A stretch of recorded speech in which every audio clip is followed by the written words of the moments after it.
Hey, what's up? How are y'all?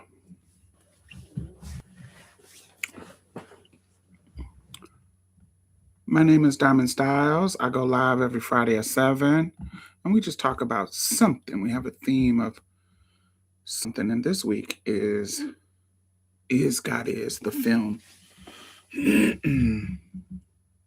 So that is going to be the theme we're going to talk about. This is a spoiler alert, so we're going to talk about the tea and do some character discussions about the people.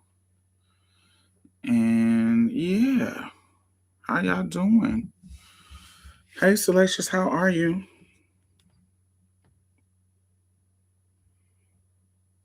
Mm-mm-mm-mm-mm. Let me see.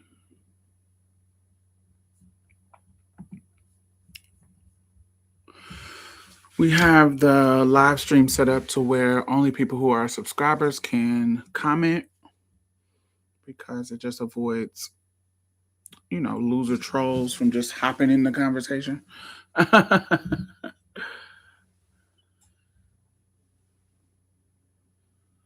Come on, Spider Noir. Um, Also, I'm wearing one of my faves,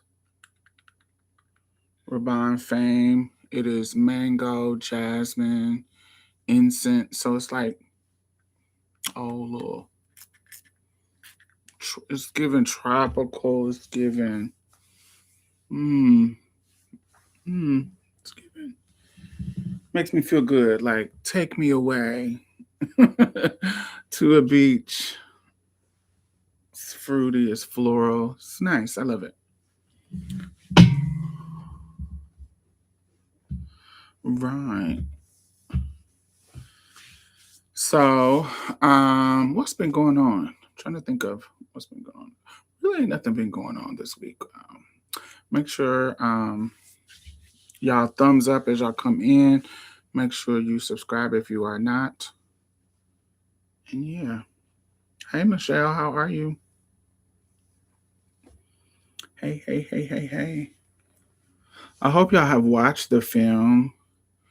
I hope y'all make sure y'all go see it at the theaters if you can, just to make sure our folks get supported.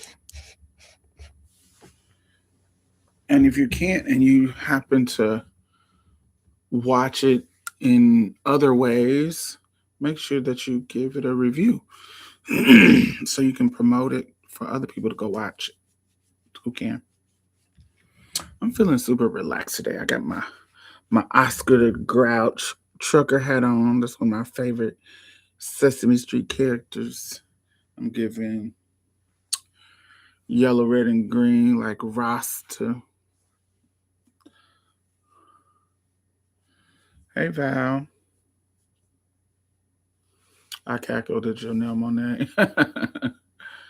Hey Toasty. Early 90s combo. Nice earrings. Thank you. Hmm.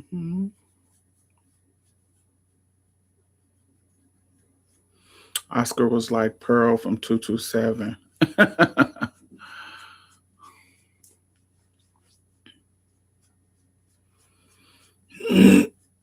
I like Oscar because he seemed like the one that wasn't being fake all the time. When I was a kid, I was like everybody can't be happy. I don't know why. Naturally a cynic. I was like, everybody can't be happy and sweet. Because that's not how the real world works. Oscar is keeping it real.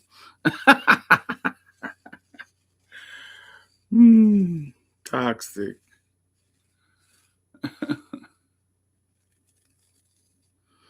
We're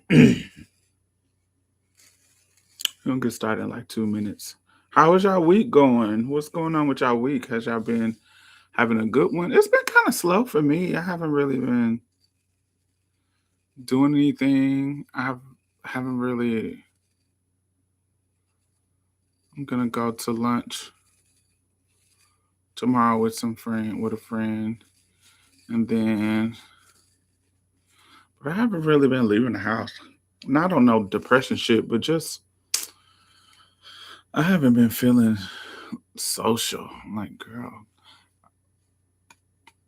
I had this annoying conversation with this dude I used to trick with.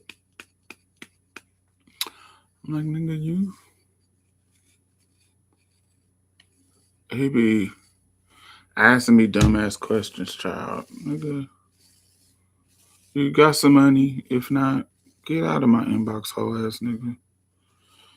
Wasting my time trying to sit over there and talk freaky so you can jack off. Get out of here. Get your dusty butt on. Well, he ain't dusty, but annoying. But my mind has been heavy on the weight of America. I just want to stay home and sip and smoke. The weight of America, child. There's always something going on. We on the 10-year anniversary of the Post massacre. Happy Pride. um,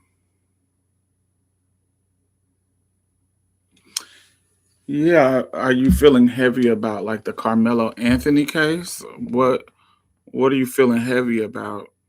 I'm not. What's is it some new kind of heaviness? I feel like America is doing what America does. Well, I don't want to say that. I don't want to act like it's been this bad, but it has. So,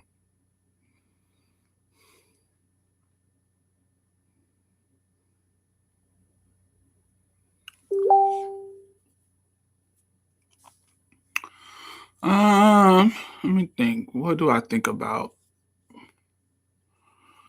You know what? Hey, Turner, you know what annoys me about the Carmelo Anthony case? Um, everything annoys me about it. Um, some of these motherfucking coon ass niggas. If I'm to be honest, some of these motherfucking coon people that I hate. Sometimes I hate devil's advocate ass motherfucking niggas. I hate niggas that try to look at shit. Some shit is just fucking plain as day. Some shit just is plain as day. And I hate when motherfuckers be talking like, oh, y'all need to take race out of it. And I'm not talking about white people. I expect white people to be white. I expect them to be ignorant on race. I expect them to be. I expect them to be trained in that shit. So I'm not talking about them. I'm talking about our people. I hate when a motherfucker, our people, say some shit like, this is not about race. I saw a post by this trans black girl, and she was like, this isn't about race. This is about a young person making an impulsive decision and da da da da da da da da, and how we need to control our impulsive decisions and how you gotta take accountability for blah blah blah blah blah blah blah.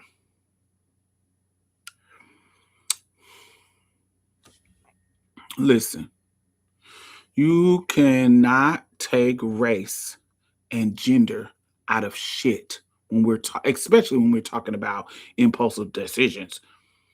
Your impulsive decisions are colored by your experience as a whatever gender you are, as a woman, as a man, as a black person. Your impulses, because impulses are instinctual. Impulses are, it ain't just you sat and thought about it. They're the instincts.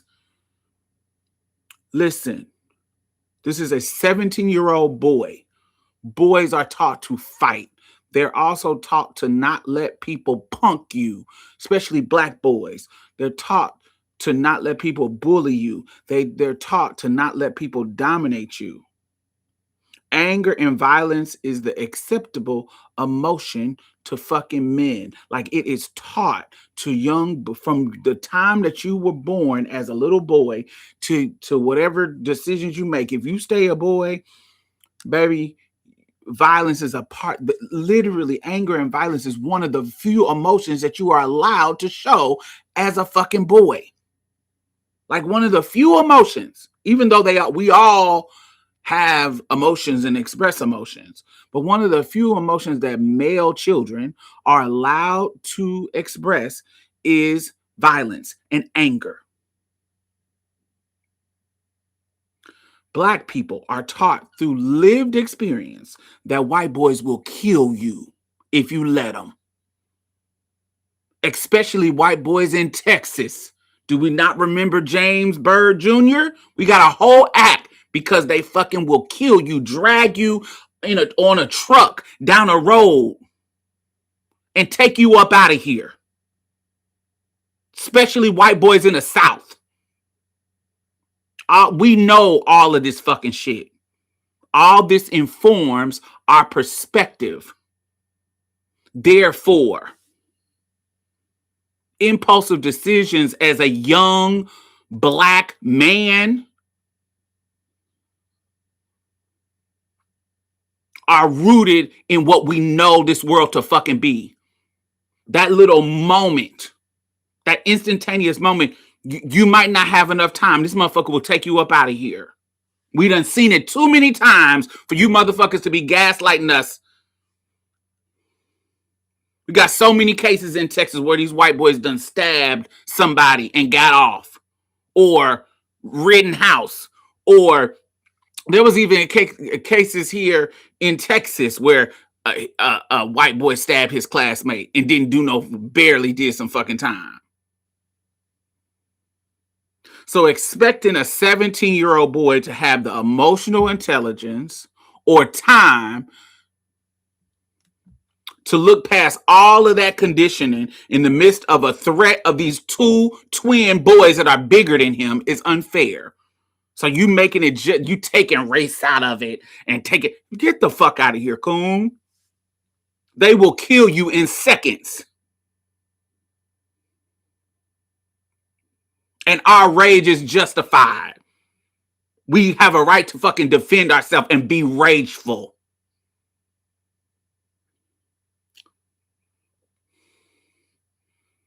Our impulsive decisions are not devoid of racial or gender conditions. And if I tell your motherfucking ass, don't touch me, don't fucking touch me, or I'm going to poke a hole in your ass.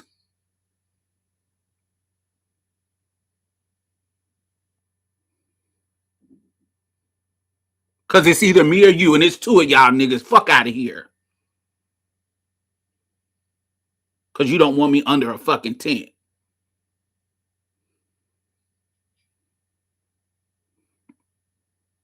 And thank God your mother made two, because she at least had a spare. Because one is gone now, bitch. Because you didn't teach them how to keep their fucking hands to themselves. Because you raise them like the rest of these motherfuckers to be bullies and to think that they rule the world and can do what the fuck they want to do. And now that motherfucker out of here. Good luck. Hope that other one learned his lesson. Hope you teaching that other one a little bit better so he can stay up in this motherfucker a little bit longer. You just saved your motherfucking ass some money in childcare and college tuition. Because now you only got to take one. Good luck. Saved you some money.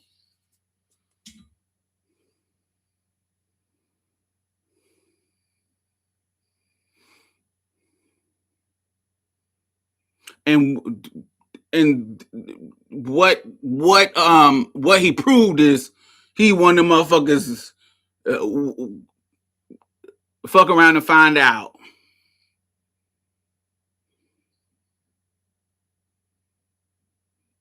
Fuck around and find out. You found out motherfuckers ain't playing with you hoes. They out here burning crosses again. And you think we gonna play with these motherfuckers? No.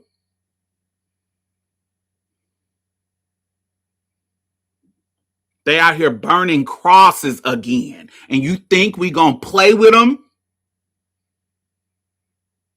No.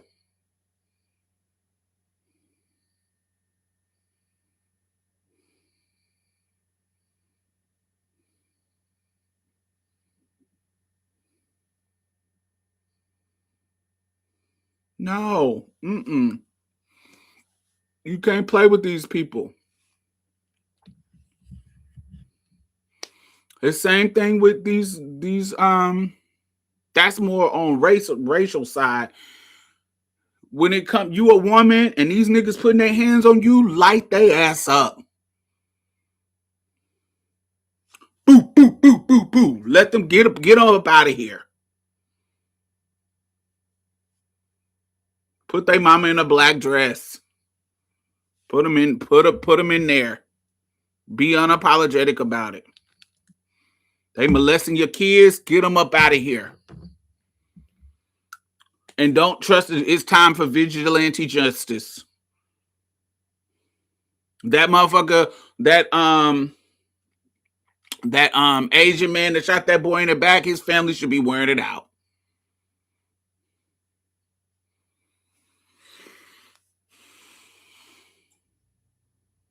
Mm-mm. System ain't working. We done tried to use the system. They rolling back voting rights. We did all we could do. They had Fannie Lou Hamer sat there, got beat by the police officer, worked her ass off to go to the 1964 Democratic Convention to sit on that, and fight for our rights. The president cut her off. National television. That's one example. We break our necks to go by the system to make it legit the right way. Martin Luther King getting sprayed, got the people out here marching and getting sprayed by hoes and bit by dogs and not being violent. When we get into the motherfucking Malcolm X strategy, not saying that either one of them are wrong, but it's time to get to another strategy because the night shit ain't working no more. That night shit ain't working. We got to take these motherfuckers up out of here. That's just what it is. I'm sorry. That's not what that hasn't worked. They rolling shit back. Shit that we've been fought for that we shouldn't have, that should be guaranteed as citizens.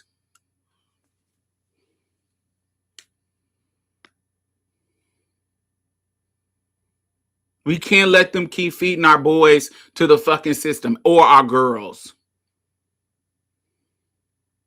And that's why I don't give these motherfucking niggas any leeway too, because you motherfuckers should know better. These black niggas, you motherfuckers should know better. Y'all shouldn't be out here having us in situation where intimate partner violence is affecting us more than any other women.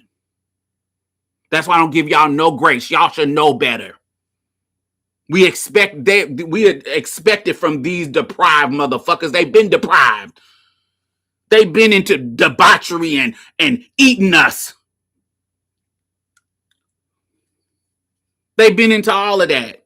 What they do to Nat Turner when his justifiable rage, made him walk up the road in each house, cutting off their fucking heads. What they do to him, eat him. What they do to him, they ate him. Turn his fucking skin into a purse. They've been depraved. They have never been on the moral high ground. So nobody expect anything different from them. But I expect different from you, nigga. I expect different from you men because you know better. Y'all was hanging from trees too. And I'm not accepting patriarchy and da. Fuck you. Grow the fuck up. We have to deal with the oppression. You gotta deal with the oppression too. That's what it is. And we still go forward and help you motherfuckers. Still on the front line for you bitch ass niggas. Ain't no way our numbers should be crazy where y'all killing us. Trans, cis, whatever kind of film, gay boys, whatever. Y'all wearing us out. That's why I don't give them no grace either. No. So yes. Anyway.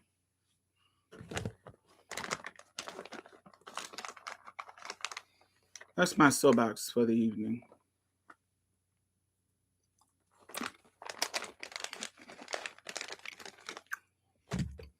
Anyway, let's get on. Let's celebrate a Black woman's amazing film.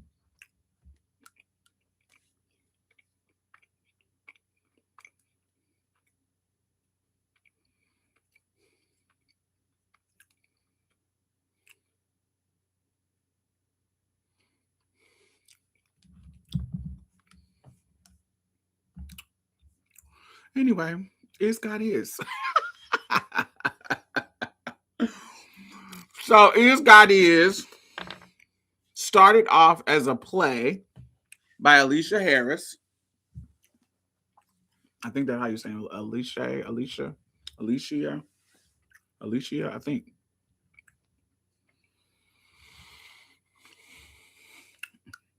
This is one of the first people who wrote a play, adapted it, and directed it. Usually they pass it to somebody else to direct. But this is a woman who launched a play, her own play, wrote and launched a play, adapted it to the screenplay, and actually directed her play. That has never been done. It came out as a play in February 2018 on Off Broadway, and I wasn't for sure. I wasn't for sure because I'm a theater person. I love that, but I'm not for sure the theater culture in New York. So I wasn't for sure what's the difference between off Broadway, Broadway. I wasn't for sure that because I don't know nothing about that shit. So Broadway. So when somebody says something is on Broadway, that's a literal street in Manhattan, New York, and usually those theaters have like 500 plus seats. When it's off Broadway, I thought that off Broadway meant that it was out of its season or something, and so it went to somewhere. I don't know. I thought it faded out, but apparently off Broadway means that it's like 100 to 499 seats. So that kind of mid tier, and off Broadway is anything less than 100 seats. So I was like, oh, okay, that makes sense. All right. So this is a film that explores several themes that we're going to talk about. But one of the main things is, like vengeance and morality. The plot subverts traditional boundaries on kind of like what's right and wrong, framing like this bloody revenge story as a form of righteous justice. We're going to go in the main character, but go into each and every one. My thoughts on each and every one of the characters. But the main two characters is twins.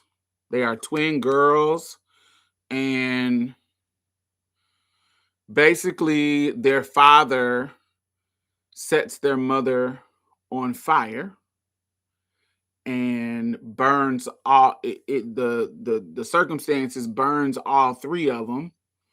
One of the girls is burned on her arm, like here. Her hand is deformed because of the burn, and it goes all the way up to here. And then the other girl, her face is severely burned.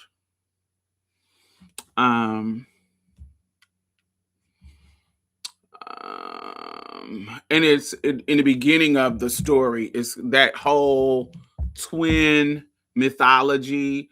They have their own language, silent language, telepathy, those kind of like those twin mystical things that people think about, twins saying the same thing, thinking the same thing, moving the same way, in that regards, not needing to speak to understand each other.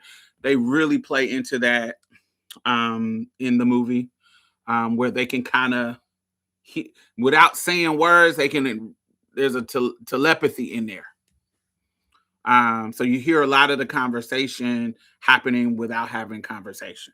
Like it's having thoughts in the head or just facial expressions.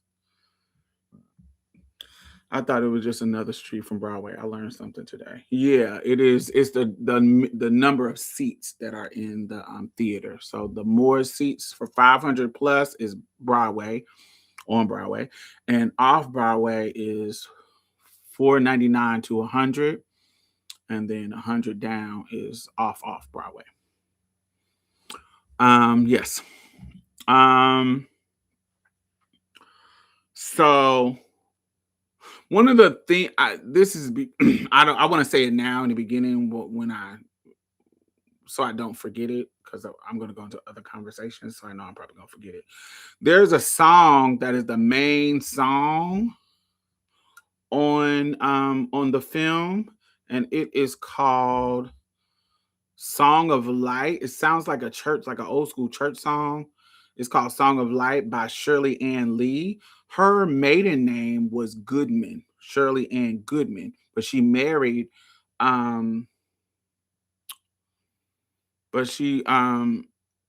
she married a man named Lee, and in the 50s they were like, they had a sit, come on baby, let the good times roll. Y'all remember that song? It's like an old 50s song called Let the Good Times Roll, and it is Shirley and Lee is the name of the group, and it is from the 50s.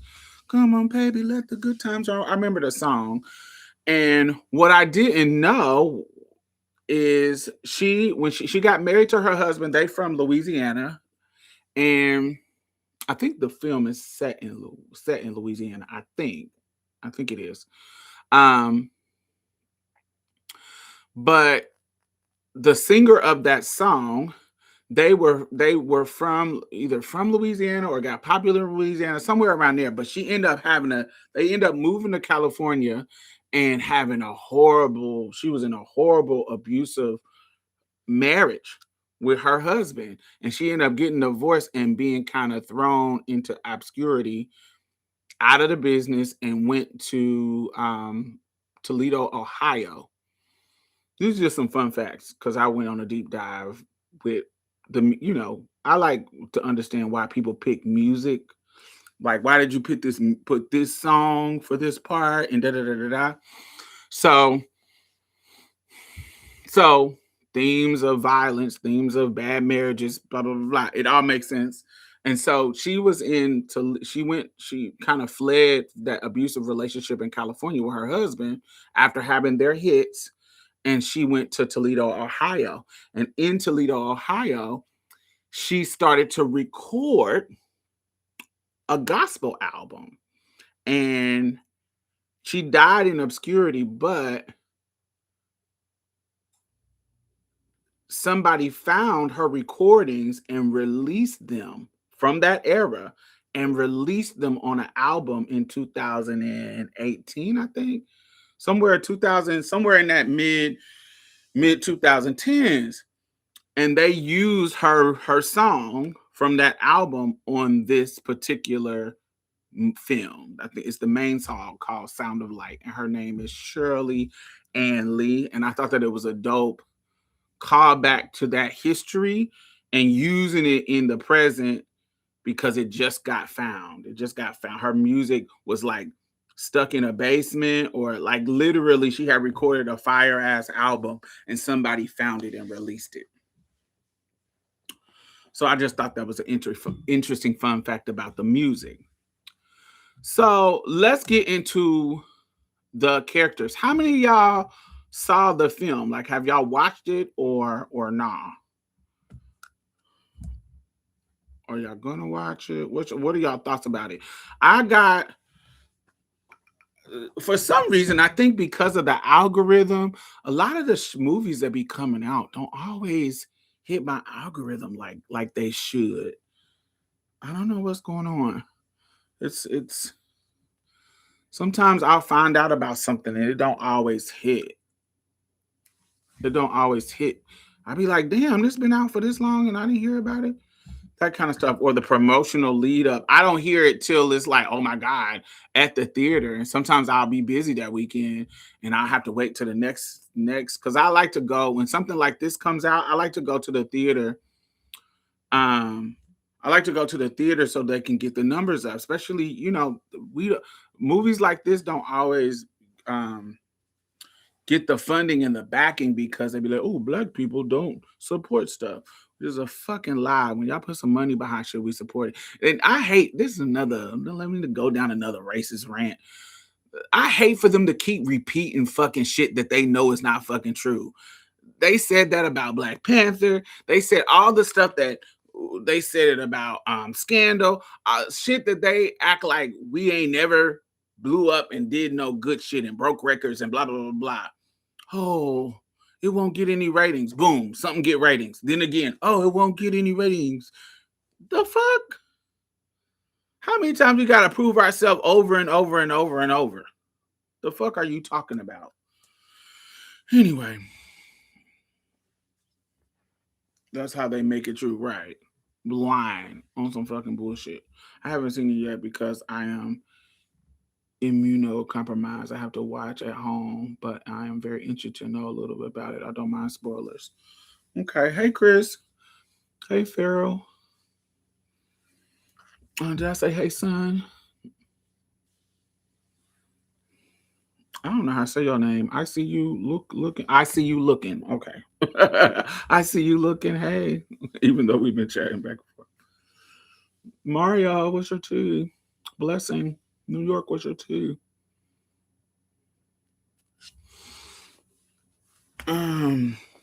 So let's talk about the cast of motherfucking characters.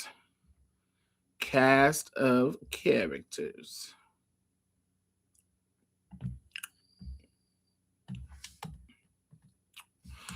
All right. So like I said, the main list of characters the main characters are two twins, one named Racine and one named Anaya. Racine is played by an actress by the name of Kara Young. Racine's character is like the outspoken, aggressive twin sister. She's the one who suffers the burn on her arm and her hand. She's kind of put herself as the protector. They both are caretakers, but she's kind of a caretaker. She's a firebrand, no pun intended. She's the sapphire trope.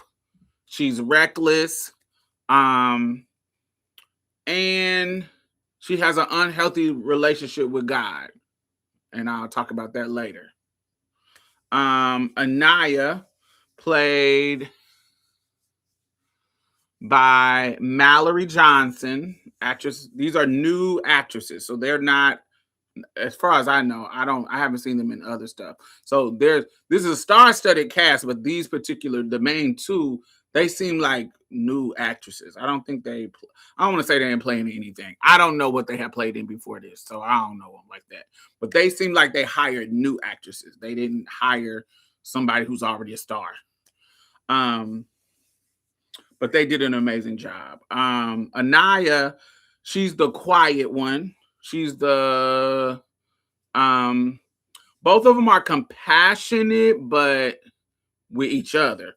But she's the more compassionate outside world to other people. She's the more compassionate twin sister she's the one who has her face burned drastically. So remember, one of the sisters, her face is not burned at all, and her arm and hand are burned bad, and the other sister, her whole face is burned, but her body isn't that burned. So she's a caretaker, but she's kind of the submissive caretaker. Like I said, she's differently burned.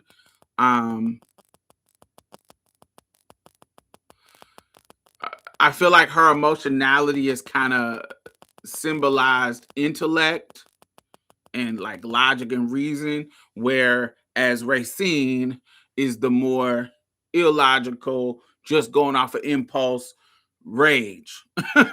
That's the That's the yin and the yang of the twins. Um,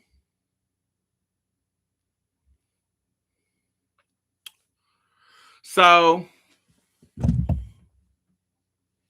when the opening scene is them taking care of their burns. Now we know this is not how burns work, but this is how they're working in this film, which is representing something.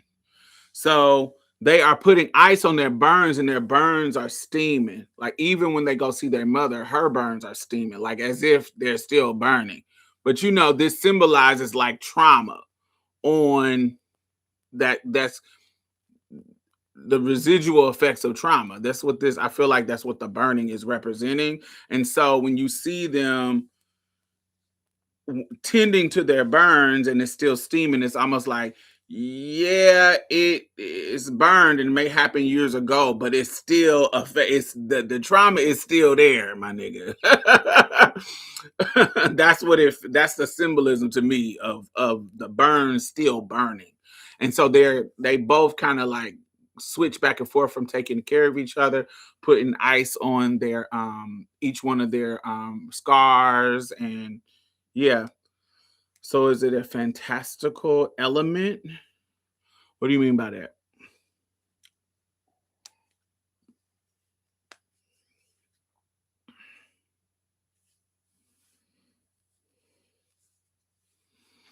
I think it's just symbolism. Them just letting you know what this symbolize. So when you see them, they were burned when they were kids, but when you see them, they are young adults. But you see steam coming off their. I think that's I guess it is a fantastical element. Because that's not how burns work, but but you see this is happening, which is to me why it's symbolism. Um, they're kind of going back and forth. They're having a conversation about one of the first conversations that they have is Anaya, the one whose whole face is burned. She's hooking up with old dude. So they don't even give him a name. They give his name is old dude. And she's hooking up with him. And of course, as a Black trans woman, I relate to this part where she's talking to her sister who is not as burned as her. And she was like, her sister's kind of like, not, I don't know what the word is for it. Not, she's kind of giving her pushback on dealing with this dude who only comes see her at 3:00 in the morning. Like, this ain't no real shit. He's just using you for sex. Afro surrealism. It's like yeah. Um, she's like pushing back on her sister, like, he's just using you for sex. Like, why are you giving this nigga the time of day? And she pushed back on her sister and say, bitch, I'm not like you. You can get men because you are not burned. I'm trying to get in where I fit in because I don't just have men coming at me. You're not burned like me. You burned, but you not burned like me. I'm burned all over my fucking face. So if me getting some kind of touch and pleasure and something, I'm doing I'm enjoying my life. And I just thought that was a powerful conversation because it's like, yeah, that's for me. This conversation points to privilege. I think it points to privilege. It points to, we love to call it oppression Olympics, but yeah, talking of acknowledging privilege is a way of understanding the nuance in different experiences. Understand, how colorism, the system of colorism, how this light-skinned girl might not come up against the same shit that this dark-skinned girl does. And how privilege colors your experiences or your opportunity.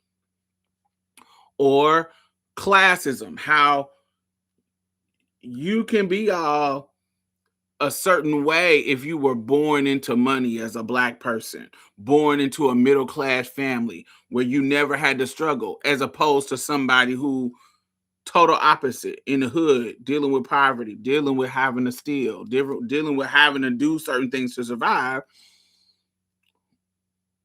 And sometimes you judging this person who's doing what they need to do to survive, or doing something that you don't understand, it comes from you being privileged. You get to make better, quote unquote, choices because you're privileged. You have enough time to sit and think because you are privileged. You have enough time to make different decisions because you're privileged. You have enough time in their situation. You can be a little bit more pickier than me because you're not burned like I am. And I think that's a good metaphor for those kind of privileges that conversation kind of points out. Not saying that it's healthy. It doesn't mean that me out here selling drugs to people and destroying families through drugs. Me having a justifiable reason for being out here making it work doesn't mean that it's right. Do you see what I'm saying? Me letting a nigga objectify me and use me because I don't have a lot of options don't mean that that's right to do. Do we understand it? Yes. You're touch deprived. There's many reasons of why you could be making these choices, but that doesn't mean it's right. That doesn't, you know what I'm saying? That doesn't mean that it's right in regards to and I say this about tons of people. Your trauma does not justify you harming people. Oh, I was molested, so I'm gonna molest. No, that's not how it works. You can't use a bad scenario, a bad situation, or um, oh, I man, ain't nobody giving a fuck about me. I gotta get out here and get this money. If I gotta pay my bills or I'm gonna be homeless on the street, so I'm gonna go out here and rob old ladies to get my rent money because I'm living in a socioeconomic unhealthy situation. So I get to go out here and rob old ladies. No, what you're doing is still wrong. Do we understand? Because you don't want to be homeless? Yeah, but it's still wrong. The action is still wrong because you're harming other people, and it doesn't we just understand your motivation. It doesn't mean that your actions are right. And so, do you have lack of options because of desirability? Do you have because of negative desirability, or however that works? Yeah, but that don't mean you need to be out here being used and being abused just because you don't got a lot of options. That's not right. It's still not right. You still have to have some type of self-respect. You still should have some self-respect and make better decisions. Do we understand your motivations? Sure, but that don't mean it's right. And yes, other people with more privilege are going to have better options. But we got to get your self-esteem up to not have to choose bad options. That's what I would talk about if it was my sister.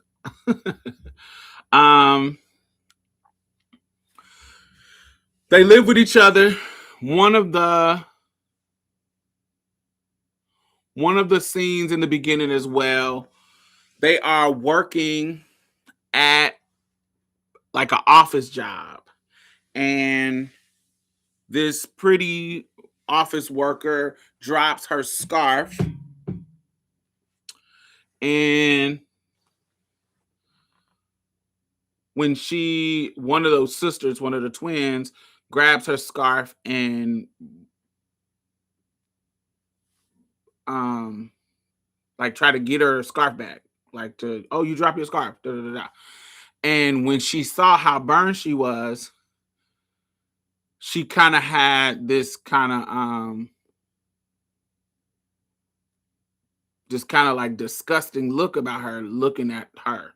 And so one of the things about the twins, they can feel each other. Like they can feel something's going on. That telepathy, um that kind of twin mythology. Um and so when she does it, the other twin feels the girl about to go off. Or I can't remember who she did it to, but I know the more turned up one, Racine, was like, "Hey, yo, pretty girl, what's going on?" Something she said something to her rude, and they get fired from their job. So when we talk about impulsive and negative consequences of that kind of impulsive behavior, um, and so when they're driving home from getting fired, they kind of like talking shit and it's a whole little situation. But you they're setting the tone for Racine to be like the bout it one, like I'm about this life. Or, I fight, I'm angry, I cuss your ass out. She's the more aggressive one as opposed to Anaya. And so when they're at home worrying about discussing, them losing their job and what they're gonna do and how they're gonna work it out and blah blah blah blah. They get a letter from their mother. Before I get into that, I also want to call out how normal black girl they look. Like they look like normal black girls. They got braids. They're not ambiguously black. It isn't. They look like regular black girls. Sometimes people, when they cast people, I don't know. That just might be problematic. But sometimes when they cast people, it's almost like, I don't know. So this is problematic. I'm just gonna say it. Sometimes people are too pretty for certain fucking, where it's like unbelievable. Like, I don't think sometimes, how do I say this? So there was this role by, is this what I'm about to explain is about to go against what I was thinking and what I just said. Holly Berry wanted to play a dope fiend on um Jungle Fever. Her and Samuel L. Jackson was dope fiends. Was it Jungle Fever, Spike Lee movie? Was that the scene where she played a dope fiend? One of her earliest roles. It might even been before Boomerang. Was it before or after Boomerang? I can't remember. But Halle Berry played a dope fiend. And Spike Lee, when she auditioned for the role, Spike Lee said, "You too pretty to be a dope fiend." But not losing Isaiah. No, not losing Isaiah. This is a Spike Lee movie.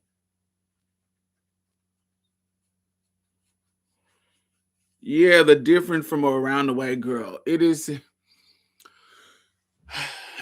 is some people. I sometimes we cast people in roles and try to ignore the social capital that comes with beauty.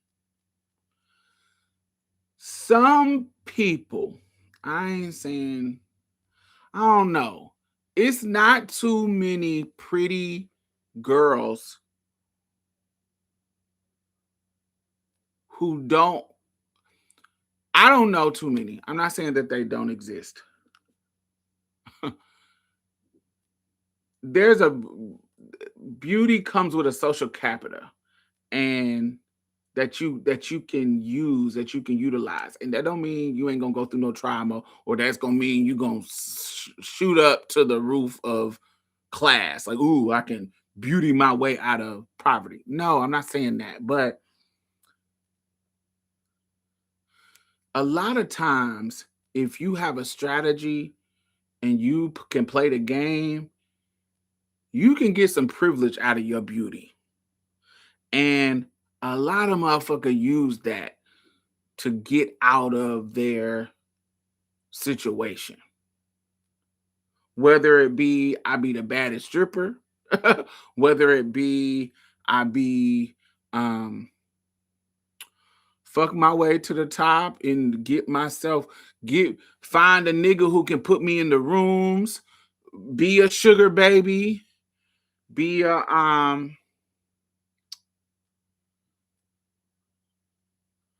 it's just something. It's just certain things, and I'm like, I don't see you as this round the way girl. I don't see I said this about Euphoria too. One of the most unrealistic thing about Zendaya playing Rue and being in this underground sex drug ring. If you think that you gonna be as pretty as Zendaya and they not sexually exploit you, and you a lesbian type. You want me to think you in these rings of these moralist niggas and they not gonna harm you sexually? Zendaya, somebody that looks like Zendaya, that's already queer. It's hard for me to believe that these niggas in this dark world that you in, drugs and sex, like that's literally what it is, wouldn't harm you on a sexual nature. That doesn't make sense to me. So would you agree you done those things, use your privilege? Absolutely. I'm privileged in a lot of ways. I'm privileged in education. I'm privileged in my color. My color as a being born to the family that I was born in. I don't come into this world being less than perfect to the family that I'm in. I came into a color-struck family. I was the best thing since sliced bread for my mama, who is a dark-skinned girl who grew up in a color-struck family as the darkest. She's not really dark-skinned, but she's the darkest of her siblings and darkest of her family in her branch. So my mom, when I was born super high yellow with blue eyes. My mother said, there ain't no way that people make me seem as ugly, claim I'm ugly, and blah, blah, blah, blah. And I made this beautiful baby that everybody say look just like me. The way my mother treated me when I was born, but all the way up until I went to school, I didn't have any kind of negative conditioning. Like, I was always told that I was beautiful. I was always told that I was pretty. Until only when I started to have problems, and not just by my mom, by everybody. So I don't come into the world with somebody telling me you're not enough. You're not. From the time I was born till probably till I transitioned. Everybody, from teachers to my family, I'm not ugly. This is how they treated me. Ain't nobody ever telling me I'm ugly. So I want you to understand how we think about trauma and how we think about people who their family talked down on them or made them seem like they were unattractive. I don't have none of that shit. My mama told me I was sickening from the time I was born. So it was easy for me to think that I'm sickening. Now, my mama did teach me that you ain't better than nobody else. She did teach me not to be an asshole to people. So I'm never putting myself in a position where I look better than you. It's never like that. And my queerness didn't allow me to be like that because that was always a flaw to people. So but my psyche about who I am, I never felt ugly. And that's a powerful conditioning that automatically gives me confidence to come into the room and feel beautiful. Even as a little boy, like I came in the room and felt like I was pretty, like I was handsome. I didn't come in the room like, are they gonna like me? Soon as I come in the room, whoever the people are they gonna like me? They're gonna say something about my pretty eyes. They're gonna say something about me in certain ways. I have green and brown eyes. They're gonna say something positive. They're gonna say, "Oh, he gonna be a heartbreaker when he grow up." Oh, he done got his. They gonna say something. Like I never was that person who was demeaned when I was little. My demeaning started to happen when I transitioned. Bullying, because even people who bullied me, you knew they were bullying me because of perks that I had.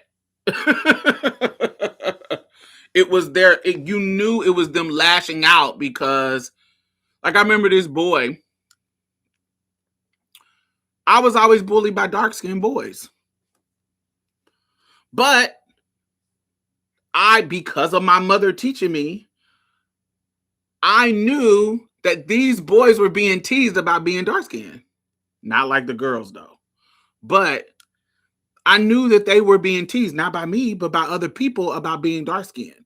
So me being a light-skinned boy, they're bullying me because I was a light-skinned boy and queer.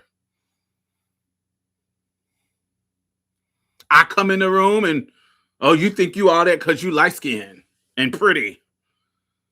Even though I haven't said anything because I'm a shy queer kid, and I knew early on that me speaking my femininity, motherfuckers would wear me out. So I wasn't like loud and boisterous. So those kind of nuances in my bringing up, in my growing up, allowed me to be privileged in a way. When I would come in, I knew teachers would spoil me.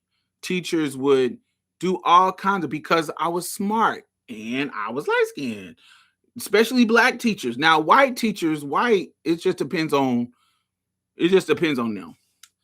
That's the nuance of colorism. Benefits of colorism is mostly given to me by black people. It is not white people.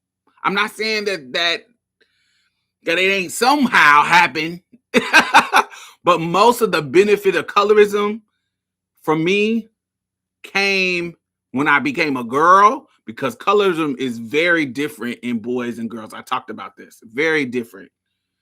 My light skin, it was a perk, but it also was a attraction of negative when I was a boy from other men. It was you weak, you, and it wasn't just the queer.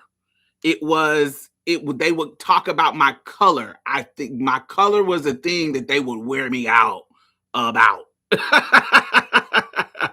That it would be, I think I'm all that. It would be, and I wouldn't have to say anything. I wouldn't have to do or say anything. That's just the automatic brand that you're going to be. If you have any kind of confidence, if you have any type of anything, that's just what you're going to be branded as. And so as a boy, it didn't feel as much as a privilege when I was growing up, as a privilege as it did when I became a girl. When I became a girl, The chasm of privilege was wide. I could feel it. It was palpable in the room as a girl. Like you could feel it. Like you can come in the room and feel it. You can just feel it. But people would say it. People would how do I explain? I really can't explain it. It's like I'm trying to think of something else that's like it.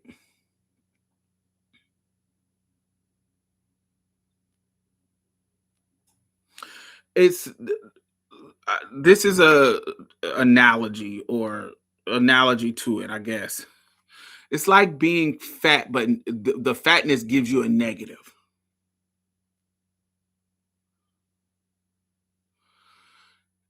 It's kind of like when you fat and you come into a room or come into a space and you fat. Your fatness is a thing in the room with you. Like you can, when I'm sitting next to somebody in a plane seat and I'm the fat person next to them, you can feel them moving and your fatness is a thing. It's not just it's there and people respond to it. So, but negative. Think about it on the positive end. So being light skinned in the black community, it it's in the room. It's how people talk to you. It's how people um I talked about my little brother. I remember my so uh we kind of range and we have like a stair step in color. So I'm the lightest child. My middle brother is a little bit darker than me, and then my younger brother, we all kind of light, brown to light. And my youngest brother is brown. And sometime when we go to the south, they consider him like light too. Sometimes, like depending on where we at, sometimes they consider him like light too. But up north, he's considered brown. And so I remember when we would dress up, like it was like for Easter, or if we was dressed up for school clothes, or da da da da da.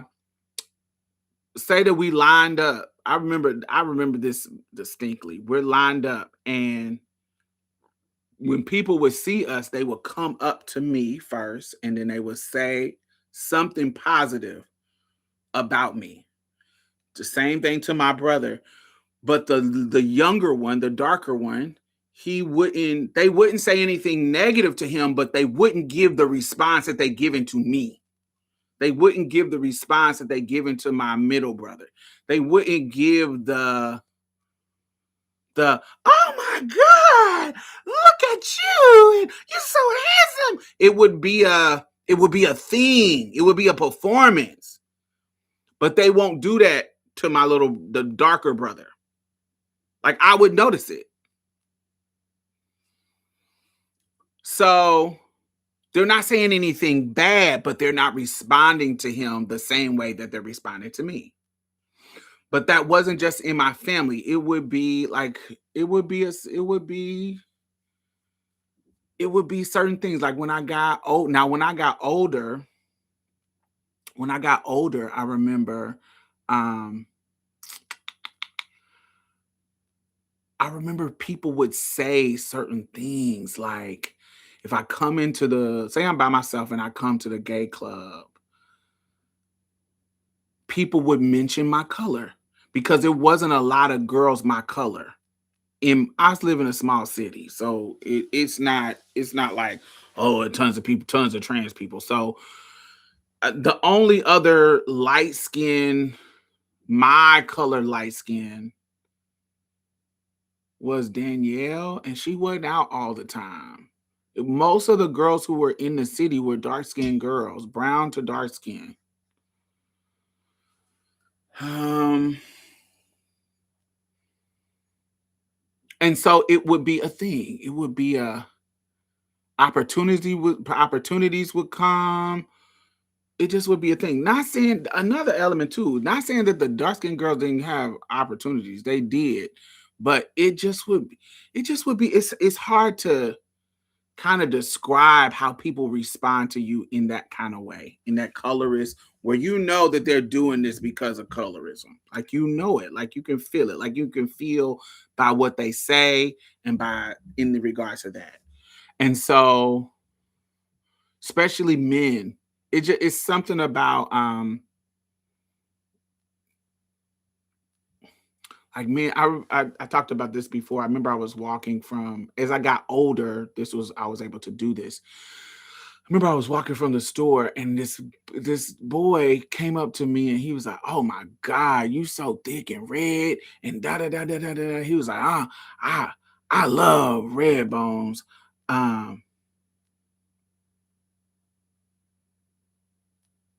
yeah, it's hard to explain it. I know y'all know, but I'm trying to articulate it.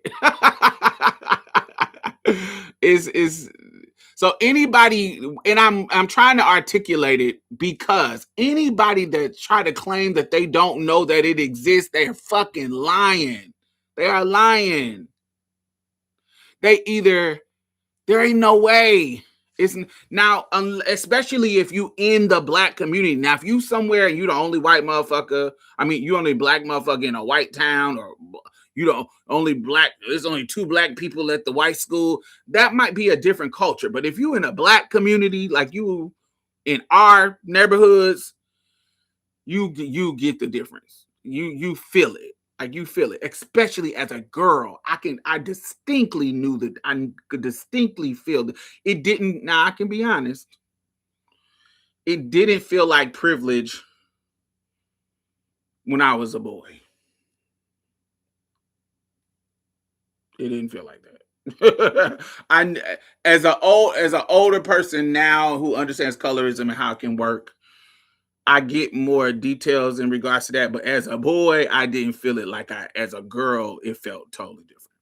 Anyway, yes, to answer your question, yes, I'm sometimes I didn't have to do.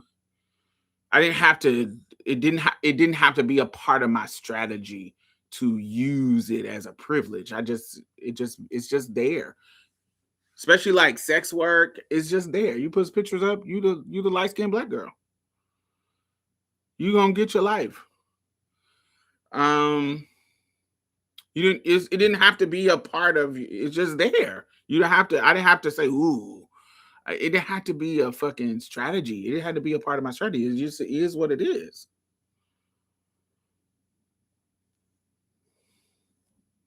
I'm glad you're being honest. Why wouldn't I be honest? I'm always honest. I thought that during the first season, unfortunately, she would have been fucking and sucking for the drugs in real life. Yeah, that's the truth. Now, the first season, Turner, they were still in high school. So there's a protection of children. There is a not some people can fall through the cracks. But there's a particular I'm still staying with my parents. There's a particular way that being a child can kind of protect you from some things, especially now we're not talking about young children. Sometimes they too young to protect themselves. But when we talk about high school children, I feel like it's a way that as a child you kind of can there's a natural cultural shield of certain things like that around drugs and da da da da da da. But when you get into your adult baby, I don't believe it.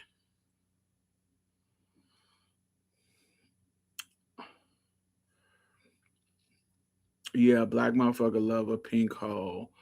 That and nipples. My nipples are pink. Well, brownish pink. They say shit about that. Like when you hooking up with a dude, it will be something that they would be, oh my God. Like it would be something that they would talk about, that they would say. Or you like, oh, I never thought about it. Like you could be like, oh, I never thought about it.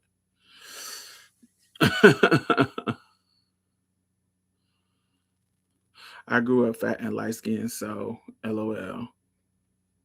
They would always wear me out and say I needed to play football or constantly say I look like Orlando Pace, a linebacker.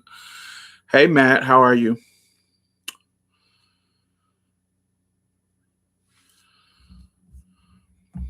So, yes.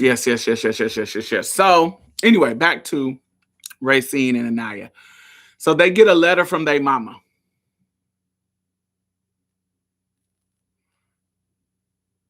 And their mama tells them to come see her. Now, apparently, their mama abandoned them and put them in a foster home.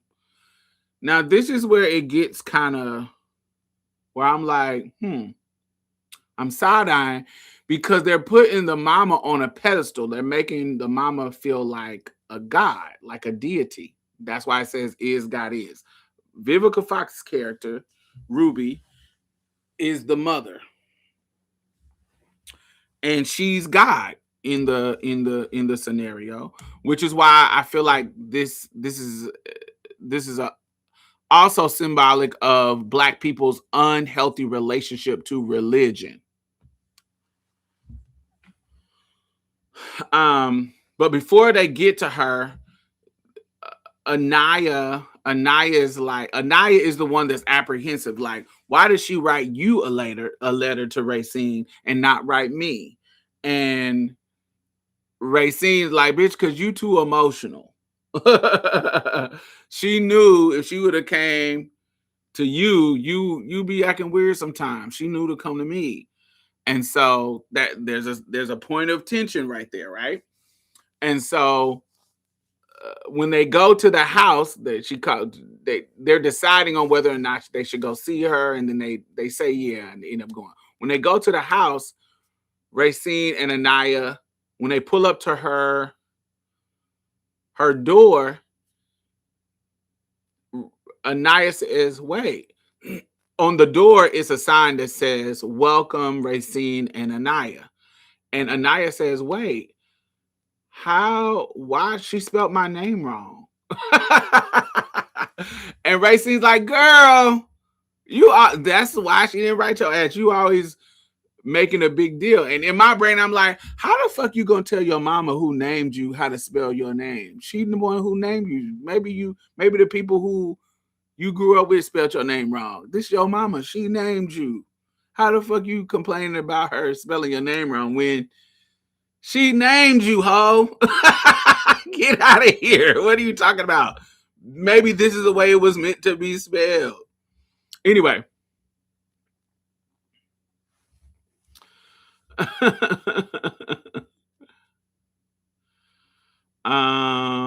sure I hit what I wanted to say. So when they walk into the room with Vivica Fox, she is burned all over.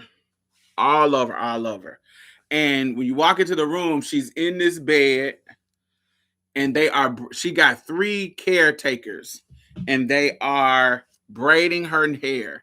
She got her nails done, like she got them square tip, long ass nails.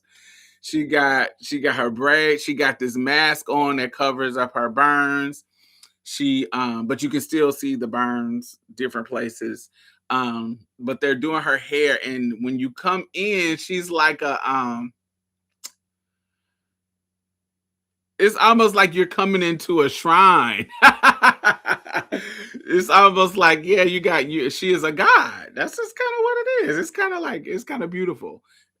And so Racine, the one that's hype about me seeing her mama, is like, she's like, she is a god. She's like, she's a god. She's the one who created us.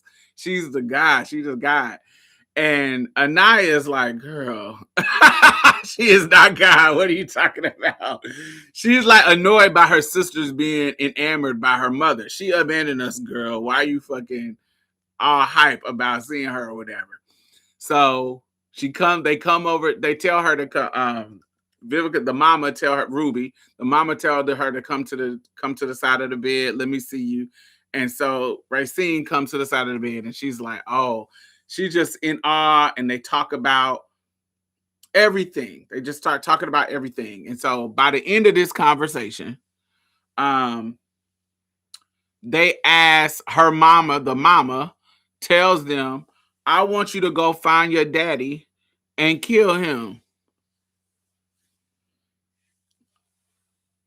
Kill him, everything about him. Kill him in spirit and kill him in the physical form. Kill him. And so this is the start of the movie. This is the mission of the movie. Like, this is starts. They mama send them to kill their daddy because they do a beautiful flashback scene of Vivica taking care of their daughters when they're kids, and she apparently he had been abusing her, and she had to get a restraining order. And so she's in the kitchen cooking for her kids, and then she hears something. She was like, "Oh damn, I don't know. I hear something, but I don't know what it is." It's kind of true though. Most Black children, mama is God at first before we see them as human, and some keep that feeling into adulthood. I did. I for sure did. It's almost an unfair romanticism of them that they kind of like. If they're a good mother who love their children, they kind of like that kind of, you're a superhero to them, mama, mama, mama, mama, mama. But as they get older and when you start seeing their flaws as a human, it starts either becoming a form of trauma when you start seeing their humanity, or it's not trauma. It's not traumatizing. It's just, oh, you're a woman. You're really a woman. You was a girl at the time. You was a girl at one time, just like me, or you get what I'm saying. You started to see them in another light. So when they ask her, Racine is like, don't you think it might be better for you to maybe forgive and forget now that we meeting you again? Oh, they asked her why did she abandon them, and she said, because who want a mama that look like an alligator, who is burned like this? Who want a mama that looks like this? So another element of, I understand what you mean, but bitch, that's wrong. Why you abandon your fucking kids? Because you abandoned them. They went into foster homes and was being mistreated and beaten and abused. So you put them through just as much shit as they daddy, even though they daddy kind of sparked this situation for his abuse. You did too. Which I don't think, I feel like Anaya was the one not seeing her for her bullshit. This bitch abandoned us. And now she come back and you like, oh my God. Oh, our mama. Bitch, she abandoned us. Wake up. That's what it felt like Anaya was doing, but she was too kind of soft and timid. And Racine was enamored. I don't know. I didn't like that part. So anyway, Racine asked her, well, don't you think you should let's just fuck it, just forgive and forget. Now we're here. Let us just praise you and be your daughters. And And Vivica is like, bitch, no. She was like, do you see what the fuck he did to me? And she told her attenders to pull her covers off of her so they can see her burns. And so when they pull the covers off, they don't show it to you, but that's the implication, is that she is severely burned like crazy. And it's still steaming. Symbolism. Go back to that same symbolism as the girls. So remember, this burning happened years ago. So she's still, her body is still steaming like it's burning. The symbolism of she's overwhelmed by her trauma. She's overwhelmed by her trauma, and she's passing it down to the vengefulness of it down to her children. And so that's what she telling me. She was like, no, ain't no fucking forgiveness, bitch. That motherfucker need to die. And I can't do it because I'm dying. I can't do it because I'm dying. And I want y'all to know that I'm about to be out here. I'm going to be dead. And so I need y'all to do this for me. Let this be my last, this is my last will and request for your ass. And so Racine is down. Racine is down for it. She was like, yes, we got to kill that motherfucker. So she tell the story. He burns the father in the flashback. The father burns her, and you think that he burns the all three of them, but it's another stuff that happens. Some other stuff that I want to talk about later. But you think that he burns all three of them because they all burned. So that starts the movie. They on the journey to go find their daddy to see where he is at.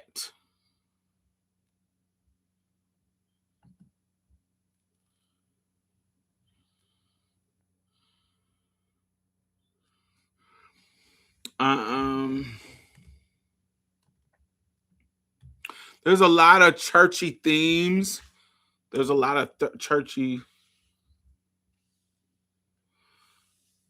I never thought about the smoke symbolism.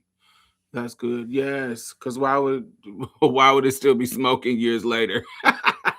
Unless that was intentional. That's what I was thinking. I was like, oh, that's what made it that for me. So let's talk about Ruby. Ruby, aka God. She's the god of Is God Is, played by Vivica Fox. Twin sisters, Vivica Mother, seen them on. So I feel like Ruby, Vivica Fox's character, I feel like her trauma made her selfish. It made her vengeful and a little narcissistic too. And you can see this is a clear line of how this trauma kind of just from that point on. This him burning them was like boom. It was the moment that like you know how you cut something? Like if you got a cut, I ain't got no scars on my arms. Let me think. I don't have no scar on my arms that I can demonstrate. But once you cut something, even if it healed, that cut is still there. Like it's never gonna go back to what it was. It never is gonna. I think pain, trauma, anything that's continuously going, is still hot. It's still burning you as if it's still going. I think it represents all of that. I think it represents the continuation. It's not like dormant. It's active. I think the burns represent that to me. A living wound that's still hot. That's what revenge and rage is. Exactly. Yeah. It's all, I think it's pain, trauma, unhealed cuts. It's just, and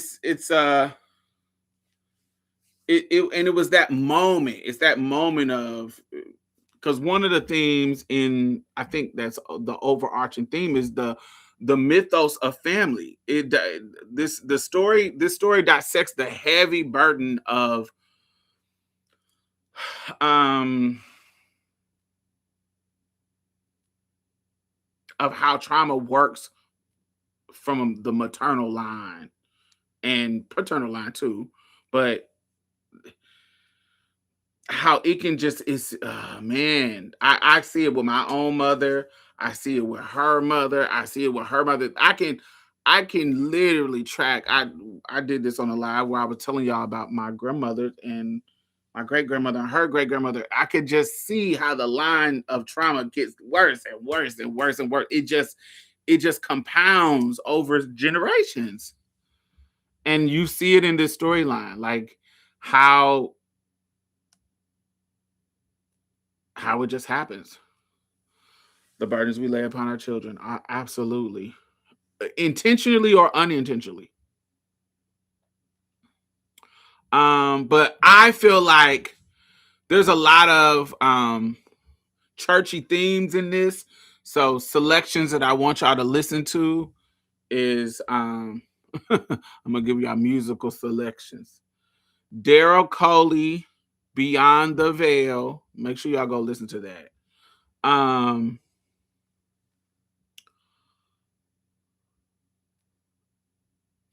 do feel like the girls represent the unhealthy relationship with Christianity, because she's seeing her mother as a god, and so she's representing religion and God and that. I feel like the girls represent Black people, the good and the bad, the more emotionally mature one, the more rah-rah one, and what path you gonna take in regards to that.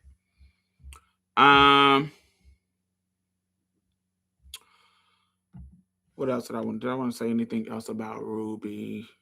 Yeah, I just wanted to be very clear. I feel like she's motivating them to go down this path of vengeance and death and killing their father, regardless of if it's right or wrong. She's putting them on this path to do that. Like, she's giving them this ugly path to follow. And I think that represents unhealthy relationship with God-like things.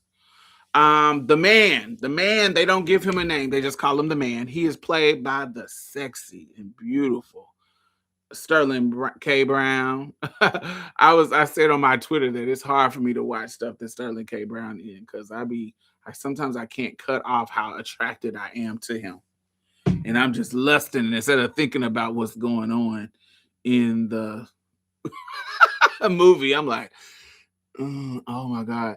Like, I remember there's a scene in the movie where he falls down and he's slipping on the blood after they done beat him up, and his cakes is in the air, and I'm like, oh my God, look at his booty.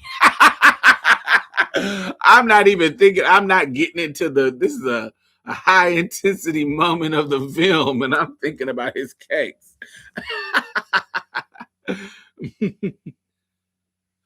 He done burned up these, right? I can't even. I'm like, oh my God, why I can't?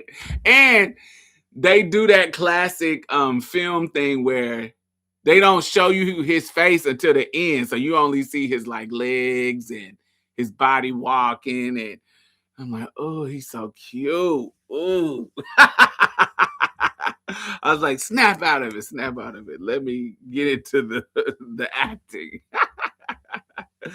The man, played by Sterling K. Brown, it is their estranged father. He is the patriarch. His life, he has a lifelong path of violence and trauma that he put on people. And it kind of reverberates outside from him.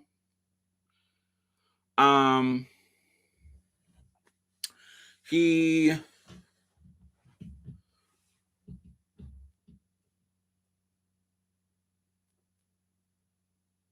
there is let me make sure I don't.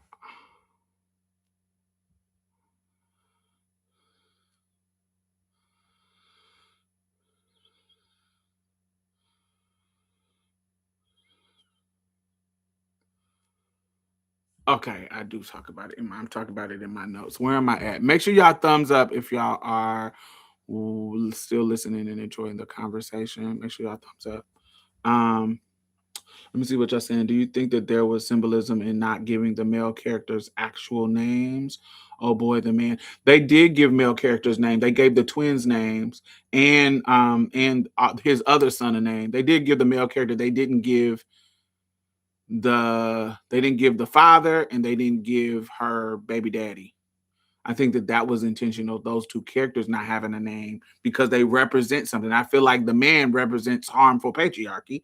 I think the daddy represents that. And I think oh boy represents, those nameless exploiting males. Oh boy.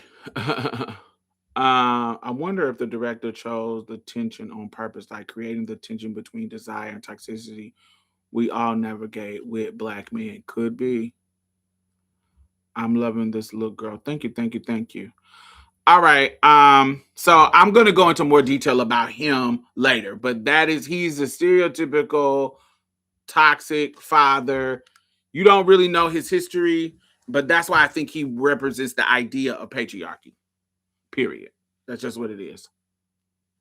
Later on in the I'm gonna talk about this later on.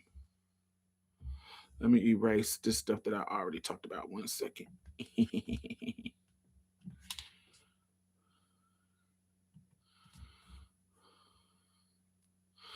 um oh, I forgot to talk about this. Um Another theme about the film is unapologetic black female rage.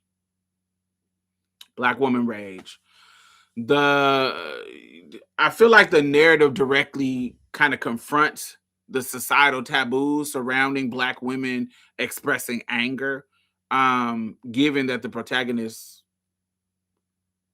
are like they are free to act on their fury throughout the movie. Like that's the whole point for them to go and get revenge. So I think sometimes we don't allow black women to be rageful. I don't think we allow, and I don't think we allowed ourselves to be rageful. I think I'm talking about black women, but I think that this applies sometimes to other identities that are marginalized too. I think motherfuckers expect us to be jovial and nice, especially if you fat. They expect you to be jovial and nice and not mean. Because why would you be mean? You should be pleasant. I think that there's a I just don't think that we're allowed to be rageful. I think especially if you film. I think men are. I think that's a part of the culture. Not saying that that's healthy, but I think that that's a part of the culture.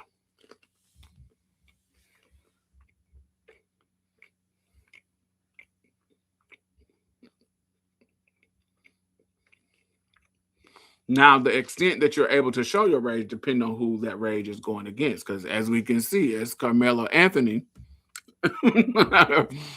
You can't show that rage on no white boys, nigga. They can show it on you though.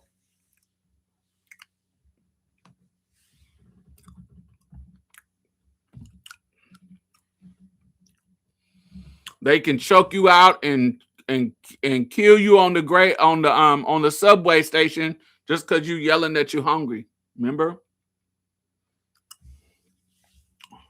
They can show their rage on you. I'm mad that you're disrupting my ride on the subway, so I can choke you out and kill you and get off. I can think you stole some water and be so mad that I run out of my store and shoot you in the back and get off. So it just depends on who that rage is going to.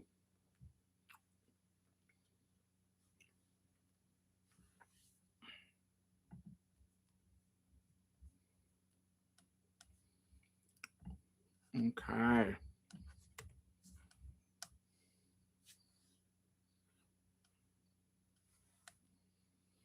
Okay. So when they leave they mama house, they're debating on whether or not they should do it and should do it to go try to kill their father. Now Racine being you know, the firebrand, she ready. She was like, yeah, let's go kill this motherfucker. He burned us. in my in my don't call me white girl voice. Let's go kill this motherfucker. But Anaya's like, girl, she just pop up and tell us to go kill this man. She's the more reasonable. She was like, "Oh, you tripping?" And she convinced her sister. Racine convinced her sister, "Bitch, I'll do it. You ain't gotta do it. I'll do it. What's up? Let's go. You gonna have my back, you my sister, or nah? Don't you want to know and see what happened?" So they mama give them a card to go see the next woman that he started shacking up with after he burnt them up. So that goes into Divine.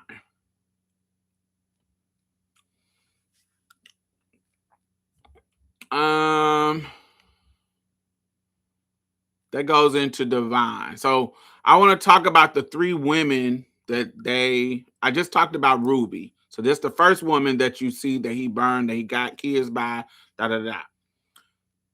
The next woman is Divine. She is played by Erica Alexander. Erica Alexander is Max from Living Single, actress extraordinaire, beautiful. I love Erica.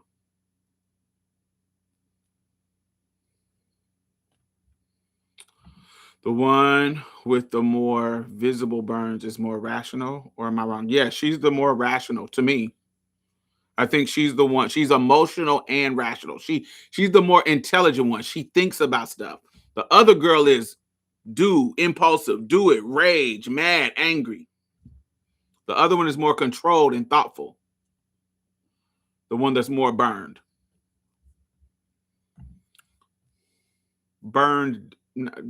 differently. So when they take their mother's advice, they got to figure out where their daddy is at. But only thing that she got is the card from the woman, which indicates to me that mama is toxic too. She found out information about the girl and head on to about the next woman, and mama is toxic. I feel like God is toxic. Like it's part of her. It's not that she ain't justified in her vengeance, but there's some things that you abandon your daughters and now you sending them to get killed. You sending them to kill this man who might kill them. He tried to kill y'all. He tried to burn y'all. So this is a dude who has the propensity for violence. And you're sending your young daughters to go kill him. What if he killed him? Like you putting your girls in harm's way. You toxic too, Miss God, Miss Vivica, Miss Ruby. You toxic too. But she don't care about them kids. Right, she don't. No, she cares about vengeance, which is unhealthy. Unhealthy. She's unhealthy. What if they go to jail? All that kind of stuff.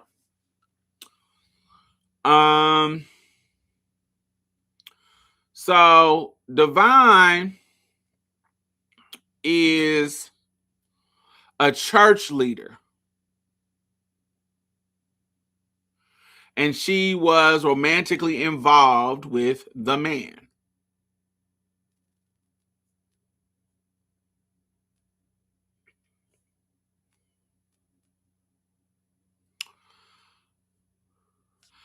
I done moved it. I got my notes out of order of where I wanted to talk about. So, okay, so we talked about Erica Alexander. I need to bring in Angie. I need to bring in Janelle Monáe's character because I need to go into talking about all the women because I want to talk about all the women. So you have Ruby, who is Vivica Fox, who plays the mother of the two twins that she sent to kill him. You have Divine, the next girlfriend that he's with after Ruby. And then you have the girlfriend that he is with now, who is Angie, played by Janelle Monáe. She is the man's new wife that he lives with. So I need to talk about them all together. So this is remember, this is art. So we all have our own interpretations of it. Vengeance is mine, face ass. Right. We all have our interpretation of it. So listen, so I said they all are gods. just different aspect of God that he, the man, is using in his point of time to also get something out of it. Get something out of God. Get something out of them. Get something. He's using God to be. He's harming too. You get what I'm saying? Like he's trying to use. Remember, they're God. They're the religion. They are the spiritual side. That's a symbolism here, right? The man harming all of them in some kind of way, using all of them, trying to use all of them in some kind of way, trying to use God for his own power, so I want you to think of how I think about it, the symbolism that I took from it. I think of all of them as gods in a certain aspect, because remember, they are mothers. So to their children, they are God. So if we think of them all as gods, just manifesting in a different way, run with it. Run with me. Okay? Because they all got kids by this man, and they all look at their mother as the God, right? On some level. So Ruby, like I said, when we her name, and I want you to think about the names too. So her name is Ruby. The connection between rubies and the suffering of martyrs stems entirely from the stone being colored red. In Christian symbolism, a ruby represents the fire of devotion that allows martyrs, people who are martyrs, to endure torture and bloodshed. Rubies are frequently used to adorn reliquaries, our leaders' hands, like Christian leaders like popes. They got ruby rings. High-ranking church officials, anything, signets, any kind of rings and shit, they be having rubies and shit in there, and they signify a willingness to defend the church even to the death. It's about shedding blood, the red color of a ruby. Particularly in Black theology. Black theology heavily wrestles with the idea of suffering, while traditional white theology sometimes romanticize suffering as a passive, like, virtue. Black theology uses that fire and blood symbolism to point towards vindication and ultimately liberation. I'm going to try to clock that. There's a difference in how Black people think about suffering. We were supposed to go through this stuff in order for us to get out of slavery. We had to use whatever God that's being taught to us. We had to use this symbolism in this Bible to be able to, like, we're going through this suffering because we're going to get to the mountaintop at some point. Like, suffering is a part of Black theology. So there's a reason why her name is Ruby. There's a reason why her name is Ruby. It symbolizes something. Suffering versus crucifixion is what I put in my notes. The concept of redemptive suffering in Black theology, symbolized by all that kind of shit, the ruby, it directly confronts the historical trauma of systematic oppression. Okay, that redness of the ruby, that's if you look at what's the spiritual symbolism of a ruby, this is what you're going to find. It's going to be about the blood. It's going to be talking about devotion. It's going to be talking about suffering. Got it? This is why the name of the character is Ruby. And for us, rather than viewing suffering as a tool for, like, passive endurance, Black people, in spirituality, reframe it through the lens of having a cross to bear, transforming it into, like, resistance, and at the end of the day, vindication of whatever happened that was wrong to us. So it's not a surprise that she's the one that is wanting to be vindicated. She's the one that's wanting revenge. She's the one who is the most suffering. She's the one who is still burning and can't leave a house and had to abandon her kids. All of this is suffering because I have to be able to get my vengeance. My daughters are now old enough for me to get my vengeance. And that's what my whole life is about. I have suffered up under this man, and I'm going to get vindicated. That is what she's all about.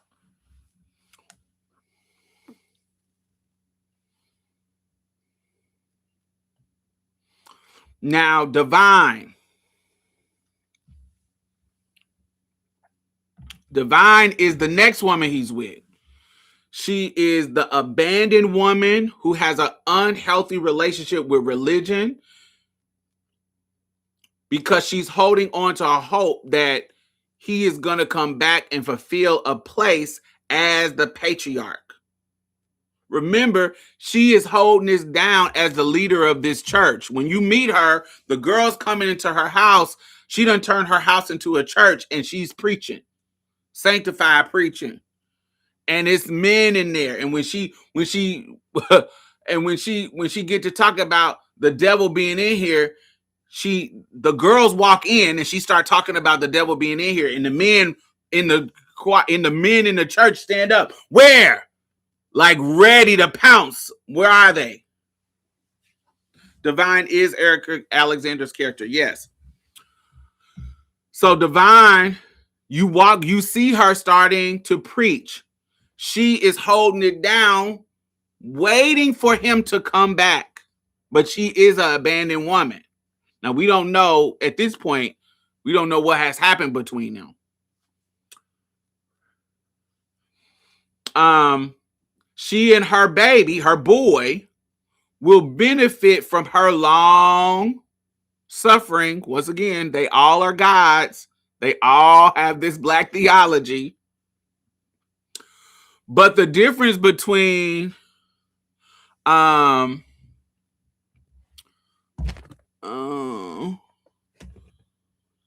difference between Ruby and Divine is more secular and out in the world. I need to. Oh, there's something that I wanted to show you. Oh, here it goes. Is this it? No, it's not.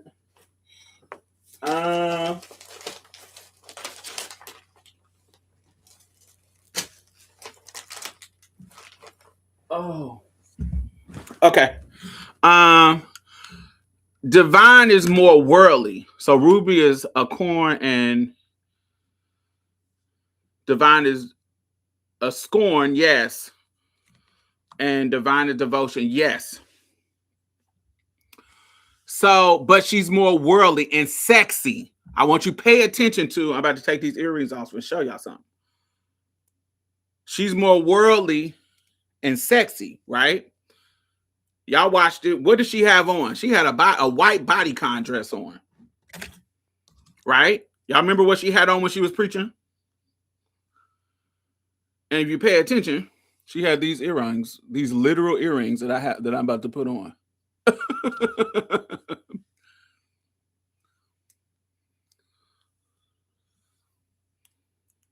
So she had these earrings on, these literal ones that are wings. They're like white and gold wings, flashy. She got the wig on, the swoop, the bodycon dress. She's still sexy. She's still secular. Yeah, she churchy, and she also is in power because she ain't letting no other man take power because she's waiting for him to come back because he represents something. He represents something to her. Okay, so she still has almost like that Jezebel spirit to her. She's still sexy, and she's sitting there eating them ribs, being catered to like the man. The son is behind her, protecting her, ready to pounce when the skeptical one, The old lady is catering to her. The old religious lady is catering to her, taking her plate away from her. She's sitting there eating them fucking ribs in a lustful manner. Like that dude. Remember that dude? I don't know why I'm bringing this up, but this is one of the just a funny moment. There's a dude, one of the kings that was about to kill his son on Lord of the Rings, and they had a scene where the little hobbit was singing to him, and he was eating his food, and he was eating through these tomatoes, and it was just such a gross, disgusting way he was eating that added something to the film. It added something to the scene that he was eating so sloppily and nasty. And it was similar. It made me think about that. And so, where she's eating this food and she's looking at the girl, she don't trust them. I want you to clock that too, because if you remember,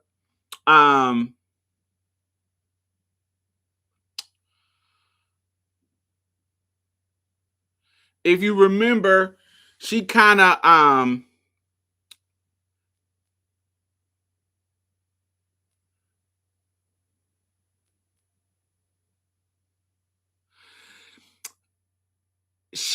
it's almost like she was ready to exploit them too. Like the way she said, "Oh, you're his girls." Like it was something sinister about how she said, "Oh, you're his girls." Like she's ready to put them to work too. Then she shows his shrine, like his shrine that she has kept his stuff. Like she has held on to his stuff. And it's this, she opened these cabinets and it's this shrine of masculinity. It's not really, if you pay attention, it's not really stuff. All the stuff that she has in this shrine represents masculinity in a way. The shaving equipment, the pants, the belt, the brute cologne, the magic shave, the it's this shrine to masculinity. It's not, I feel, to me, she's like a pick me, a religious fucking pick me. She's not in love with the man because she loves the power that she's experiencing while he's not there. But the idea of this patriarch is what she's in love with, not him. Because why she ain't looking for him like the girls is looking and finding.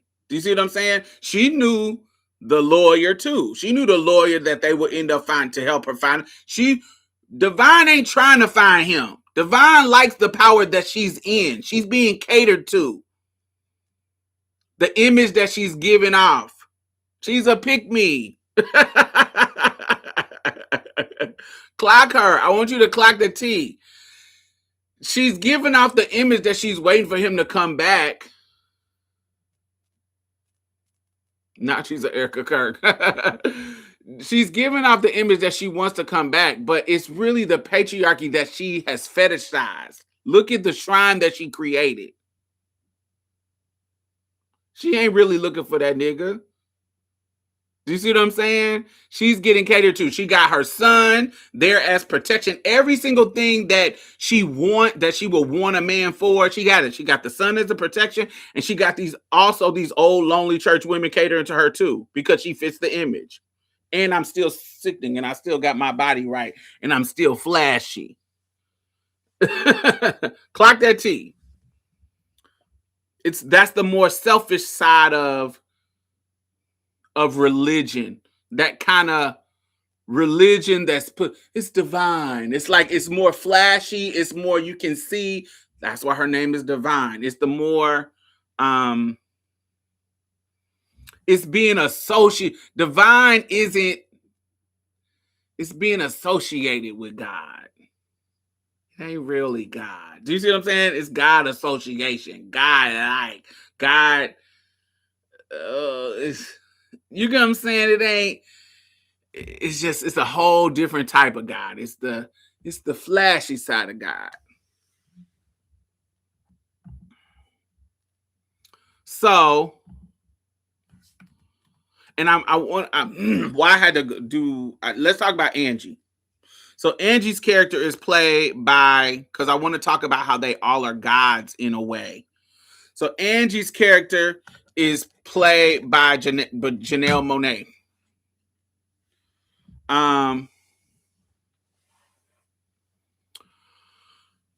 Angie is short for Angela. Y'all know the root of Angela and Angie and shit like that is Angel, right? Right. So Angel, Angie, Angel, Angela, Angel, Angel, Angel, Angel. What are angels? Angels are explicitly ministering spirits that are there just to serve.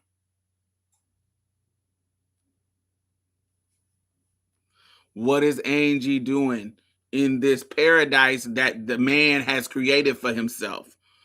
What is Angie doing in this in the first scene that we are introduced to Angie, aka Angel? What is she doing? She is talking about how she got to perfectly clean the house, perfectly cook his stuff, perfectly put his hats away in the perfect order, perfectly put his boots in the way. She is in a fucking prison of serving, prison of being subservient, prison of submission, prison. Angels do not possess no personal autonomy or free will in their duties to minister for God. They're a part of God. They're a part of whatever God is. Angels are a part of it, but they're like a piece of God, but the part that only does his beating. That like a military man. Only they don't have, that's the whole thing. They don't have the free will like humans. Which is always weird because you do have a free will. That's why didn't the devil get cast down because he wanted to do something else and he chose to do something else? That's making a choice. He made a choice to say, "This what fuck this shit. What the fuck is this?" But angels stereotypically the mythos around angels is that they don't really have a choice. They was created to serve God. That's just what it is. They don't have a free will to do it or do it not. Their entire existence is entirely bound to executing God's command without question. I think about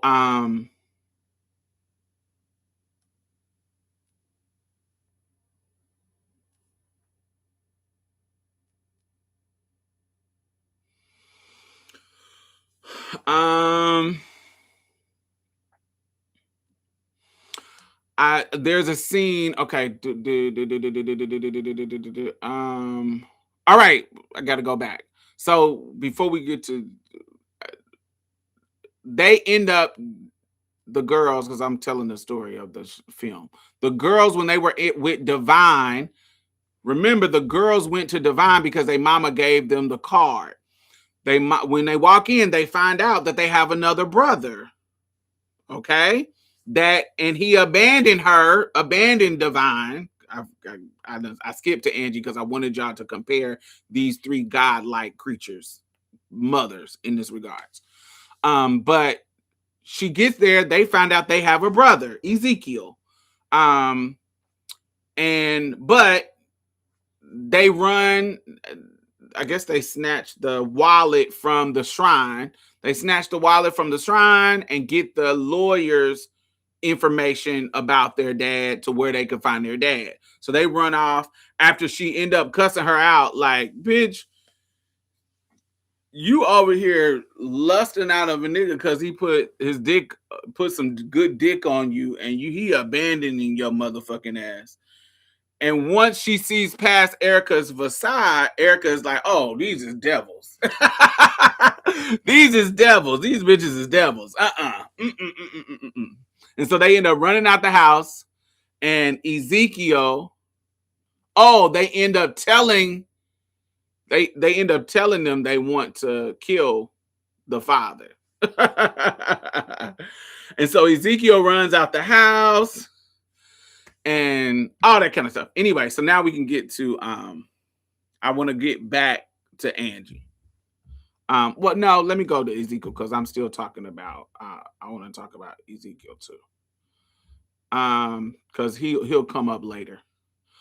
So y'all know her divine son name is Ezekiel. He's the son of divine and the son of man. If you're not into the Bible, I'm going to kind of break it down for y'all. The story of Ezekiel. Ezekiel, throughout the book of Ezekiel in the Bible, God addressed Ezekiel not as his name, but as his title. Traditionally, his title is translated as son of man or son of dust. They understand the weight that the name in this time, your title is important. But remember, that's what Ezekiel means. And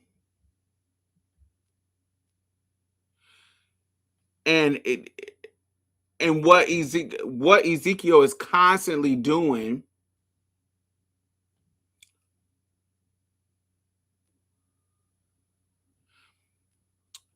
Look at my notes. My bad. Hold on.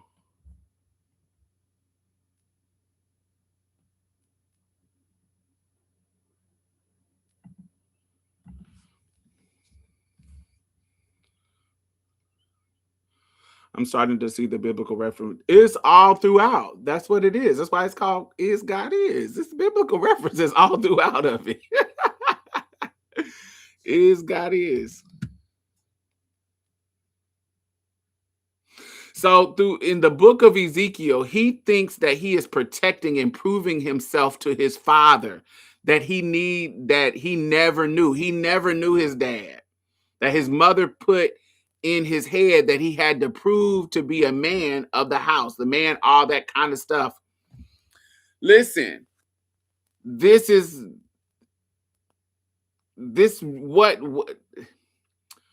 exactly what Ezekiel had to prove is what this Ezekiel has to prove.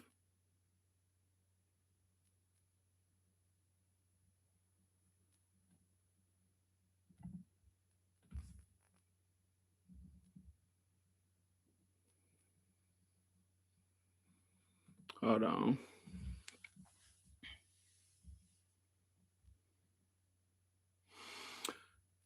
They both represent a son whose entire existence is consumed by the crushing and rigid demands of patriarchy, of a patriarchal figure. And this is why his character is named Ezekiel, because that is all that Ezekiel is doing, even in the Bible, is taking on the sins of Israel.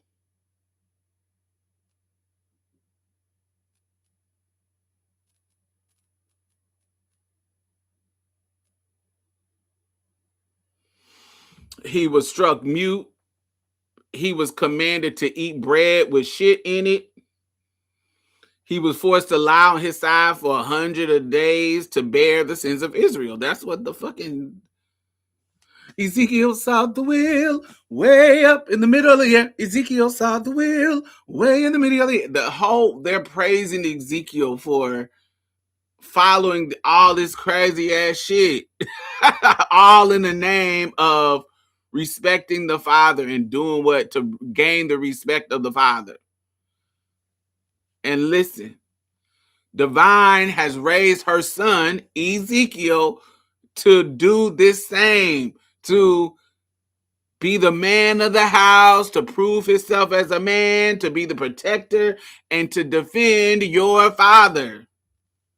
So it's no surprise that he shows up later in the movie to stop the twins from killing his daddy, because he's had something to prove to his daddy that abandoned them.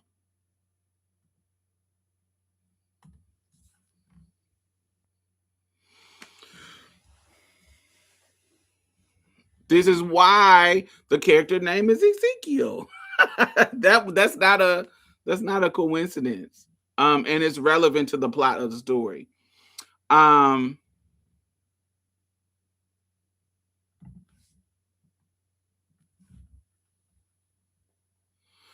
um, Ezekiel's fire represents the ultimate expression of patriarchal wrath, destroying the unfaithful, system. Your daughters, his daughters, y'all not faithful. Y'all trying to go kill my daddy? No, you trying to kill my dad? You trying to kill my daddy? Trying to kill my father? You are unfaithful, ungrateful seeds. No.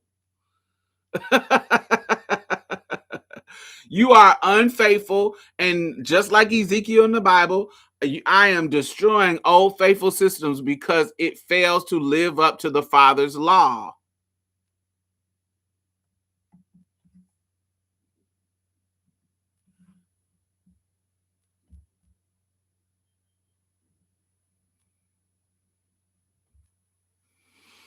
He reflects like, honey, they will burn it down and destroy everything before they allow you to compromise what he feels about his father.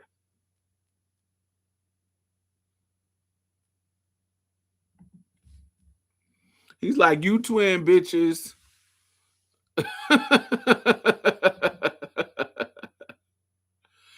You twin bitches trying to kill him.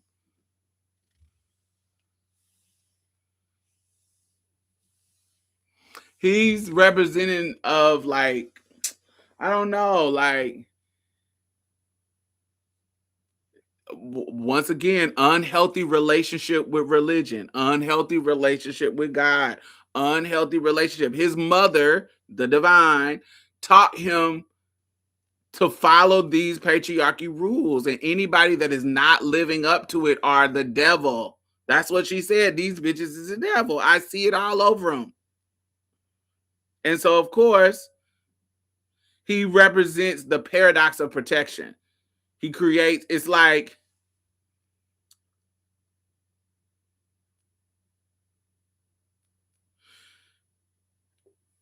he's trying to protect the honor of his father, even though he abandoned him. His mother has given him this image in his brain.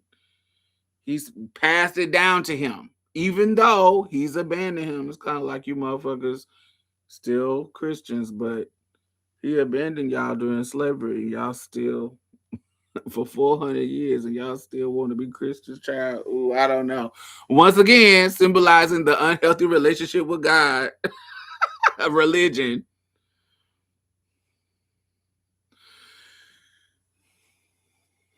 He's protect the honor of the ultimate father. That's what Ezekiel was trying to do. His God being the patriarch, but justifying his violence against the girls and his actions against all of what was going on, acting like a traumatized child, and against Israel too. Acting like a traumatized child, making excuses for an abusive, destructive parent, yet at the same time, he's trying to liberate future generations.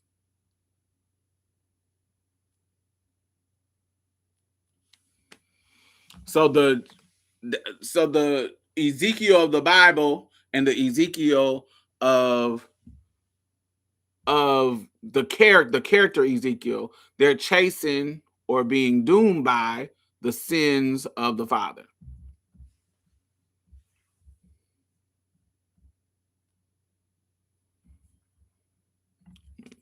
Delete this part.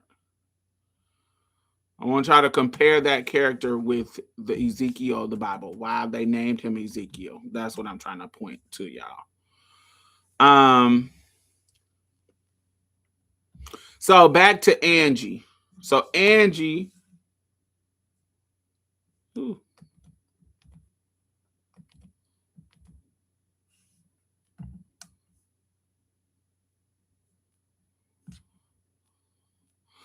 So, oh, wait. Oh, dang. There was something that I wanted to. Okay, here we go. So I talked about her being an angel. Back to Angie. Talked about her being an angel. So there's a scene where when we meet Angie, she's coming to the end of the trauma. with the man that she has been with in this little paradise. She has been the slave. She has been subservient. She has been all of these kind of things. We meet her when she is now coming to her senses and wanting to be free. She is trying to leave. Okay? She finally like, okay, I got to get up out of here and I got a plan. I'm going to pack my stuff up, get everything ready for me to go, and I'm going to get in the car and drive and get away. Okay? Y'all following me? Make sure you thumbs up if you're listening. It is 40 people in here and only 25 people have thumbs up. So okay, we know this story. The woman that finally gets the courage to leave and blah, blah, blah, blah, blah, blah. So what happens? She gets in the car. Of course, she gets her sons, da, da, da, da, da. But she gets in the car and she's ready to go. And as she's going down the road, what blocks her way? The past. The past. You can't be free until you deal with the past, baby. And if you try to ignore it, it'll stop you and kill you.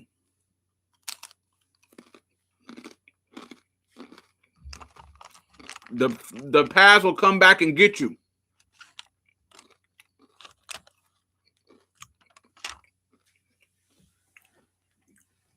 So,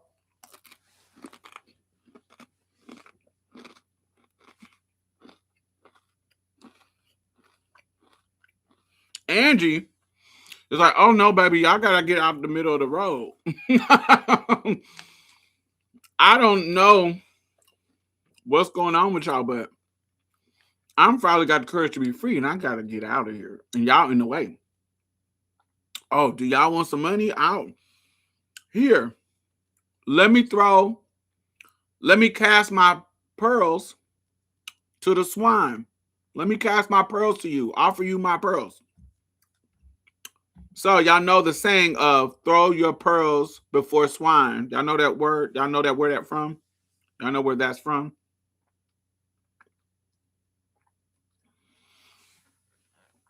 That is from the Bible. It's called the Sermon on the Mount.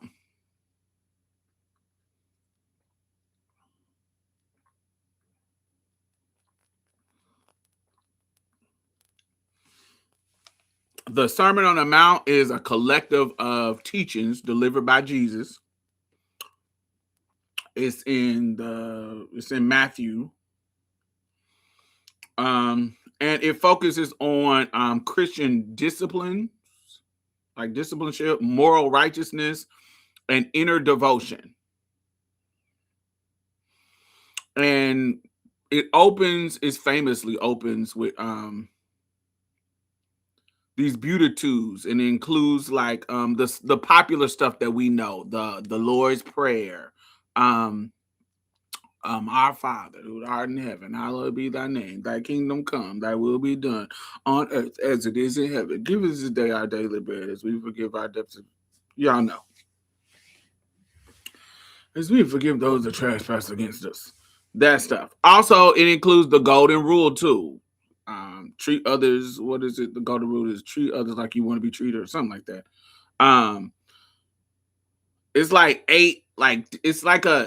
eight different like blessings delivered by Jesus at the beginning of the Sermon on the Mount. Okay? They basically describe like the ideal inner qualities of a disciple of Jesus, with humility, mercy, and peacemaking, all the shit these motherfuckers ain't doing now. When people talk about they not acting like Jesus, it's about being humble and merciful and peacemaking. You ain't trying to be violent and crazy and wild. You want to just be free and in the promise that it will reward them in the end. Okay, that's the whole. If you have these inner qualities and you're a disciple of Christ, it will reward you in the end. That's what happened. And so in the Sermon on the Mount, the throw your pearls to swine.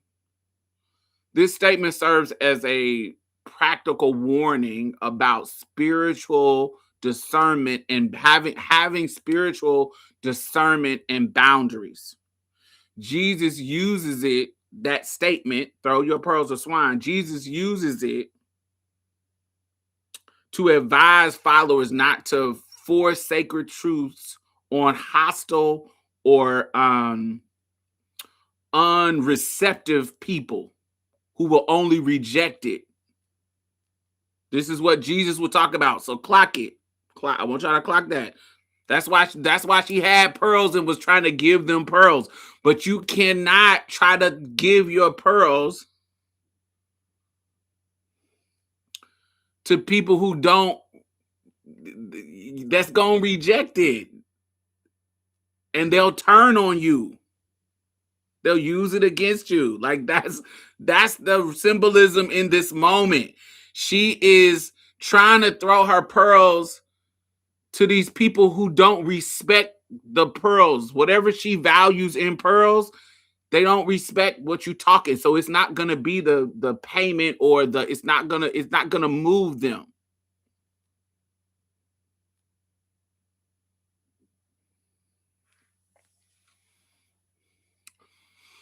Jesus talks about how they will only reject the message and turn on the messenger.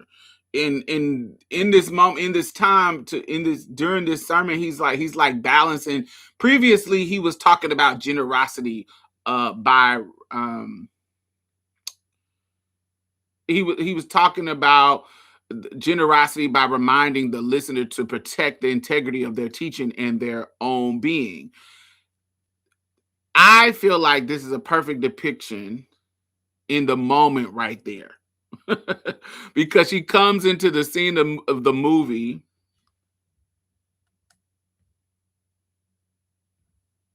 Yeah, this is how I was looking at it, because all of it reminded me of church. Of certain parts of church. And so in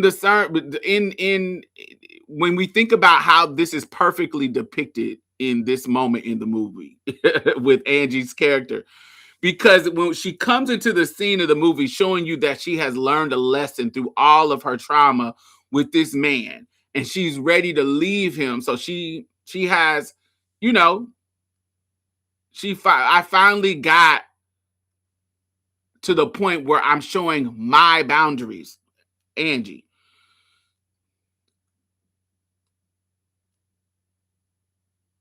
We're seeing her as she is escaping from being lied to. Okay.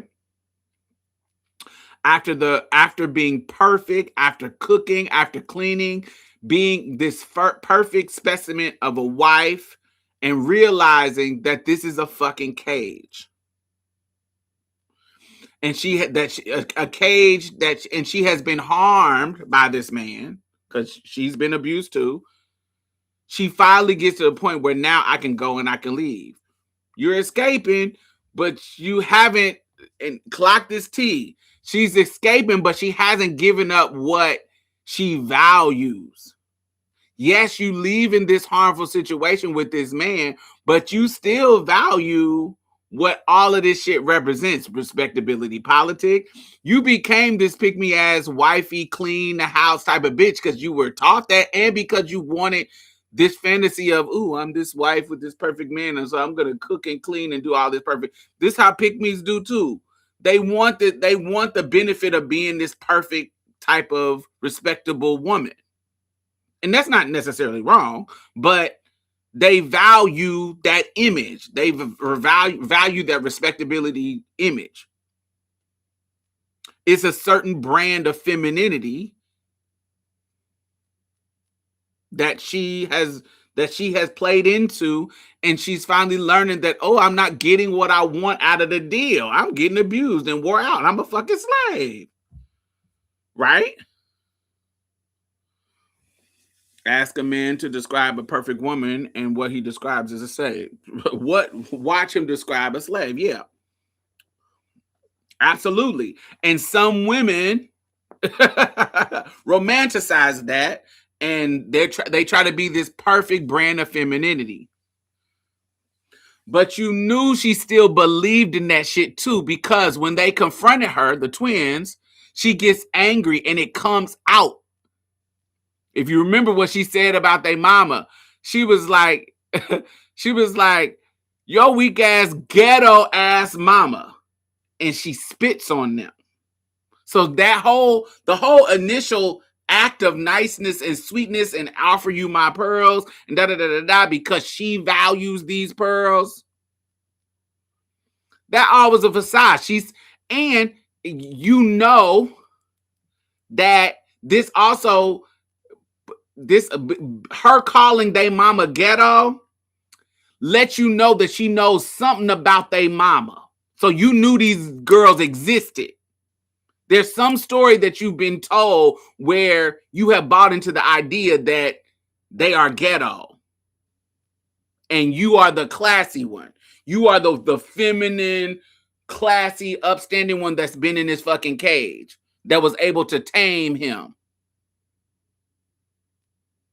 And it's not your fault your ghetto ass, weak ass mama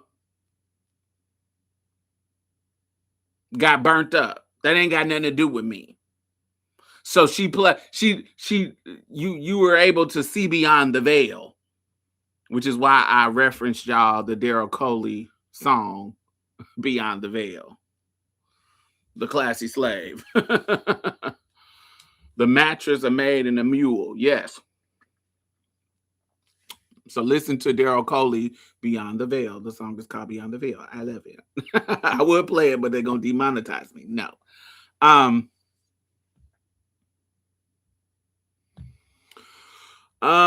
Let me see. She spits on them because she doesn't value them for real. What they want.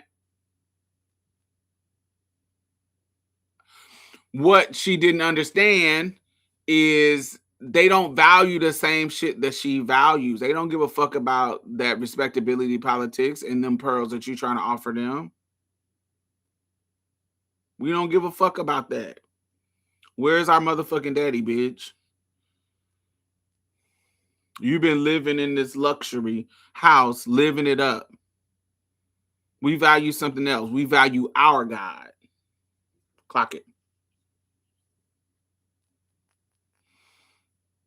And you're not about to be able to get to the promised land without us. Without addressing what we got going on, you ain't gonna be able to be free. You in your glass house, or not glass house, you in your perfect house in paradise, cooking and cleaning, da da da. You still not gonna be free unless them ghetto ass loud bitches from the hood is free too. Cause y'all all being wore out by the same system. Whatever world you trying to create, you can't get to that without addressing the past. You can't get to that without addressing the harm of the women around you.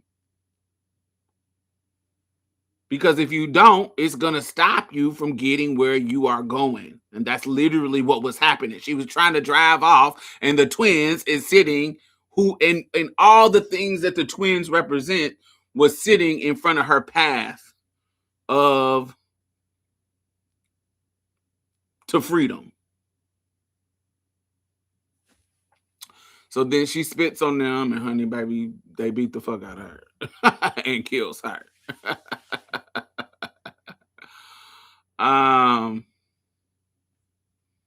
Okay, I gotta go. So I read Angie.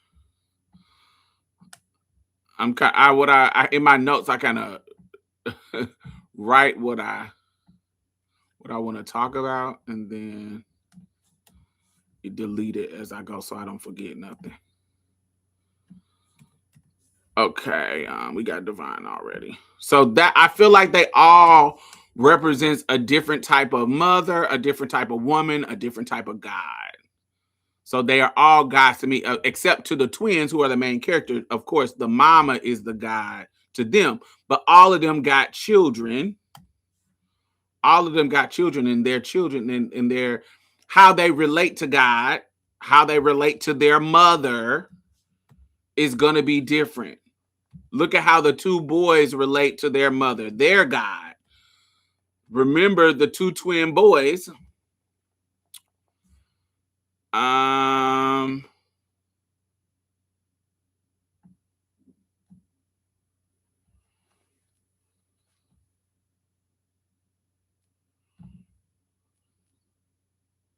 So let's go to the brothers. No. We're gonna go to the brothers. We're gonna go to, he has another set of twin boys. So right now, if you follow me so far, he has the two twin girls, and he has one single boy by Divine, two twin girls by Ruby, one single boy, Ezekiel, by Divine, and then Angie has two boys, Scotch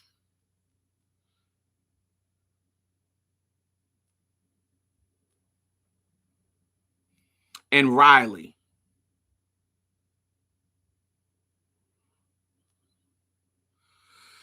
Scotch and Riley.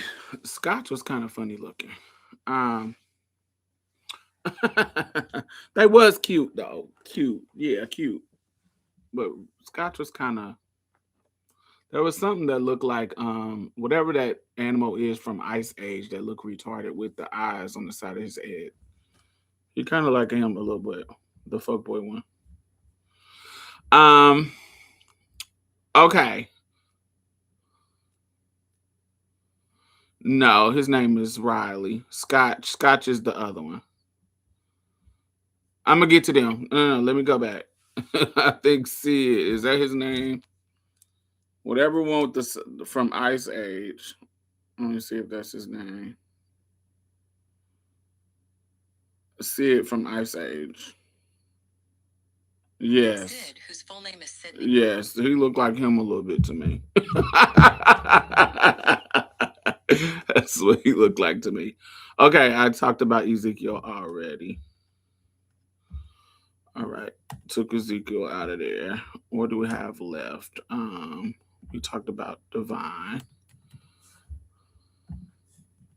All right, so we got Angie.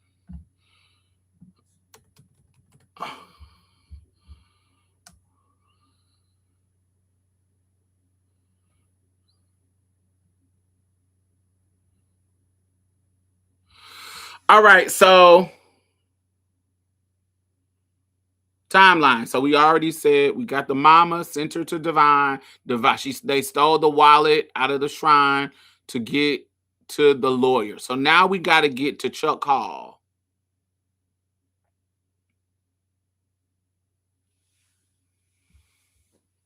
The lawyers, the man's former defense lawyer who got him off for this is the lawyer of the man, the father, who got him off from being held accountable for burning the main God character, Vivica Fox, for burning the girl and her kids, his baby mama and her kids. All right.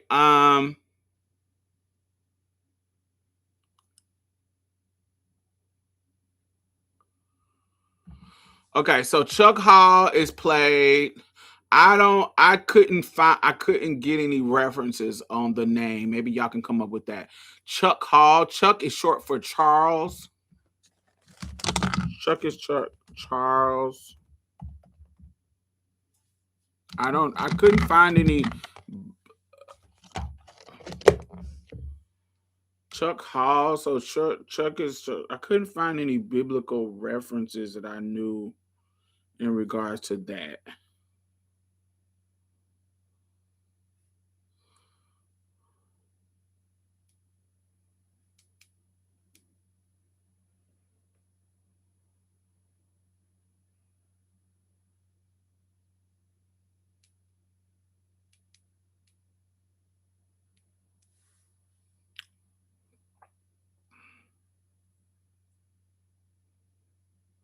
Yeah, I don't know. I don't have any biblical references to that particular name. Chuck Hall is played by Makaledi Williamson.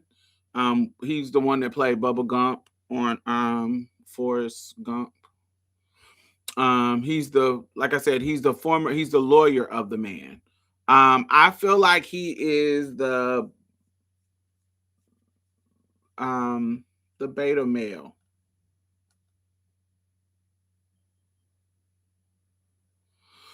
He's the complacent patriarch. Is it benevolent patriarch? Is that what it's called? He is the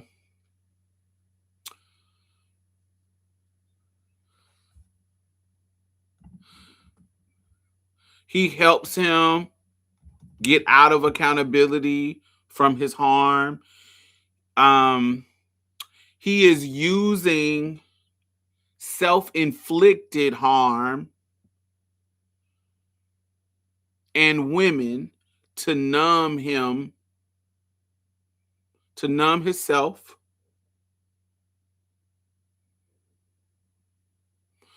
He's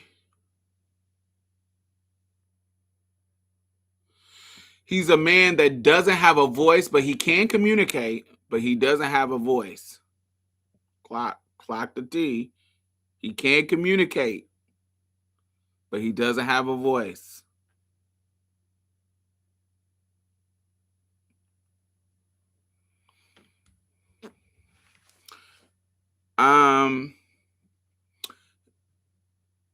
They come to visit him, and when they walk in, it's a sex worker dominating him, beating him up. And the implication is that he's preparing himself for the harm. Somebody is coming for the harm. Somebody is coming to give him harm, to be prepared for the torture or whatever. That's his character is the most like, I was side-eyeing.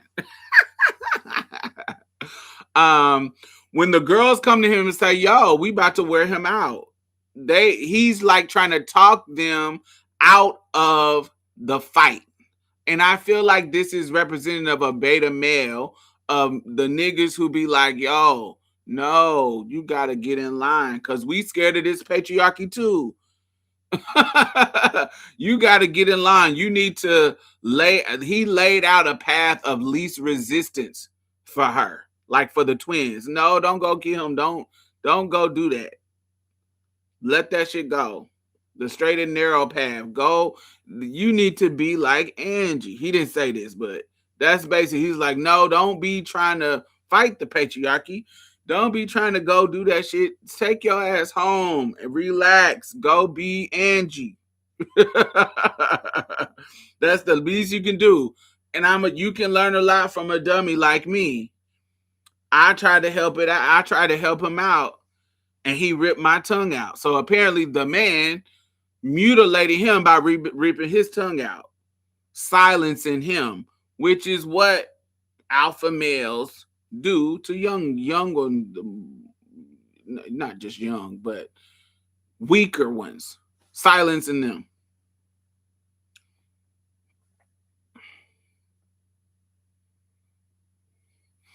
But this is the part that I want y'all to clock. If y'all still with me, this is the part that I want y'all to clock.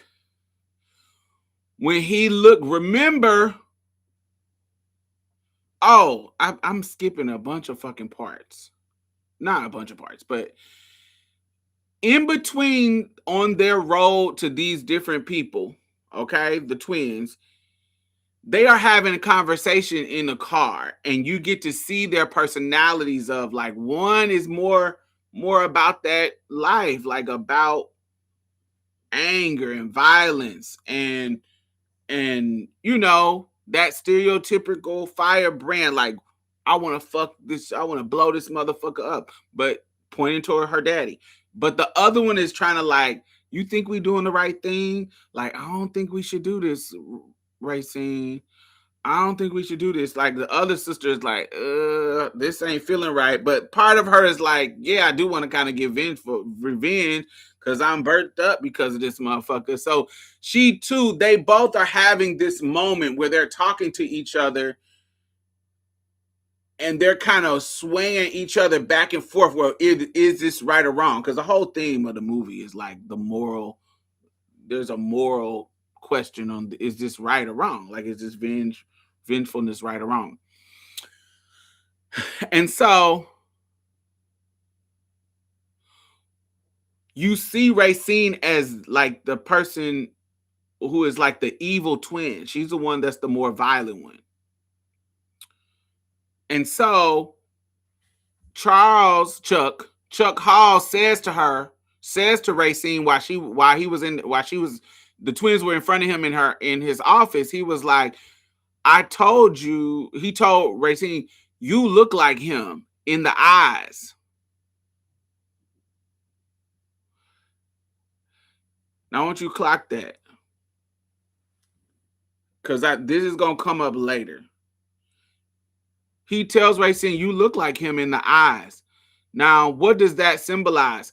That Racine is going through the world and how she sees things. You look like him. The way you moving, how you seeing the world is how he see the world.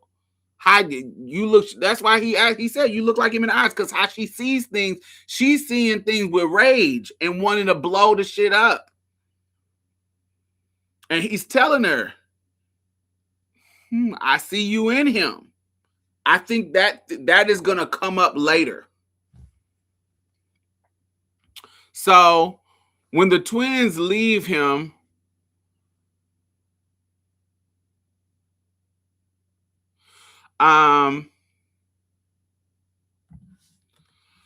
Racine is getting turned up. Okay, they're in the car. Racine is getting turned up. And I love to analyze the music of songs that they choose. I talked about this earlier. So one of the songs that when she's in the scene, there's a scene where Racine is getting turned up, hyped, because she's ready to go kill her daddy. And Anaya turns the music down. And so Racine turned it back up. And Anaya turned the music back down. She was like, bitch, what the fuck is wrong with you? What the fuck is your problem? So now you're seeing this tension between the sisters. Like, what the fuck? And said, you being fucking crazy. Like, and Racine is like, I'm tired. Aren't you tired of being a weak ass bitch? Like she calling her out on how you let motherfuckers run over you. Ain't you tired of being a weak ass bitch? Don't you want to finally do something about it? This world has been running us over and and you still being a weak ass bitch. Ain't you tired of that? And then the other sister look at her and say, ain't you tired of being the angry fucking black woman, raging and out of control, impulsive? You got her fucking fired from the job because you couldn't control your motherfucking ass. So they're clashing on that. Do you see what I'm saying? And think about black women. You got the ones that want to just go to be sweet and be nice. That's just the best way to get along. We don't want no trauma, da da da da. And you got the one that's want to rage. Fuck, burn this motherfucker down, da da da da da da. That's they represent two types of people.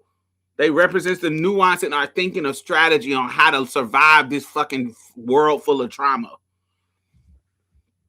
And so during that scene, the song that is playing is called Guillotine by this group called Death Trap.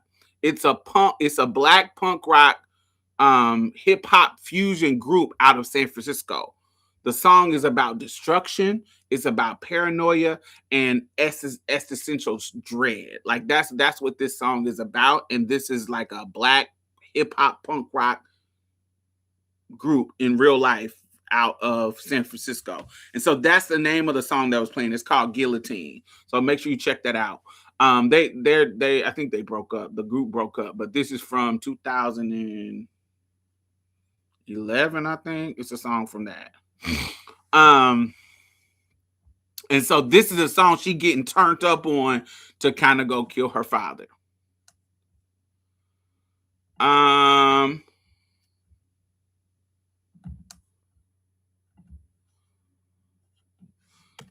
So he gives them the information. And when they leave, he comes back out and he was like, oh, I got to tell you something. He got twins, boys. So this is when the sisters find out that he has another set of twins that he's living with in this paradise. So that when they get to his house, when they get to this new house, it's looking like a paradise. It's looking like it's wide. It got palm trees everywhere, which is, if you think about it, okay, toxic, narcissistic, unhealthy ass niggas, they're trying to create a paradise for themselves where they are the king of their castle. They're trying to create a world where everything is perfectly geared towards them. And that's what he accomplished, where I'll talk about this later, but that's what his goal was. Clock that T. That's what his goal was. So he's actually living his goal. That's what his goal was for all these motherfuckers. But this is the one that fit the bill as close as possible. Angie.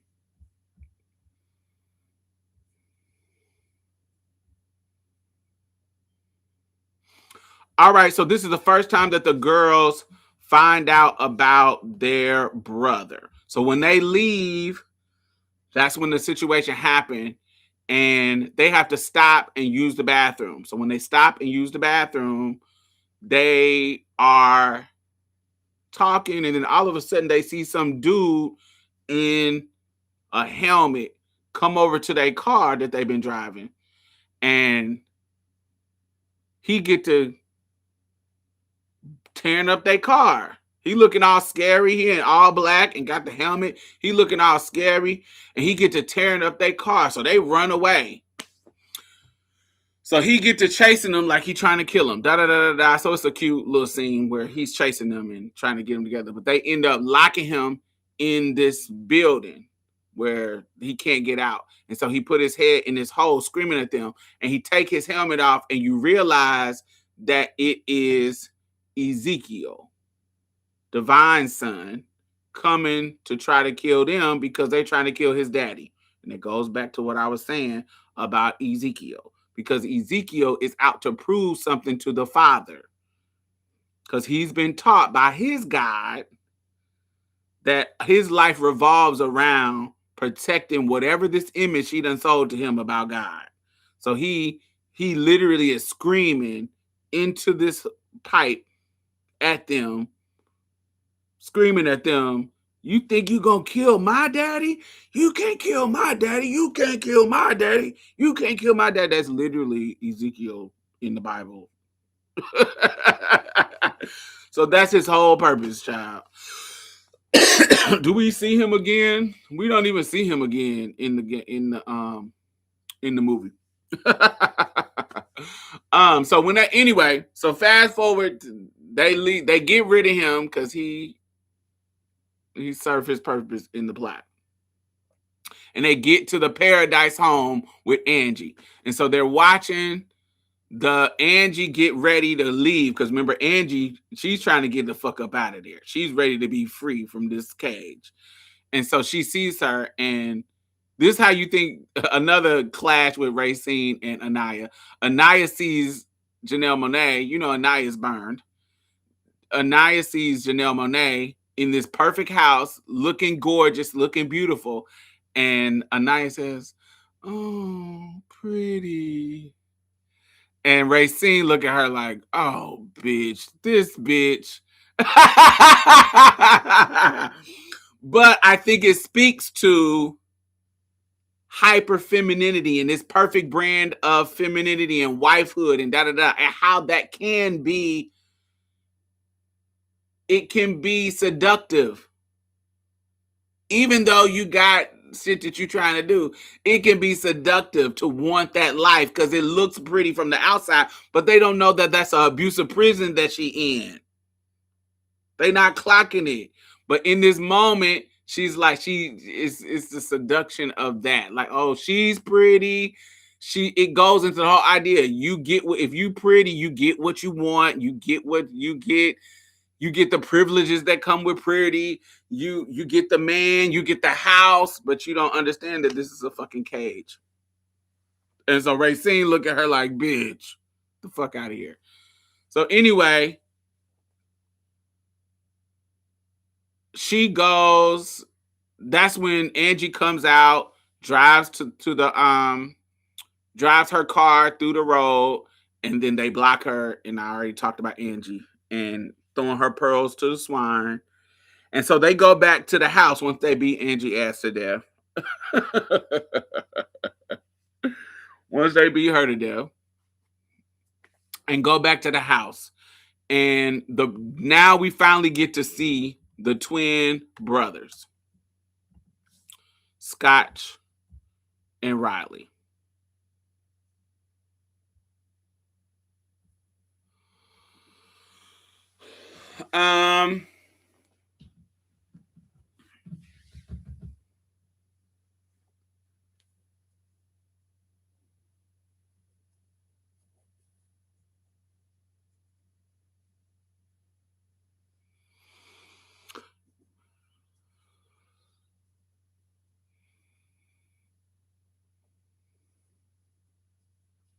So the brothers, I'm trying to look at what all I wrote. I say brothers. I say Scotch, played by Xavier Mills. Scotch is the outgoing twin brother. He's the typical nigga, no depth. He's he's a taught and excellent student in toxic masculinity. Very little bootsy son. If you remember when the twins came to the door, he immediately was saying, our daddy done bought us strippers. It's our birthday. He immediately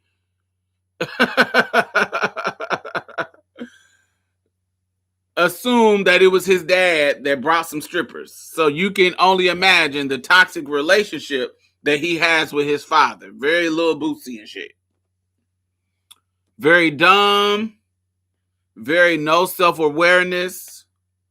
Very masculinity is tantalizing. Masculinity is the idol. Masculinity is the performance. Masculinity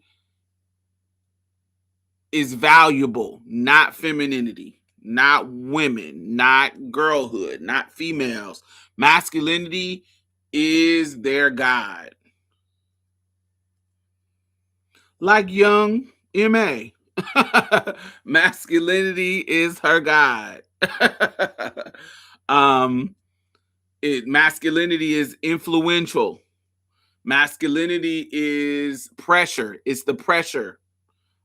He gets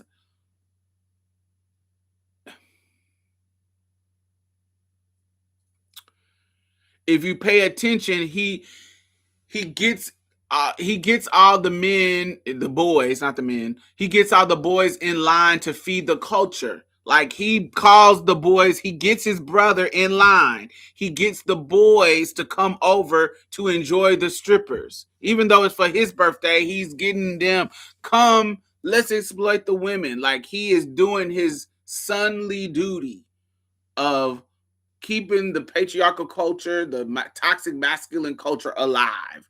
That is what they think their job is. They're proud to do it.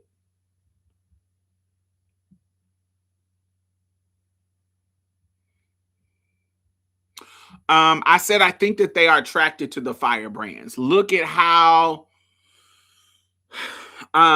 look at their engagement with each other.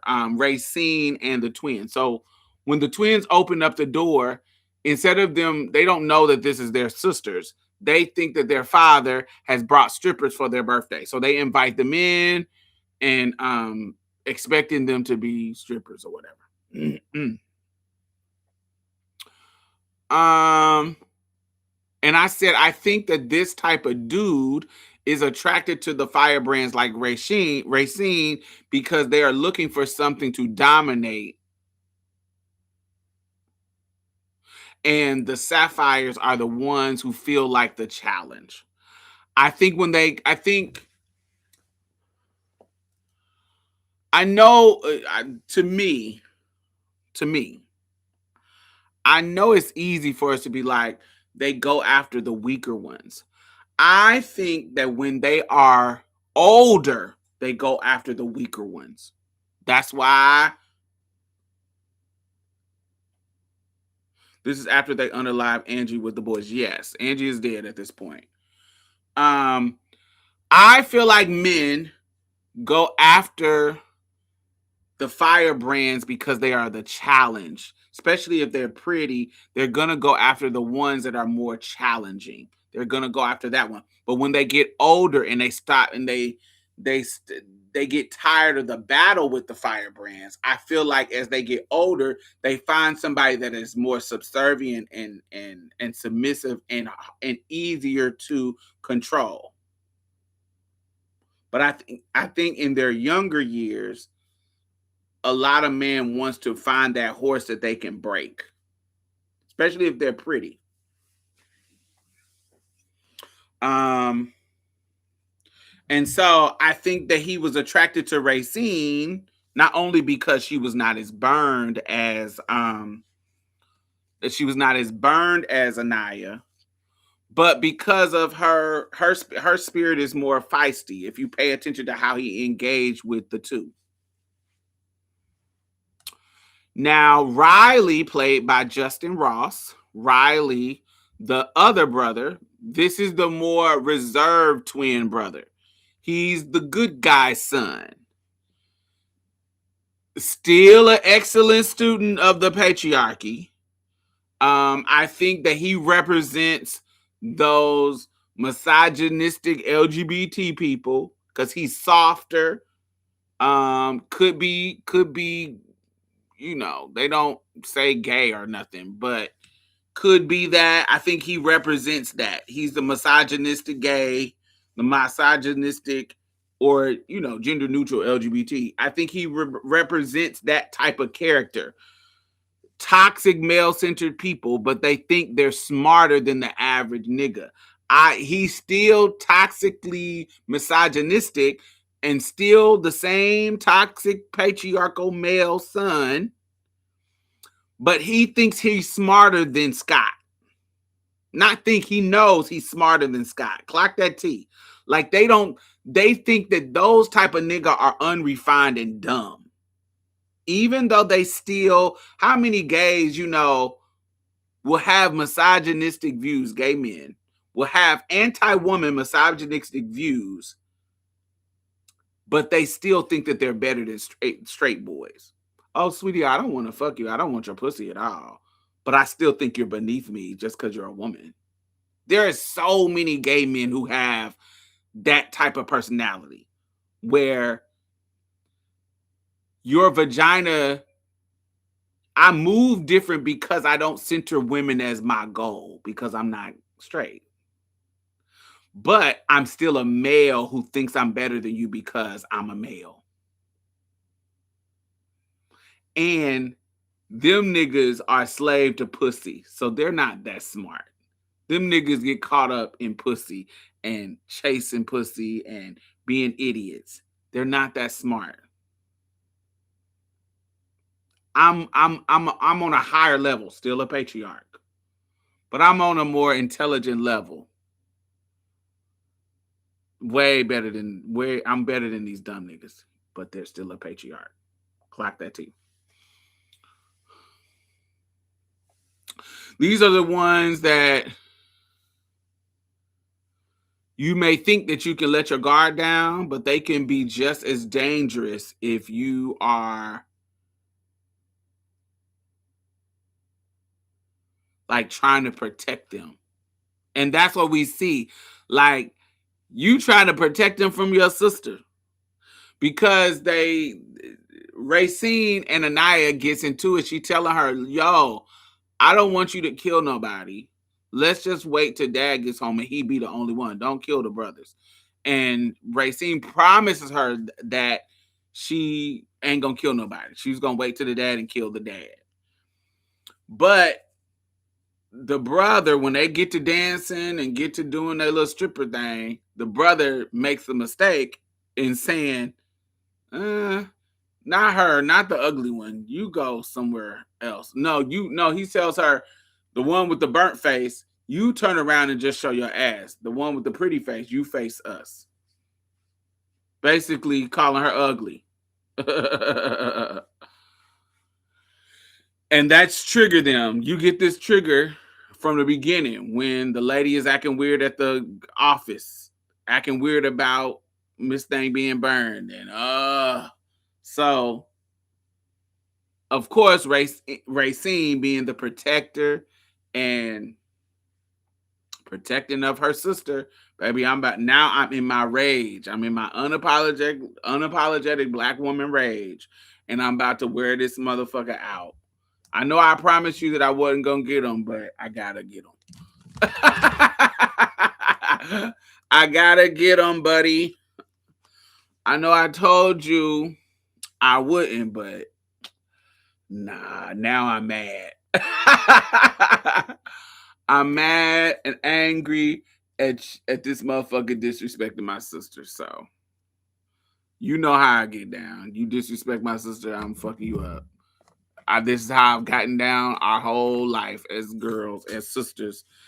And this is what's going down. I'm wearing him out. So, she takes him to the back. Take her little sock and her rock. And bash mister. And think about heaven later. Bash mister and you better bash mister and think about heaven later. So she bashes him to death. Now, while she's in there bashing the brother, Scott, Anaya is in the kitchen with Riley, the nice, soft brother. Right. The nice brother. And she's asking him, she's saying something along the lines of, don't you feel like she's trying to create a moment with this brother because he seems different? He's more reserved. He's in the kitchen while these niggas is watching the strippers. He's like, this ain't really my thing. So because he's moving and not centering women, it makes him more trustworthy. So she lets her guard down, right? She lets her guard down. She was like, don't you feel like, she says something, I can't remember the exact word she asked him, but don't you feel like basically your brothers act like that? Our siblings act like that because it makes them seem better. Like it's us being off and being wrong makes them look better in the eyes of whoever. Something along the line. I can't remember exactly what she asked him. And he says, oh, I never thought about it like that. He ain't gonna have that thought, bitch, because he's still a patriarch rooted in that shit. He ain't gonna think of it deeply like that because he thinks he's better than him. He thinks he's a bloke. He thinks that he's a brute. He thinks that he's beneath him.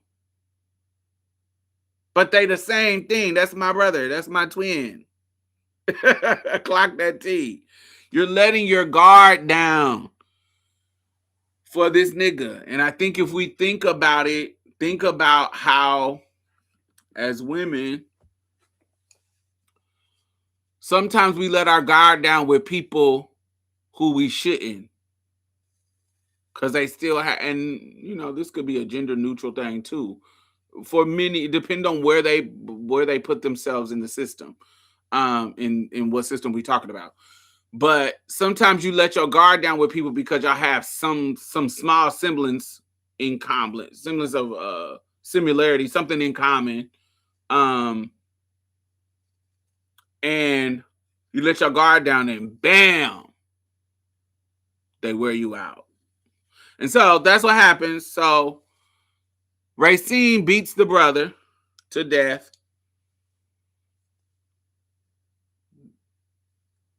They come in there and they find the brother, the other twin, Riley. They find Scott dead. The Riley is like, yo, you killed him. Crying, he's screaming and hollering, da da da da da. And Racine is like, oh, we got to bash the other brother because we bashed this brother, we got to bash him because, girl, we honey, we here. He gonna run and tell on us. He gonna snitch on us. Like, we gotta kill him too. Come on. And Anaya's like, bitch, you said you weren't gonna kill nobody. You promised me. What the fuck is going on? And she was like, nah, I ain't gonna let you kill him. And so then the other one is like, wait, bitch, I'm your sister. You taking up for this nigga over me? Bitch, what the fuck is wrong with you? And so that's when they clash and get to almost fighting or whatever. And Anaya, did she push her down or did she hit her with the rock too? I can't remember, but did she hit Racine did Anaya hit Racine with the rock? Or did she knocked her out or something? Like how did she get the rock? Oh, no. Racine put it down and just kind of, Racine put the rock in the sock down and kind of held up her dukes. And I guess Anaya picked up the rock and the sock and knocked her out. I think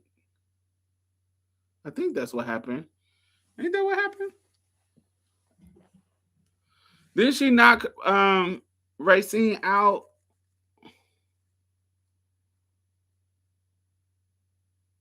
I can't remember how she got the sock. Did she get the sock? Or did she push her down? No, she had to knock her out because she had to drag her under the table.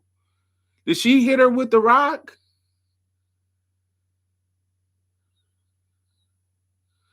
I can't remember. Anyway. But yeah, so she tells the brother, the second brother that's still alive, to run out after she done knocked her sister out. Now me, I never understood it, baby. How old are they supposed to be? Teens or young adults? Young adults. From what I'm to understand, like young adults. Yeah, they got jobs, they living on their own. Yeah, they have to be over 18 because they out of the foster system. So young adults, yeah, young adults. Anyway, so now Anaya and the boy is running. They done run out the house from Racine.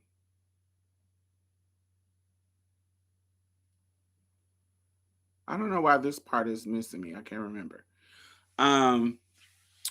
But anyway, the brother, she turned around and the brother, honey, started choking her. Cause you's a dummy, bitch.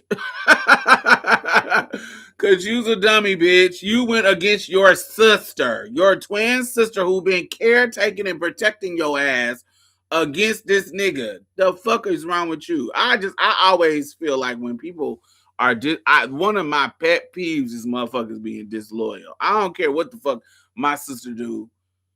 I may not join in with her doing shit, but I ain't gonna go against her for no motherfucking body. Fuck out of here. She might be doing some crazy shit, but I ain't about to switch up on her. I'll walk away before I switch up on her in regards to that. You fucking switch up on your sister to protect this clown. Fuck out of here. And that's why he was choking your motherfucking ass, because you let your guard down because you thought you had something in common with this clown, and he's a patriarch and he's going to be protecting patriarchy. And you just slay his brother.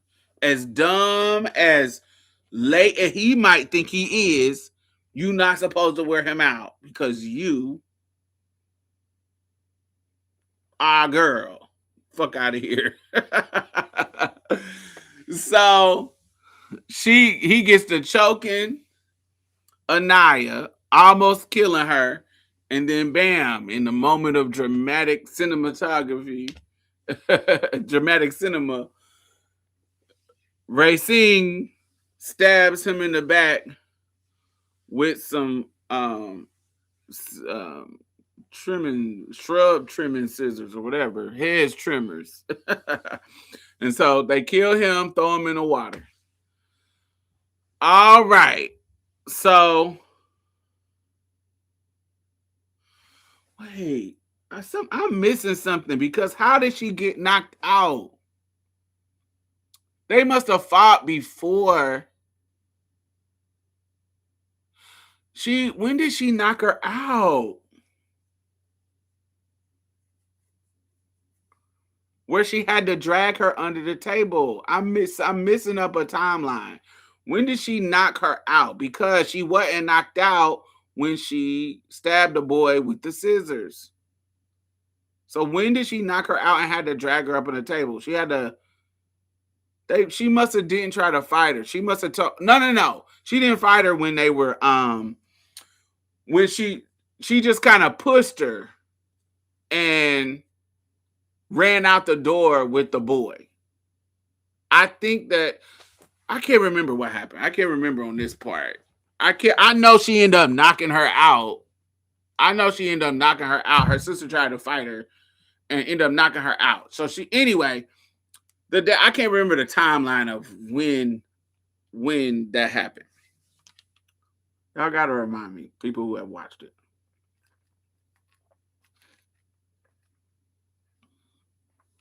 I know she stabs him to help him get off her sister. So but did she knock her out before? She had to knock her out, or she just had to push her down then? I can't remember. Anyway, why y'all not talking? I know y'all remember. Do y'all remember? Anyway, so the father comes home. Finally, the father, the devil, the man we like some motherfucking Kill Bill. Like, so you finally get to see Bill. It really reminded me of like a Quentin Tarantino kind of film, but with black people making it a little bit. Something about it was very Quentin Kill Bill to me. Anyway, so because we ain't seen it, we getting the tea from you in 2 weeks. Some people did see it. Some people said they saw it earlier. They must have left. So finally the father come home. And so remember, you ain't seen his face this whole time. You see, he walks into the house. He put his, I like that they have him dressed as like a normal guy. He ain't in no slacks. He in some jeans, real comfortable. He put on his socks, white socks in these slides. And all you see is his feet walking through and boom, boom, boom, boom, boom, boom. And so the sister drags the other sister to hide her under the table because she done knocked her out. To hide her. So both of them is under the table. So he goes to the brother, see the brother dead in the living room. He goes to the pool, see the other brother dead in the pool. He goes to the kitchen and makes this beautiful sandwich. Turkey sandwich, cuts it down the middle, put it on the plate, and takes it to the table and sits down on the table. And he knows she's under there. So he says, come on off and over there so we can talk, so we can see face to face, so you can ask me whatever you want to ask me. So she comes off and under the table. She got her rock, and she's on this end of the table. Remember, her sister is knocked out under the table. Anaya is up. Racine is knocked out, the mean one.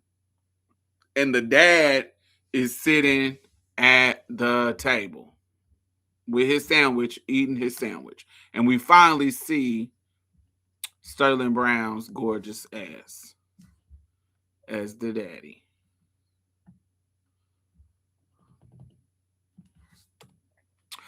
So one of the reasons when she asked him why her daddy, why he did what he did, why he burned their mama, What was the reason why you burned us? Like us and mama. Like what the fuck? Now he gonna have a cold cut. It was a kiki, but it was beautiful. It had lettuce and nice. It was like a fancy bread and lettuce and the good kind of meat. It was funny. And he made him a sandwich and sat down at the table. And so she asked him why you burned up, and he was like, she wouldn't let me hold her. Clock that T. He told his daughter that he burnt up they mama and her, that she wouldn't let me hold her. That was the reason I burned her. She wouldn't let me hold her.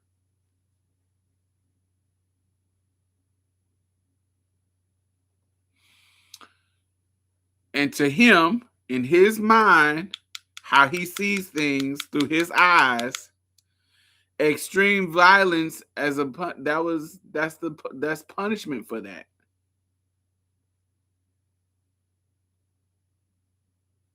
That's why oh boy Chuck Hall said to Racine, you look like him in your eyes. How you see shit, you look like him. Clock. You look like your dad. I see him in your eyes. I see you look like him in the eyes. So this is cycle of domestic and generational violence.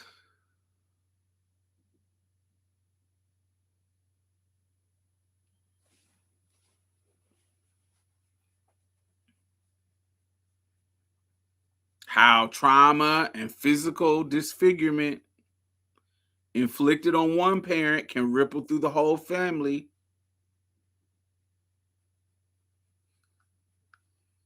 And clearly, if he's touch deprived, he's traumatic too. Like I'm pretty sure he got some trauma too.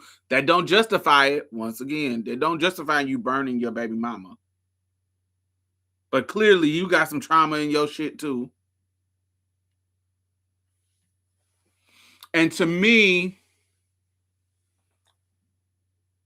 isn't this indicative of many of, if you date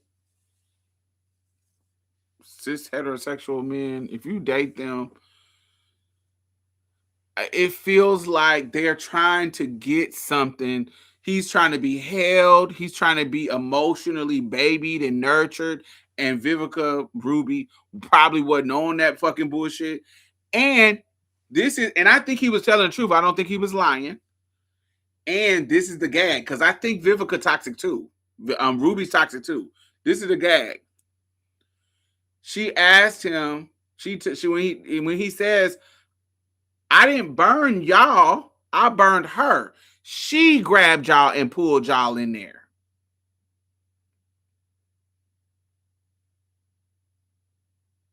I would have never burnt my own kids. I burned her, yeah. Not my own children. She grabbed y'all and pulled y'all into the fire with her.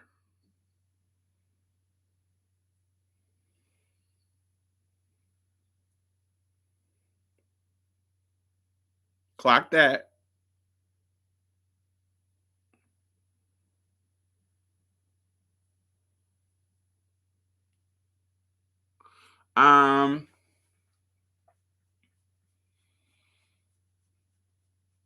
I think that he was using each one of the girls along the way when we see what, for whatever he needed.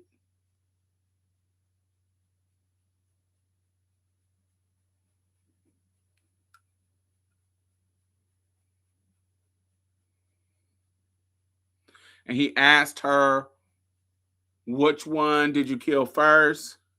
And she said, Angie. And remember what the mama said. The mama said, I want you to kill him.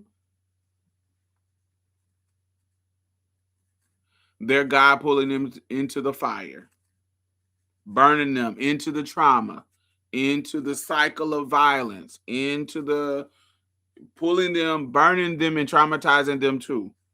Unhealthy relationship with religion, unhealthy dedication to religion, and allows you to be one-sided and one focus and be selfish and not think of anybody else around you.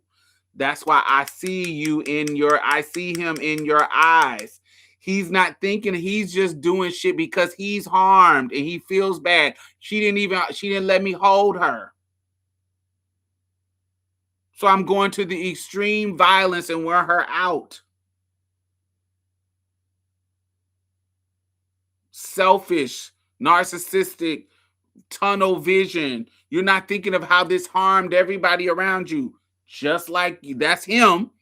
But that's typical. We know how these niggas move.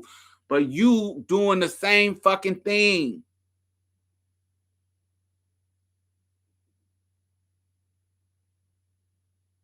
And you passing, he giving the genes and you giving the trauma too. So now Racine is moving just like him. And so, I forgot a major part. So when they come into the house, let me go back. When they come into the house with the boys, remember I told you the brothers thought that they were the strippers from their daddy. Remember? The twin brothers thought that these girls done came to the house because they thought their daddy had sent some strippers, right? Is Racine awake? No, she's under the table. But we gotta go back. Wait. We gotta go back because I missed a major part. So, they thought that they were strippers.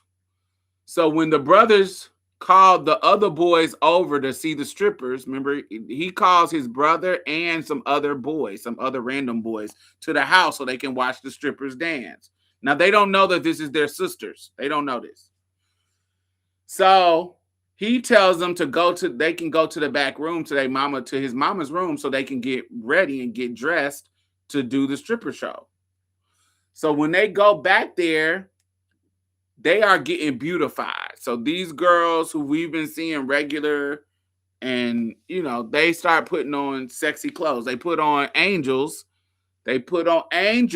Clock, clock, clock, clock, clock. They put on angels sexy lingerie clothes.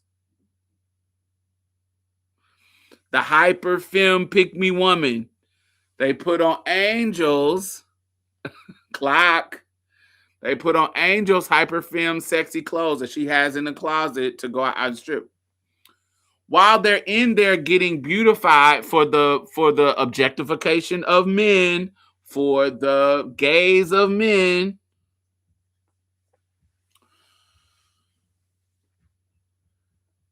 Racine asks Anaya, girl, why your titties look so big?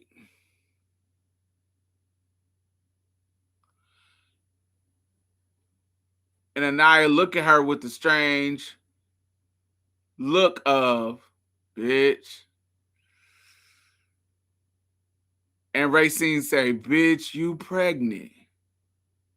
And Anaya says, yeah. And she said, by who? Oh, dude? She says, yes.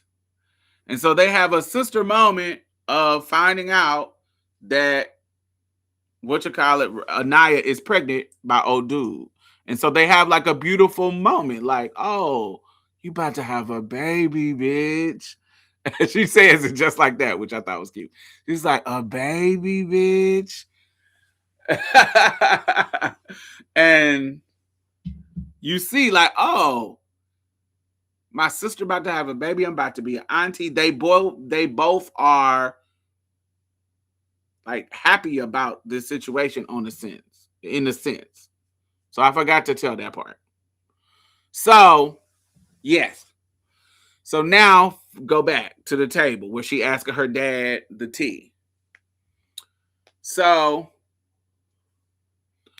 she asking her dad all the tea what happened. So she basically the dad basically say, I killed her because I burned her because she wouldn't let me hold her. She was emotionally disconnected. She wasn't doing what I wanted her to do. She was probably a firebrand that I couldn't control. Remember, I'm trying to find somebody that I maybe when I'm in my younger years, I was attracted to this, but now I need to find somebody like Angel who is just submissive and sweet and get in line and do whatever the fuck I tell her to do. Divine ain't like that, and Ruby ain't like that. That's why I had to lead a motherfucking ass. And I'm not as bad as your mother try to make you think I am. And so now you pregnant because she told him that she was having a baby. You pregnant, and now you done killed my 2 boys. And this is probably the only chance I have to have a grandson, a grandchild. So we got to make this work. So they're having conversation, talking, and da-da-da. He trying to convince her, girl, put that rock down. Let's make this right. Blah, blah, blah, blah, blah, blah, blah, blah, blah. So he is letting her guard down, getting her guard down, because this is at the end of the movie, because, the goal is to kill him. And so Racine is out and knocked out under the table. So now it's really, remember, Racine was the one that was supposed to do all the killing. She was the one who was supposed to do killing. Anaya wasn't totally down with the killing. But now that she's talking to him, and at this point of her being hyped about her sister, she's like, I feel like she could have done it, but she also is like, oh man, she got questions. So finally, he let her guard down, and boom, it's all a ruse. He smacked the shit out of her. Boop. Boop. Bash her. Bam. Sit your $5 ass down before I make change. Stupid bitch. Cause you stupid for letting your guard down. This nigga burnt your fucking mama and you, bitch. Why the fuck you letting your guard down? The fuck? And your brother just tried to kill you, bitch. Why are you letting your guard down? Stupid. That's why you need balance. That's why you need Racine to get your ass back in line. Your soft, weak, pussy ass is too vulnerable. You need a bitch with some dog in her, bitch. Stupid. You ain't got that dog in you. So you don't know how to not turn the fuck down. Not turn up. Bitch. You let your guard down. Let your emotions get the best of you. This nigga done burnt your mama. And you.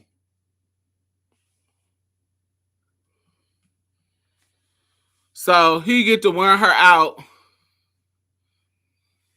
And in more cinematic drama, Racine saves the day, gets up and bashes him. And so they both start twirling the daddy. Bam, bam, bam, bam, bam, bam, bam, bam, bam. Twirl, twirl, twirl, twirl, twirl, twirl. Twirl the daddy. They got him bleeding, got him leaking, wearing him out. And so he's crawling through the blood and going to, they're beating up the daddy. It's towards the end of the movie.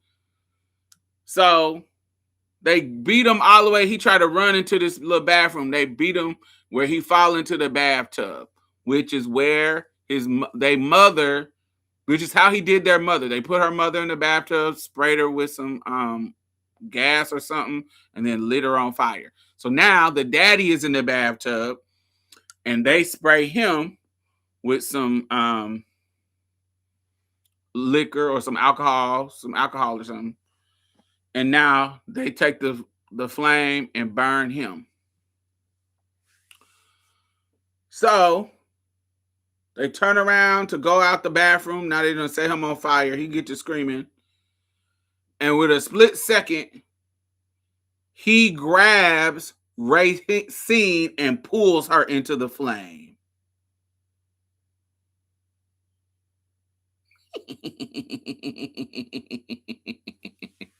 just like her mama did. And you see Anaya back up against the wall.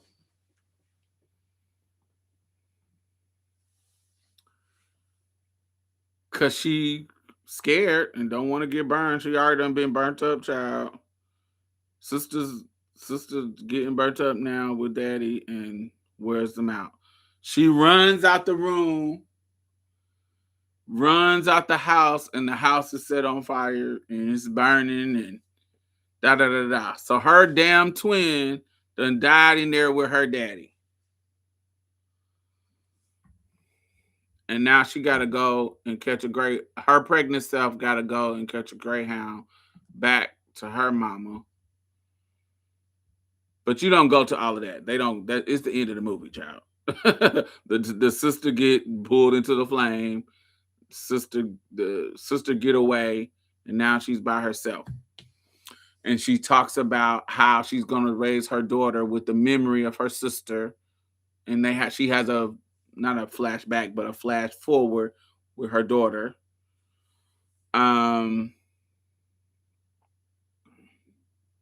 And I a lot of people, when people were talking about they don't like the ending of the movie, I actually love it. The reason why I love it is because you gotta kill off that side of you. It's good. That bitch with the dog in her is good, but she also represents that old age trauma. Do you see what I'm saying? She got that dog in her because that's the trauma that her daddy passed down to her. And so she also is representing that rage. And in order for you to live a peaceful life, you got to address that shit. That shit got to die too. And so that's what it represented to me. That was a part of her daddy too. That was the residual of her daddy. That's why he said, I can see you in her eyes, how you see things, how you move, how you navigate in the world. She done already lied and did all this kind of stuff about when you ask her not to do certain things and she still do. She doesn't know boundaries. And so it's going to come up again. She's going to re-traumatize because she has that same streak of unselfish, unthoughtful tunnel vision. And just because you're on her side at some point doesn't mean that that's not going to affect you. And so to me, her dying, the sister, the other twin, because I feel like they both represent one, but one is one side of you, the yin and the yang.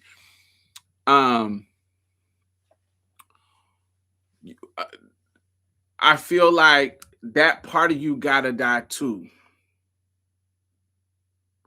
If you're trying to move forward in a healthy way and in generational curses, you can't just continue and be re-traumatized, because that's just gonna keep going. It's not gonna stop.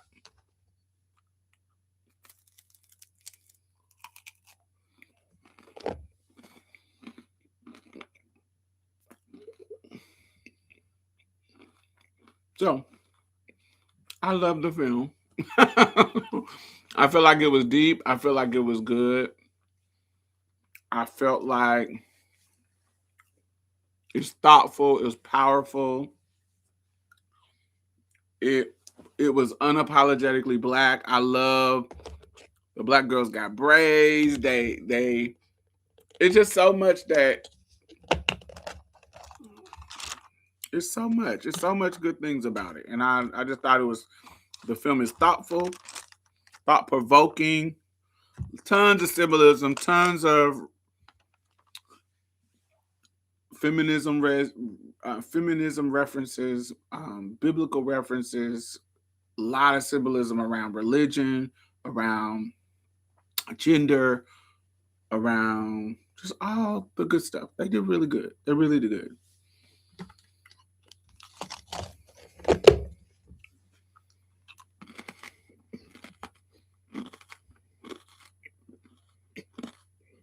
For you.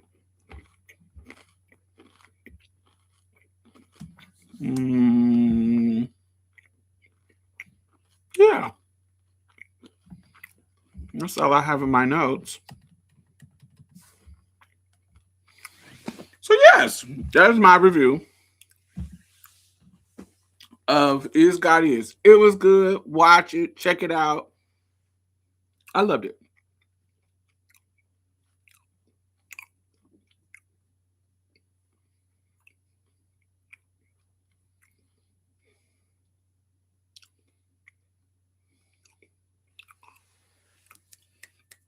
I love it. The acting was really good. I liked I liked everything about it. I'm trying to think of, was there any acting portion that I really didn't. I didn't, and I loved. There was a part of Erica Alexander's preaching that felt inauthentic. She has a scene where she's preaching, and it was like, I wish that she was better at selling that portion of the character. I wish that was more realistic.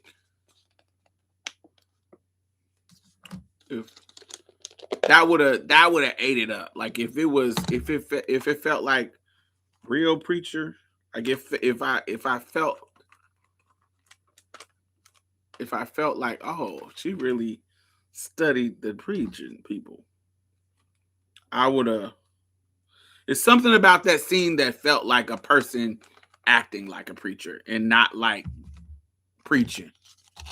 Does it make sense?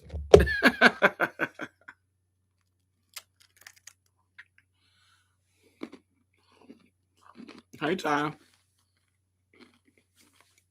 That was my only acting critique.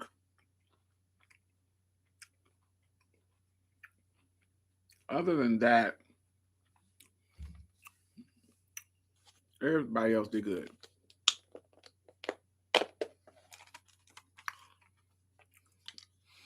Question: do you think the black trans community is fractured? If so, what do you think is a possible solution to get the girls united? Fractured. Fractured.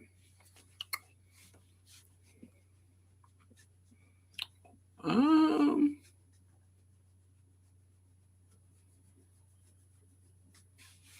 think I think like any group, there are factions. I wouldn't necessarily say fractured.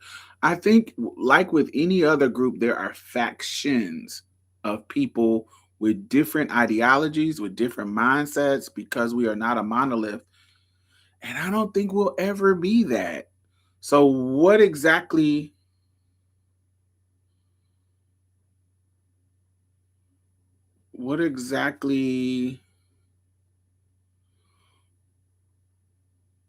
what we need to be unified for, I don't think we're fractured around that.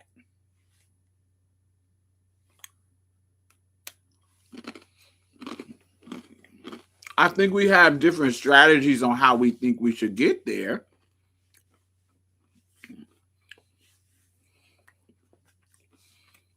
But I don't think we're fractured around where we're trying to go, if that makes sense. But I think that's what black people do. Mostly.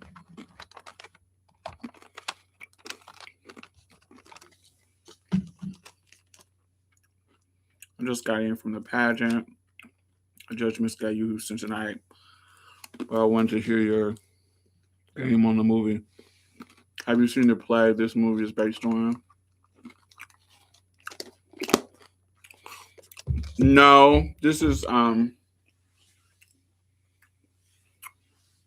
it is the same person who made the plays made the film.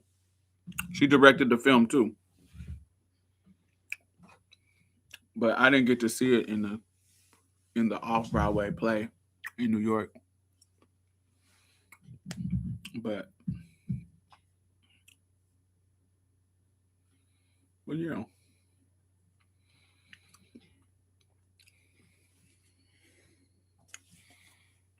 but I don't think we all need to be unified either.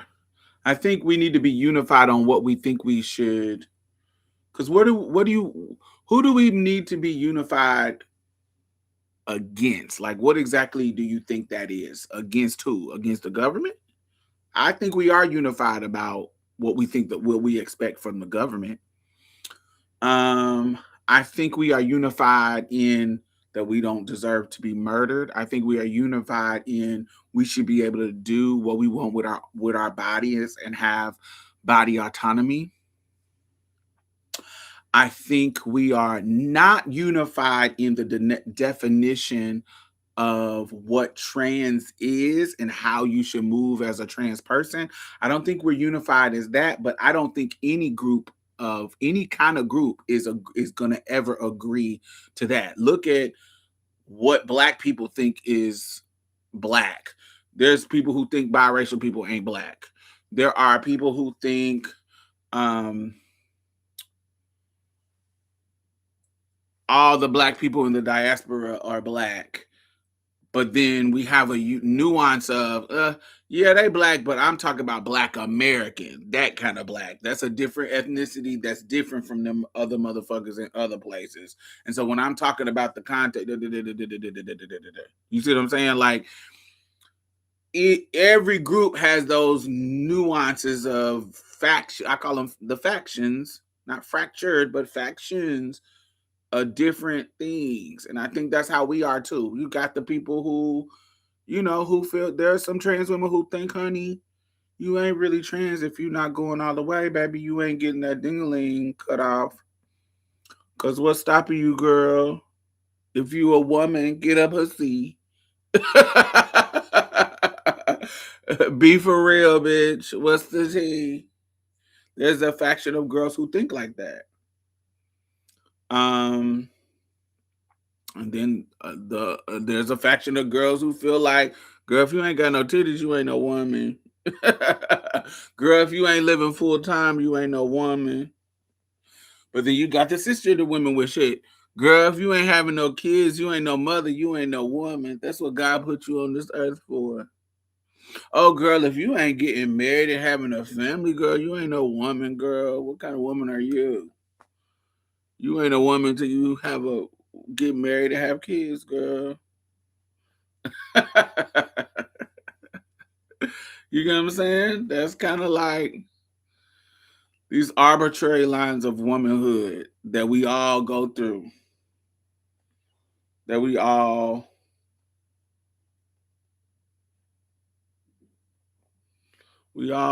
are subject to this kind of conditioning, to these judgments, to these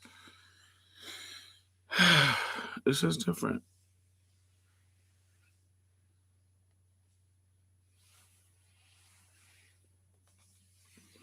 So I think that we're going to always have those factions, but I think in general, what we're unified on, which is we should be able to pursue happiness. We should be able to be safe. We shouldn't be getting murdered. We shouldn't be getting discriminated against. I think that part, I think we're all unified on that part.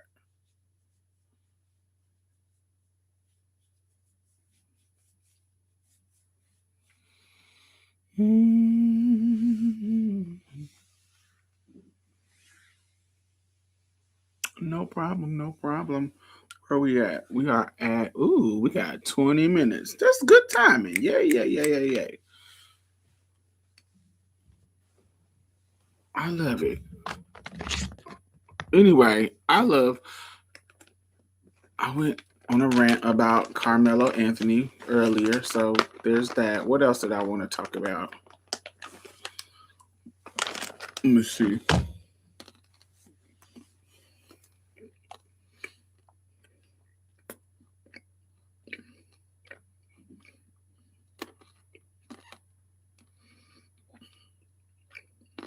Sometimes I save. Oh, this was good. If that makes you feel uncomfortable, Listen. Greek myths are rape manuals, and if that makes you feel uncomfortable, it should. Zeus raped Leda, Europa, Persephone, Callisto, Danae, Poseidon raped Medusa in Athena's own temple. Apollo chased Daphne until she begged the earth to swallow her rather than be caught by him. And none of this is characterized as crime, by the way. These are all characterized as the acts of gods. They are glorified. This is what the Greeks and Western civilization have handed to every child who has ever learned about Greek mythology for the last 3,000 years. This is considered sacred literature. So what has that done? It has formed a cornerstone for making male sexual violence the natural order of the universe itself. Here's a case study. Medusa was raped by Poseidon. The Medusa was punished by Athena for being raped, and then she was beheaded by Perseus, and then her severed head became a weapon. The victim became the monster in her own story. That's not just a myth. That's a manual for how to do that. It's a manual for how to treat women, how to frame their violation, and how to make them responsible for their own destruction. We're still living inside of it today. Rape culture was not born on the internet, and it was not born in the 20th century. It was seeded in Greek mythology thousands of years ago. This is but one of the very sneaky ways that male superiority and violence against women has been allowed to exist in our culture, in our institutions, in our education for thousands of years, completely unchecked. And this is how we can look around today and ask, why do we have such a rape culture? Why is male violence so normalized? It is because our culture from the very beginning, Western civilization, through the Greeks and Romans, has curated, approved of, and used scholarship and education to condition all of us. Greek. I love that. That was so in the reference to talk about gods and religion and the pervasiveness of rape culture. Because that's true. That Zeus rapes Medusa. Athena, his wife, another god, punishes her for being raped by Zeus.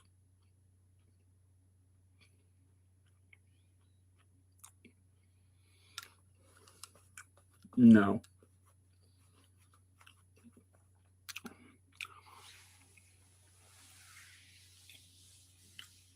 And then the dude comes and uses her head as a weapon.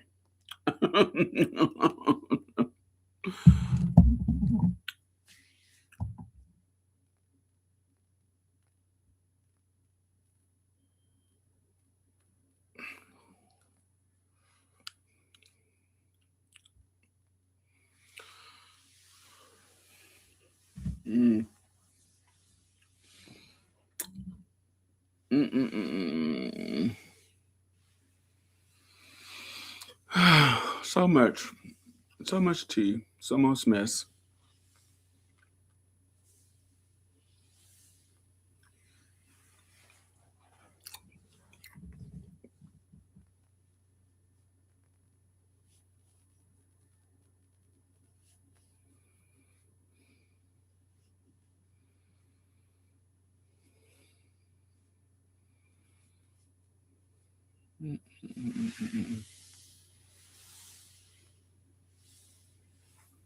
Mm-mm-mm-mm.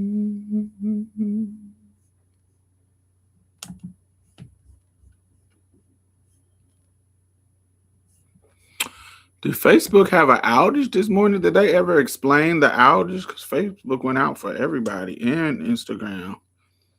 Did they ever explain why it happened? Was it Iran wearing us out? Did they get hacked?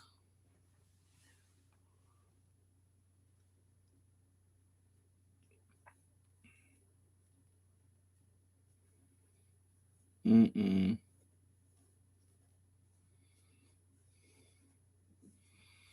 I woke up this morning and was like, oh, did somebody hack me?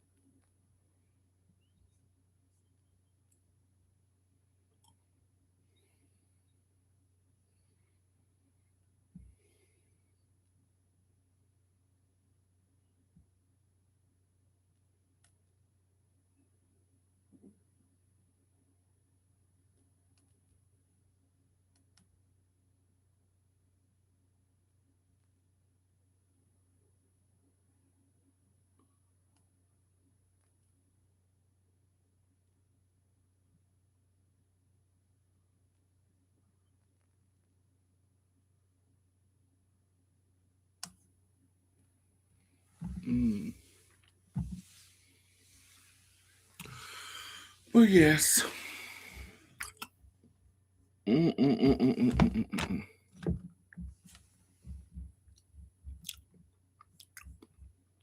I'm trying to see if I can.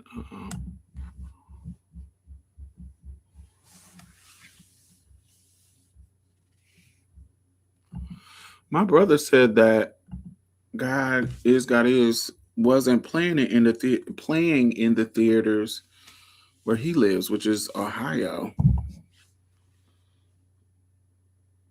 It was playing in all the theaters here.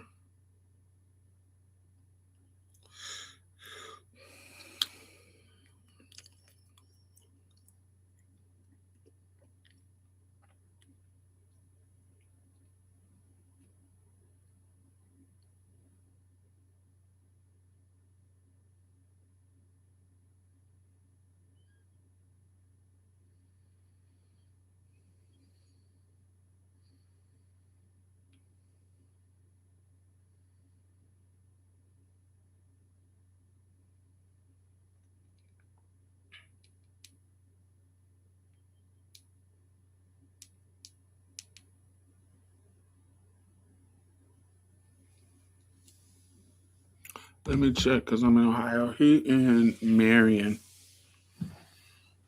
like Columbus, Marion area.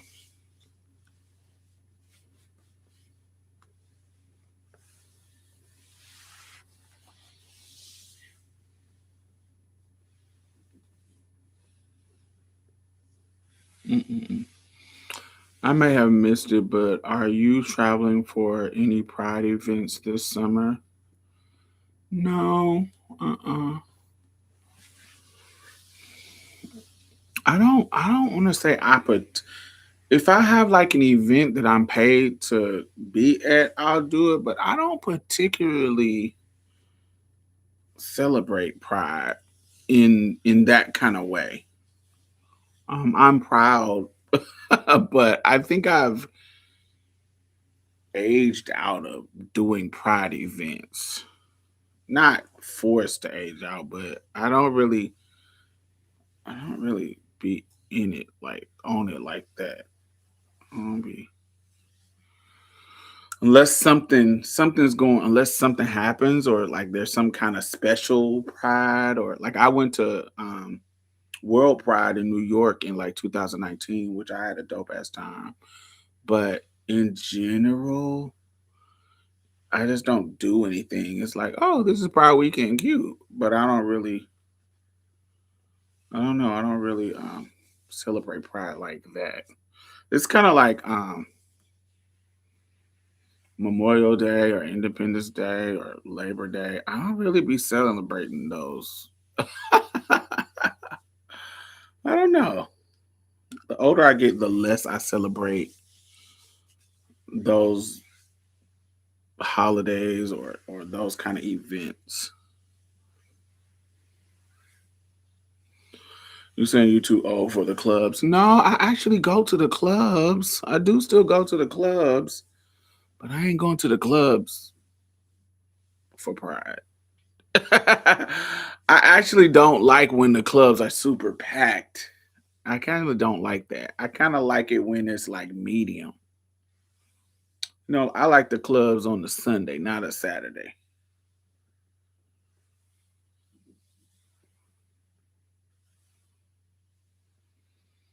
Out of the blue question: do you ever pass gas around your ex, or do you go to the other room? What?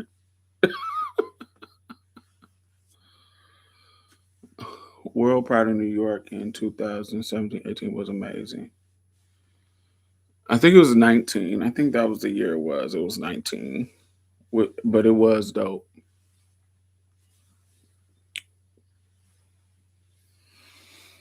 But yeah, I went to Sydney Pride for my birthday. That's what it was. That's what I went there for. I was celebrating my birthday, but I did the because it was Sydney Pride. I loved the fact that that's what was going on, and it was the most amazing Pride I ever been to.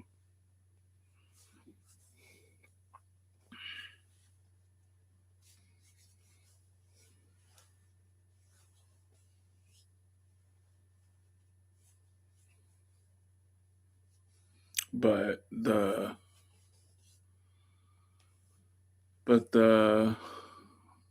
yeah, but just going to Pride for Pride's sake, I ain't really I ain't really doing that. I'm kind of just there has to be something going on.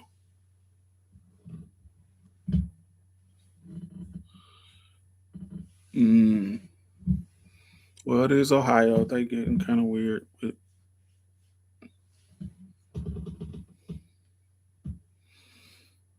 spurts of involvement in Pride events. Most of them depend on me being paid to attend. Other times, I like my friends are feeling punky sometimes. It's contagious and I'll go for fun. Yeah, I don't like the crowds that I like it. I don't know. I like when the clubs are medium. They don't have to be um I like when the clubs are packed without lines. Like when you get in the club it's packed but you ain't standing out in line to get into the club. That's the type of traffic that I like when I'm when I go to the club. I like for people to be there, but I like for them to I don't like it to be ooh you got to stand in line. They done upcharge the rate to get in and all that kind of shit. I don't like that. I like it to be packed enough for you to be in there having fun, sweating and dancing and jumping around and being free, but not packed enough to have any lines.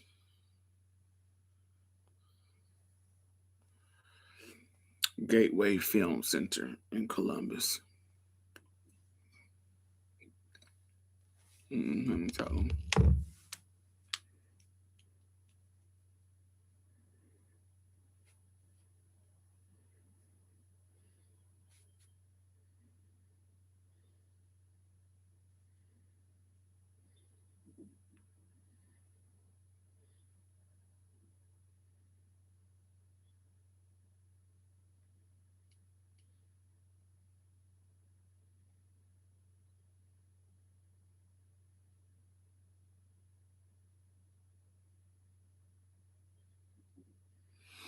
My brother has been doing battle rapping and been kind of winning for like the past 3 years. He ain't been telling nobody about it. He literally just hit me. I've been knowing he's into battle rap, but as a spectator, I didn't know he was actually rapping.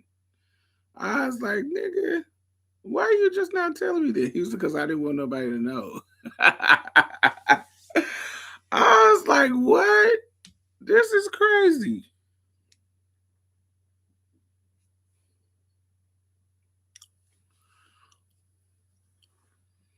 No, not from me knowing. I know he has a history of being a spectator. Like I know he watches battle rap, but I didn't know that he does it. Like I've never heard my brother rap. I know that's one of his hobbies. Rapping is hobbies. I don't really know. I didn't really ask any questions.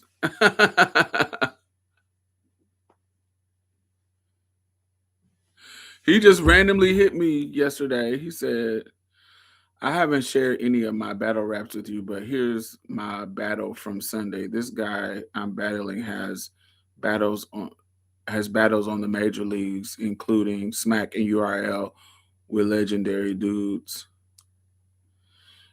And then he sent me a link, and I was like, "Oh!"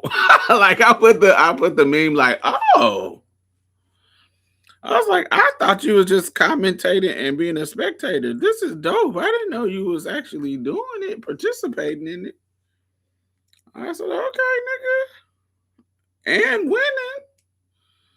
I was like, all right now. Get into it.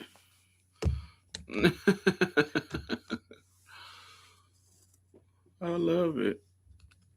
And I haven't talked to my other brother But yesterday he got to. I don't know what. I haven't talked to him because he got into a Rakim, and anytime he get into a Rakim, he don't talk to me. So it's something. If he's mad at Rakim, he automatically mad at me. I can have nothing to do with the situation, but he will add me to it. They got into it about the WNBA, and he just got so, I guess, so mad and so rageful. He was like, "You and that motherfucking Diamond think that y'all to think that I'm the dumb one. I'm not motherfucking dumb." Like he went into a rage, and I was like, how did y'all get here off of WNBA? How did I get in it?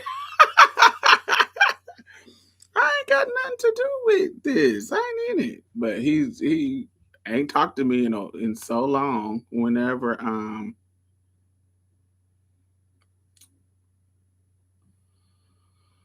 can't remember. I don't know, but child, I just left it alone. And he finally yesterday, he started randomly sending me pictures of my nieces and my nephews after not talking to me for months. Don't they look so cute?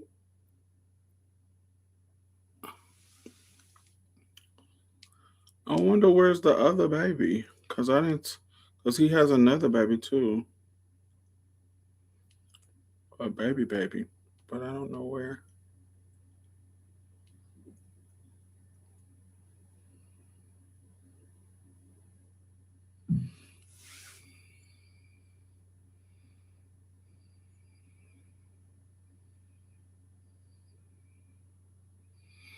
Don't they look cute? They look so cute.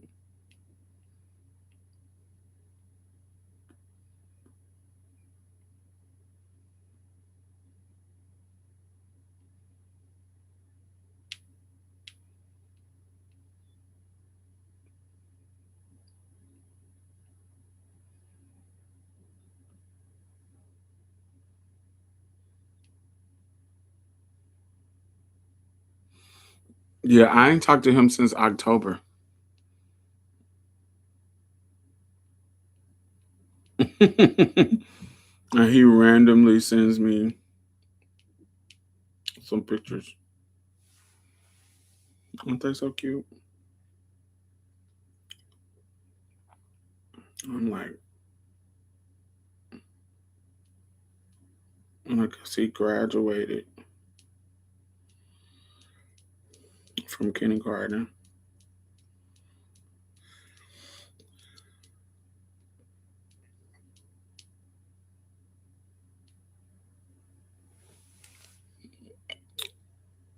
Look how tall he is. So tall.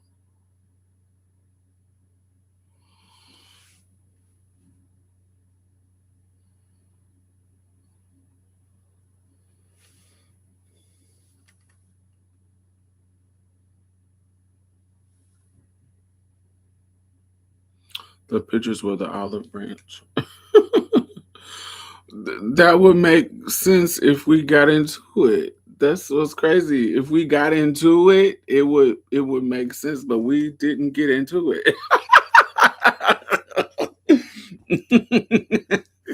It's like I didn't have no beef with you. I didn't argue about the WNBA. Y'all did. It wasn't me. I ain't got nothing to do with it. But I'm also, I'm not the girl. I ain't gonna argue with y'all. I at this point in my life, I'm at the point where I am not trying to be friends with no motherfucking body that don't want to be friends. I'm not trying to be family with nobody that don't want to be family. I am not breaking my neck to be nothing to nobody.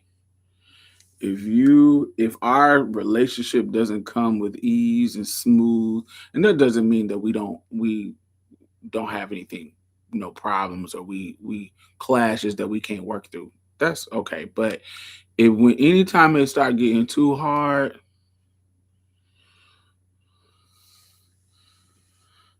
anytime relationships start getting too hard, baby, let's just let it go.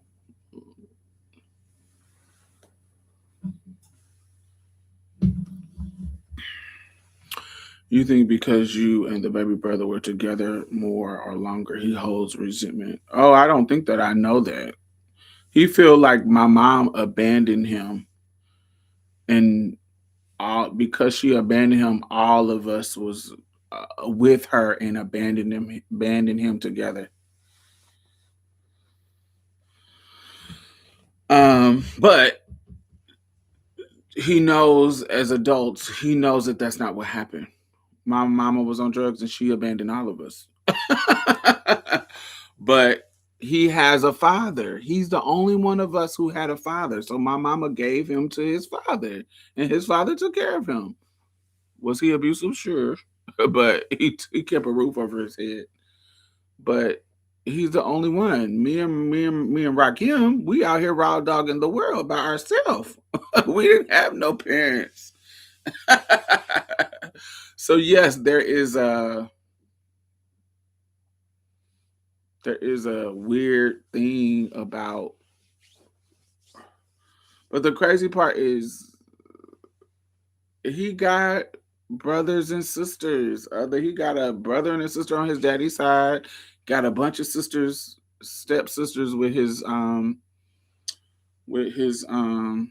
stepmom, from his stepmom, that they always raised together. He's been living in the same little section of Indiana for his whole life, stable, moved in it with his wife. They all, girl, child, he ain't been through none of the stuff that we've been through. None of it. And so of course we're gonna be a little bit closer in regards to us, because me and Rakim done been through some shit together. But that doesn't close the door to our relationship growing. He closed that door when he started being transphobic. And then when my mom passed, we kind of rekindled, because he was blocked from 2011 to my mom died. So 2020. So from 2011 to 2020, he was blocked. I didn't talk to my brother for shit almost 10 years.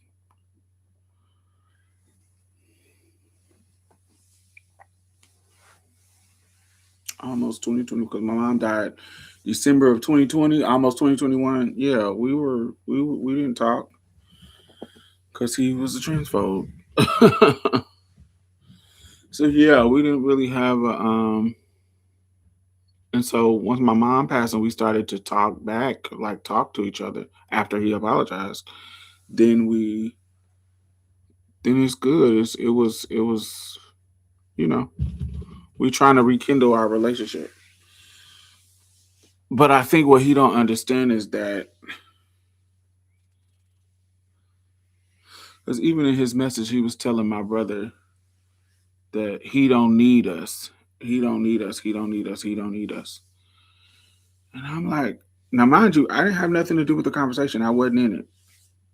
But I told my little brother, I said, I think that's the problem. Like, cool.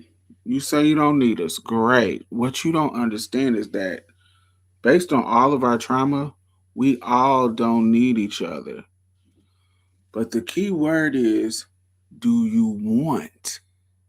It ain't about needing, it's about wanting. And if you want your siblings in your life, then there is a certain way that you got to move with your people. You and your brother are arguing about the WNBA. This is a trivial subject. It should never get so hyped because y'all have clashing of opinions about something like that, to where you are disrespecting each other.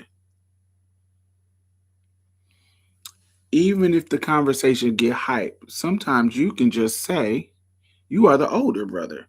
You can just say, both of y'all, in your 30s, motherfucker. Y'all ain't young. Over 35. Y'all both over 35. But you can say, hey, let's get off this phone and I'll talk to you later. You know why you do that when everything calm down? Because you want to have a relationship with your sibling. It ain't that you need it, it's because you want it. And if you want it, sometimes when conversations get heated, you gotta cut it off and come back later when everybody calm down because you want to spare the relationship. You don't get to going off and get to saying disrespectful shit.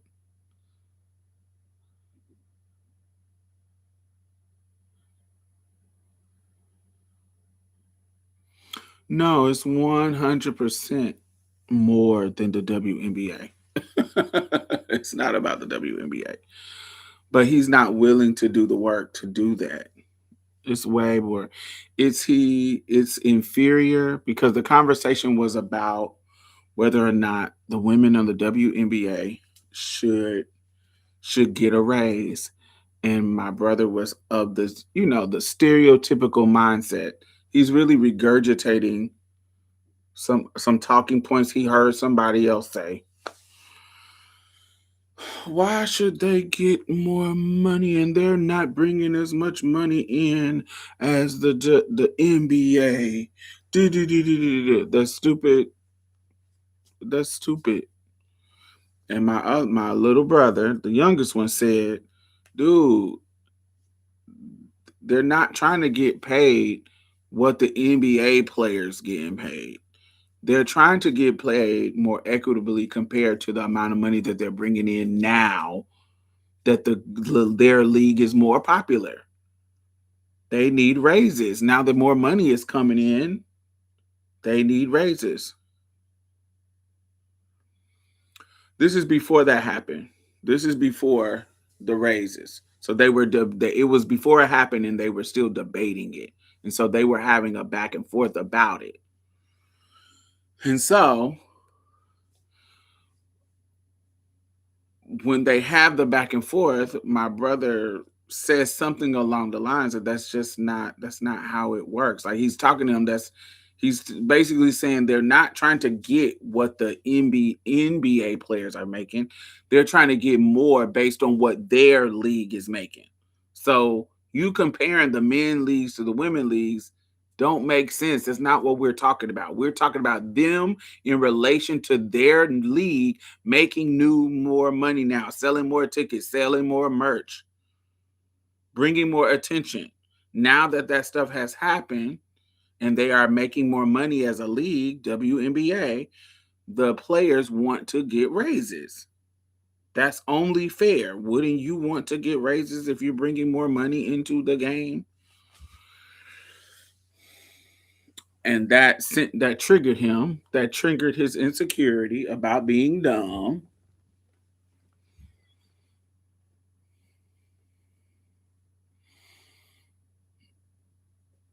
And I have said he's the dumb one. So I play my part. I have said that because I think that. And when my youngest brother triggered him about feeling insecure about his intelligence, he went off on him, but added me to the mix because he know that I think he'd have done one too. But that's the truth. It's the truth. I don't care. It's the truth. So he triggered by that. So there you go. And so, yeah, I'm in my brain. I'm not arguing with you.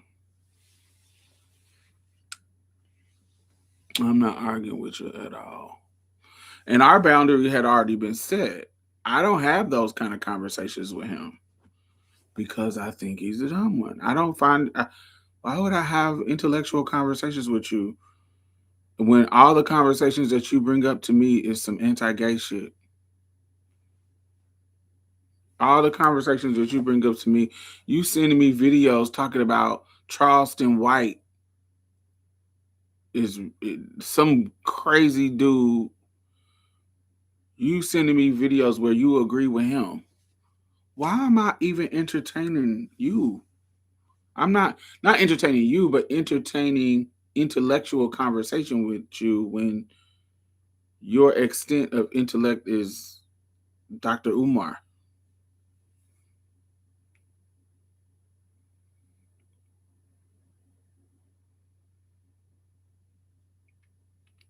And then when we have deeper, when I spend time, which is really the problem, I don't got no problem with teaching or educating or da da da da. The problem is you don't go anywhere forward. That's the problem. It's not that we could deeply talk about anything, but if I'm having the same conversation about homosexuality with you and you're not growing, I don't. What's the point?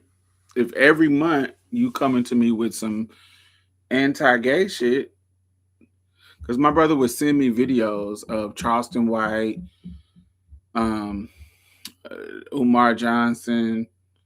I don't know. Just send me videos or some random red pill podcast talking about some anti-gay shit, and each time I would explain this is not right, this is not right. Let me da da da da da. I will spend my time explaining to the point where it got to the point where why am I having these conversations? This is pissing me off. Like I don't really want to have these conversations with you. And so I had to say, hey, I really want us to have a good relationship. So I really don't want to talk about politics with you. I really don't want to talk about gay shit, LGBT issues. I really don't want to talk about that. I want to have fun conversation with you. Show me pictures of the kids. Show me pictures of you know what I'm saying? I don't want to have those conversations with you because I feel like it's triggering me and I don't want our relationship to be severed because of this. And he accepted my boundary and we started having normal conversations. And we were in a good, we was good until that situation with my brother. And then he sent them a voicemail cussing both of us out. I didn't respond. I didn't hit him up. I didn't say nothing because I don't give a fuck. I don't give a fuck. I really don't. At this point in life, we too old. You got you got 5 kids, nigga. 5 kids and a wife. Girl, sweetheart, you got shit to do. 5 kids and a wife, baby. And your wife the breadwinner.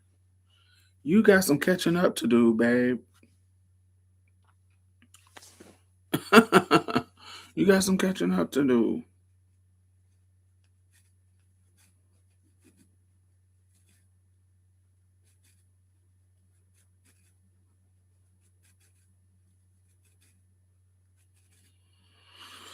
Right. And anybody can't understand that certain people are like insane. Like if you listening to if you sending me Jaguar Wright interviews, I'm out of here. I'm blocking you.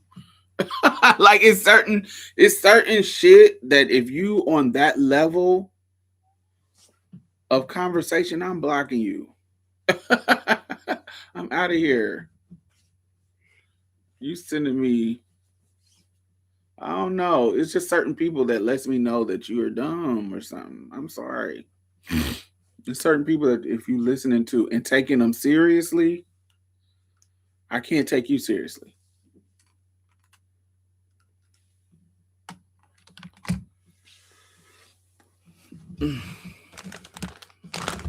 Academics, Charleston White, academics, Umar Johnson, Jaguar Wright, Tasha K.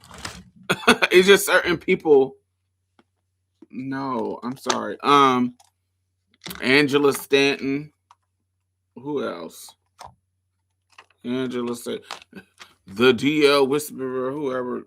It's just certain people that I'm like, oh, if you fuck with them, you are out. You are out to me.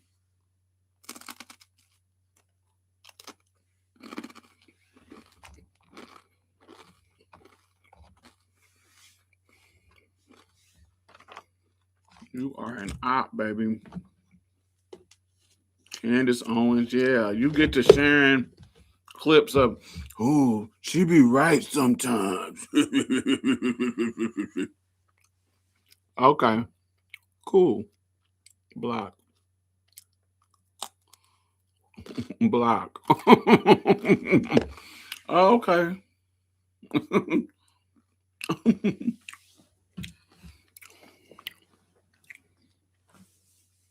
You right sometimes too.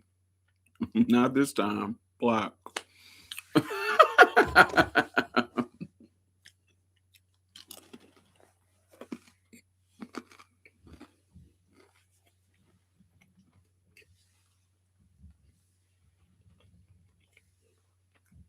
Mm-hmm.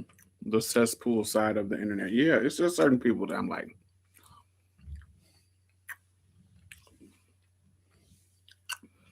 no, baby. We ain't got nothing to discuss, and I'm not entertaining low level 101 bullshit. Fuck out of here. Candace Owens wouldn't stop talking about that lady husband. My brother is a Hebrew Israelite, so I understand. Oh my God. Hotep niggas. There's just certain things that I just can't. We're running in circles.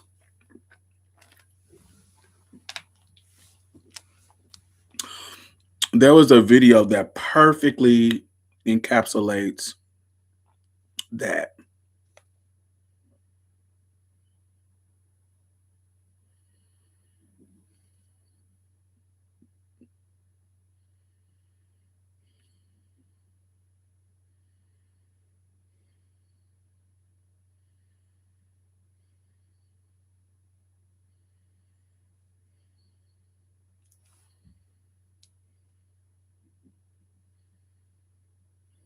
Samantha hacks into my Instagram. Hacked is a strong word. I don't even think.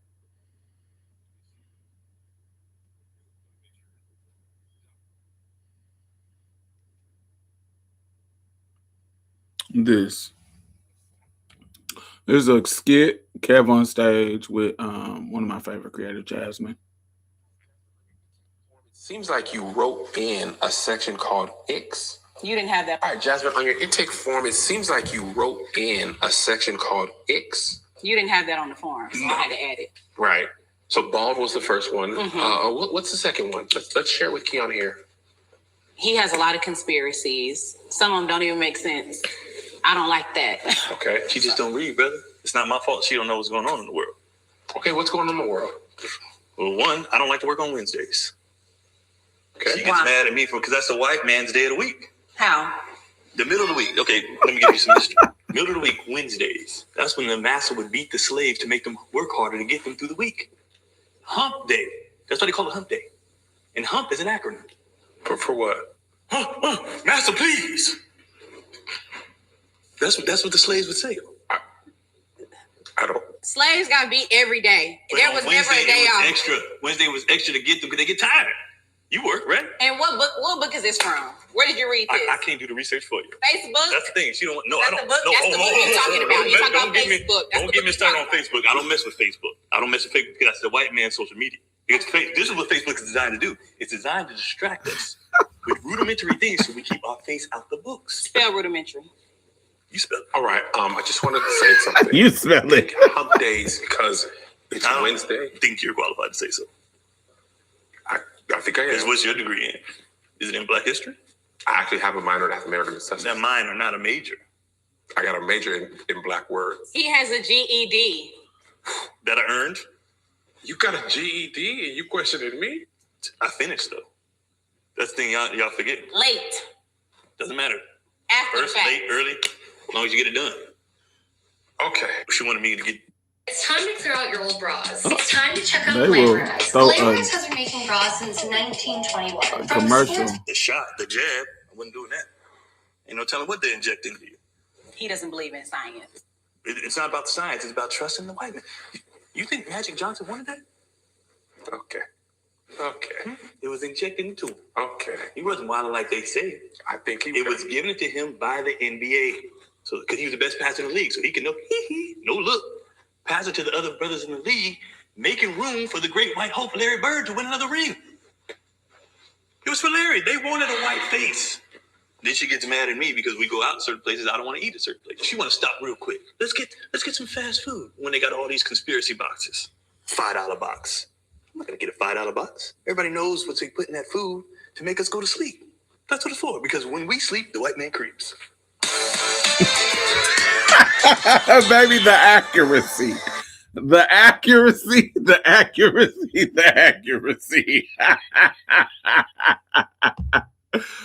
It's like you can't push back because it's gonna leaps and bounds somewhere else crazy. It's gonna just, that is the accuracy of that skit is so on point and so real. That's why we be exhausted. Because the circles that you have to, the loops and the circles and the frustration that comes. Listen, crazy.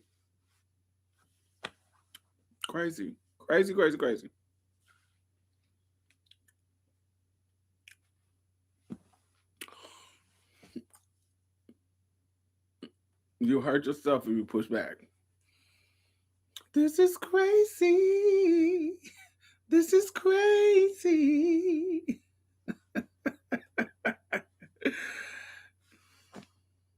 No matter how I think we grow, you always seems to let me know that this ain't working.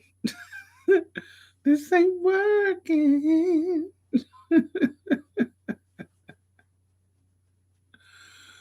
Yeah, I can't do it. I at this point, I can't. I really can't.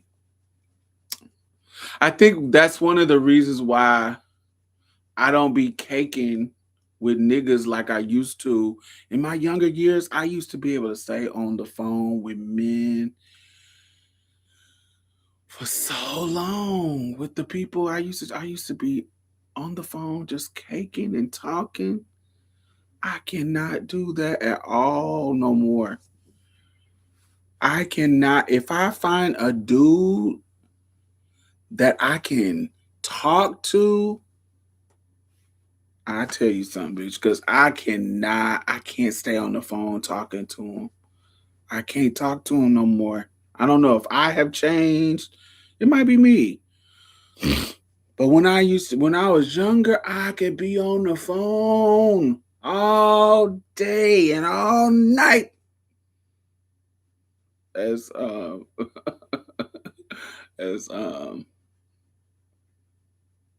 day and night. What's her name? Taraji P. Hidden character on Hidden Figures. Day and night. I used to be on the phone with him, just cackling and kicking and enjoying the conversation, baby. Not at this big age. I do not. The only person I enjoy my conversation with is, I have a ex-trick named Ken. We kiki and have fun. But he like 60 something. So we get our life. But anybody else, I be wanting to get off the phone And I can talk. Y'all know I can talk. But baby, I am not about to argue with you about Megan Thee Stallion.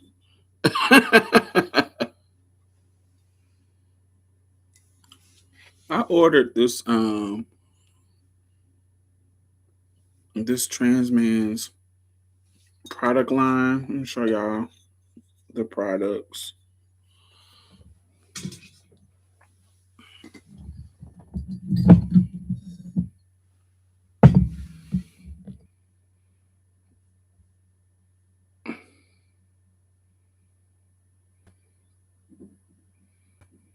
Am I back?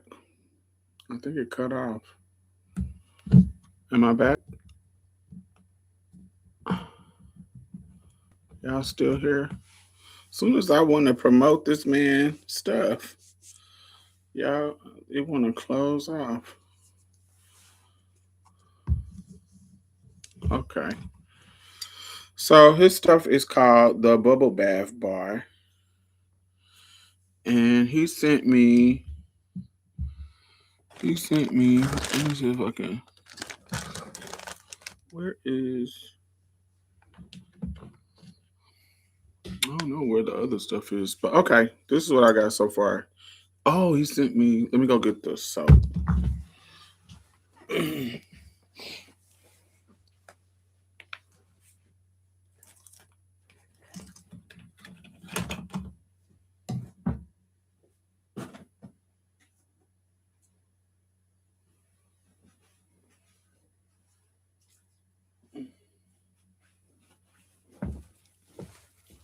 Okay, so he sent me, well, I bought this. He didn't send it to me for free.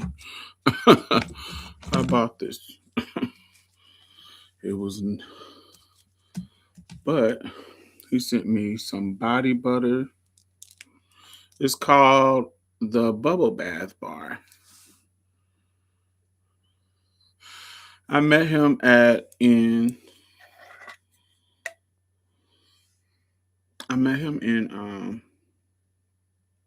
Minneapolis at Building Trans Power. And this is a body butter. Now, this was my only negative. When you open this up, I got the rose collection. There's another one that's like eucalyptus or something. I think it's eucalyptus. I don't like eucalyptus like that. I don't hate it, but I'd rather have rose. Now, when you open this up, you see them little flakes in there? This is a body butter. He put those dry, like rose flakes in there on the top. So when you open the lid, it was just cute little rose flakes. I don't think that is what you should do on the body butter, because don't nobody want these flakes on your body butter. I don't think that he should have did that. But the body butter, once you get into it, it's really good. It's really, you can tell it's shea butter and it's whipped, and it's really, typical shea butter stuff. It feels so good in regards to that. So that's perfect. Other than that, when you open it, it has that. But as far as the smell and the texture, like a whipped shea butter kind of deal, which I like. Then he put this is a bubble bath, and he put the same little rose flakes in there. But this smells so good. I like the smell of rose, but it's like rose and something else that's super clean and fresh. I can't wait to use this. It's like rose and something else that's really, really nice. So and it's shaped like a wine bottle. And they brought the packaging, it was like wrapped in like a wine bottle. It was cute. It was super, super cute. So there's this. Then he sent you some kind of, this is an incense.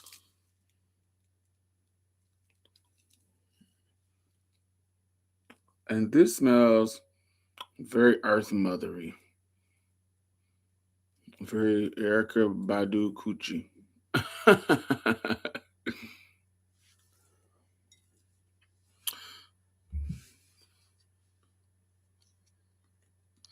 No, it's kind of like, but it's just a little bit. Once you get past that, I dug and scratched that stuff off and threw it away. But yeah, it's just that it'll be still on your skin. It don't dissolve or exfoliate. No. It was meant for decorations, but I just don't think it should have been put in that. And then he gives this body oil, which feels really, really good. This is kind of, that sapphires, that really light jojoba oil that absorbs really, really fast. And this smells like lemon and something. There's something in it that's good, but I don't know what it is. It's lemon and something really fresh. Like whatever that note is, I associate with fresh. And it's something else. It's in the rose stuff too. I don't know what it is. I wish I knew what it is, but it's something really fresh. It's probably lavender. That's what it's probably is. That's what it probably is. Like a really strong lavender. Something clean and fresh. And then so yeah, this is the bottle of oil that got the stuff in there too. I think he just got overzealous with that. And then this is the rose water spray.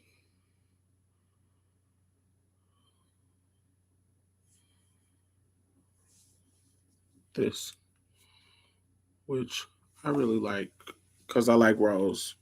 And so I usually carry rose water when I'm on the plane because if you have like long flights, it's something about the air in that fucking airplane that dries you out.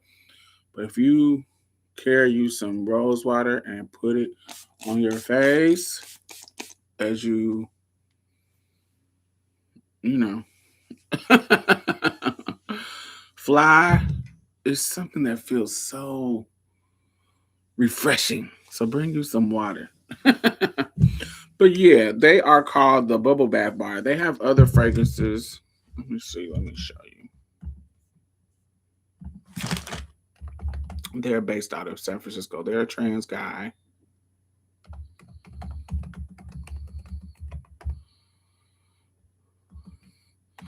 Oh, and then where did I put and then they have a whole, I'm gonna send y'all the link. I'm gonna put the link on my what you call it. So if y'all wanna, it's not a powdery or pledgy lemon. No, this is like a Meyer lemon. This is like a sweet, fresh lemon. Mm, a little pledgy, but not strong pledgy. But this is sweeter. It's sweeter. It's a little.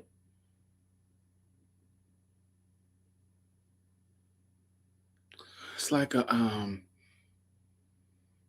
I don't know. It's a sweet, fresher. It's more sweet and more fresh than pledge. That's why I think it's the lavender.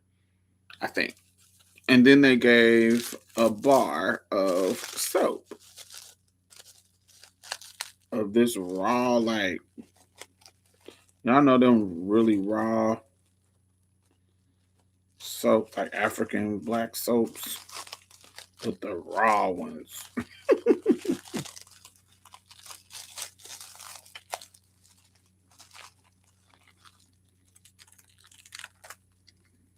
And so it's this big chunk of this kind of raw soap. Now this smell like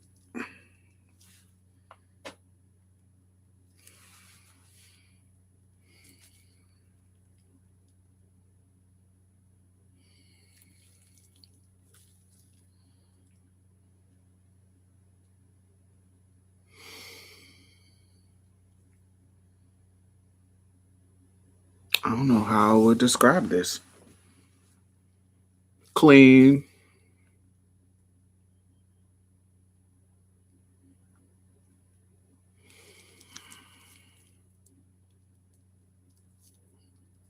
I don't know how clean, watery, mossy. It smells like a lake, like a really like a freshwater lake. I like a not like a boy. It is not masculine. It's just clean and yeah. All of his great ingredients are natural, but it's like I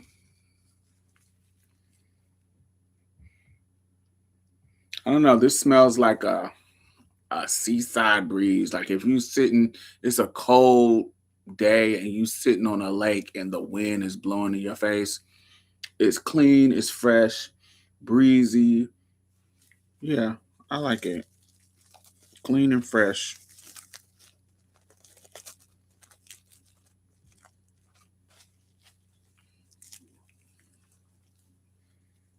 Yeah. So yes, I met him at the airport. I met him at the event, and then we all were at the airport eating lunch. And and he told me he had.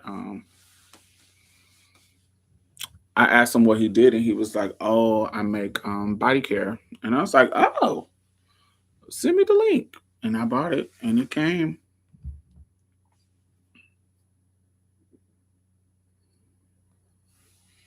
But yeah, it was this, the soap, the body butter, the incense, and the bubble bath. There was something else in there, but I can't find it. It was a one more item, and I can't remember exactly what it was. Something else. But yeah.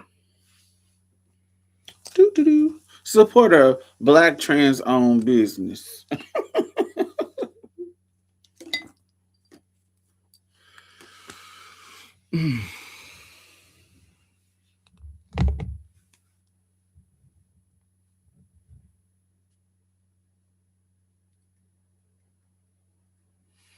What was the damage? I sent you the link on I sent you the link. That's the link.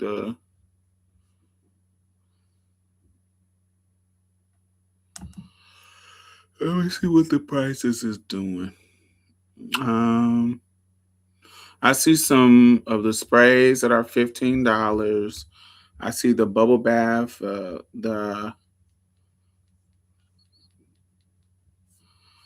bubble bath is 30. The orange is. I got the full package bundle. I got the rose bundle, so I got the one for 75.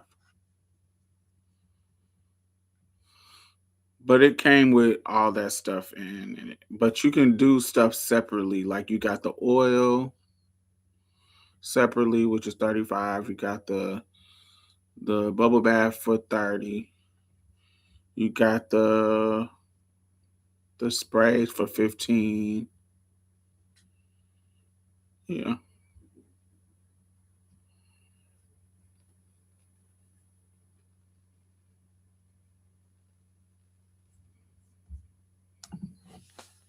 Yeah, I got the package that was 75.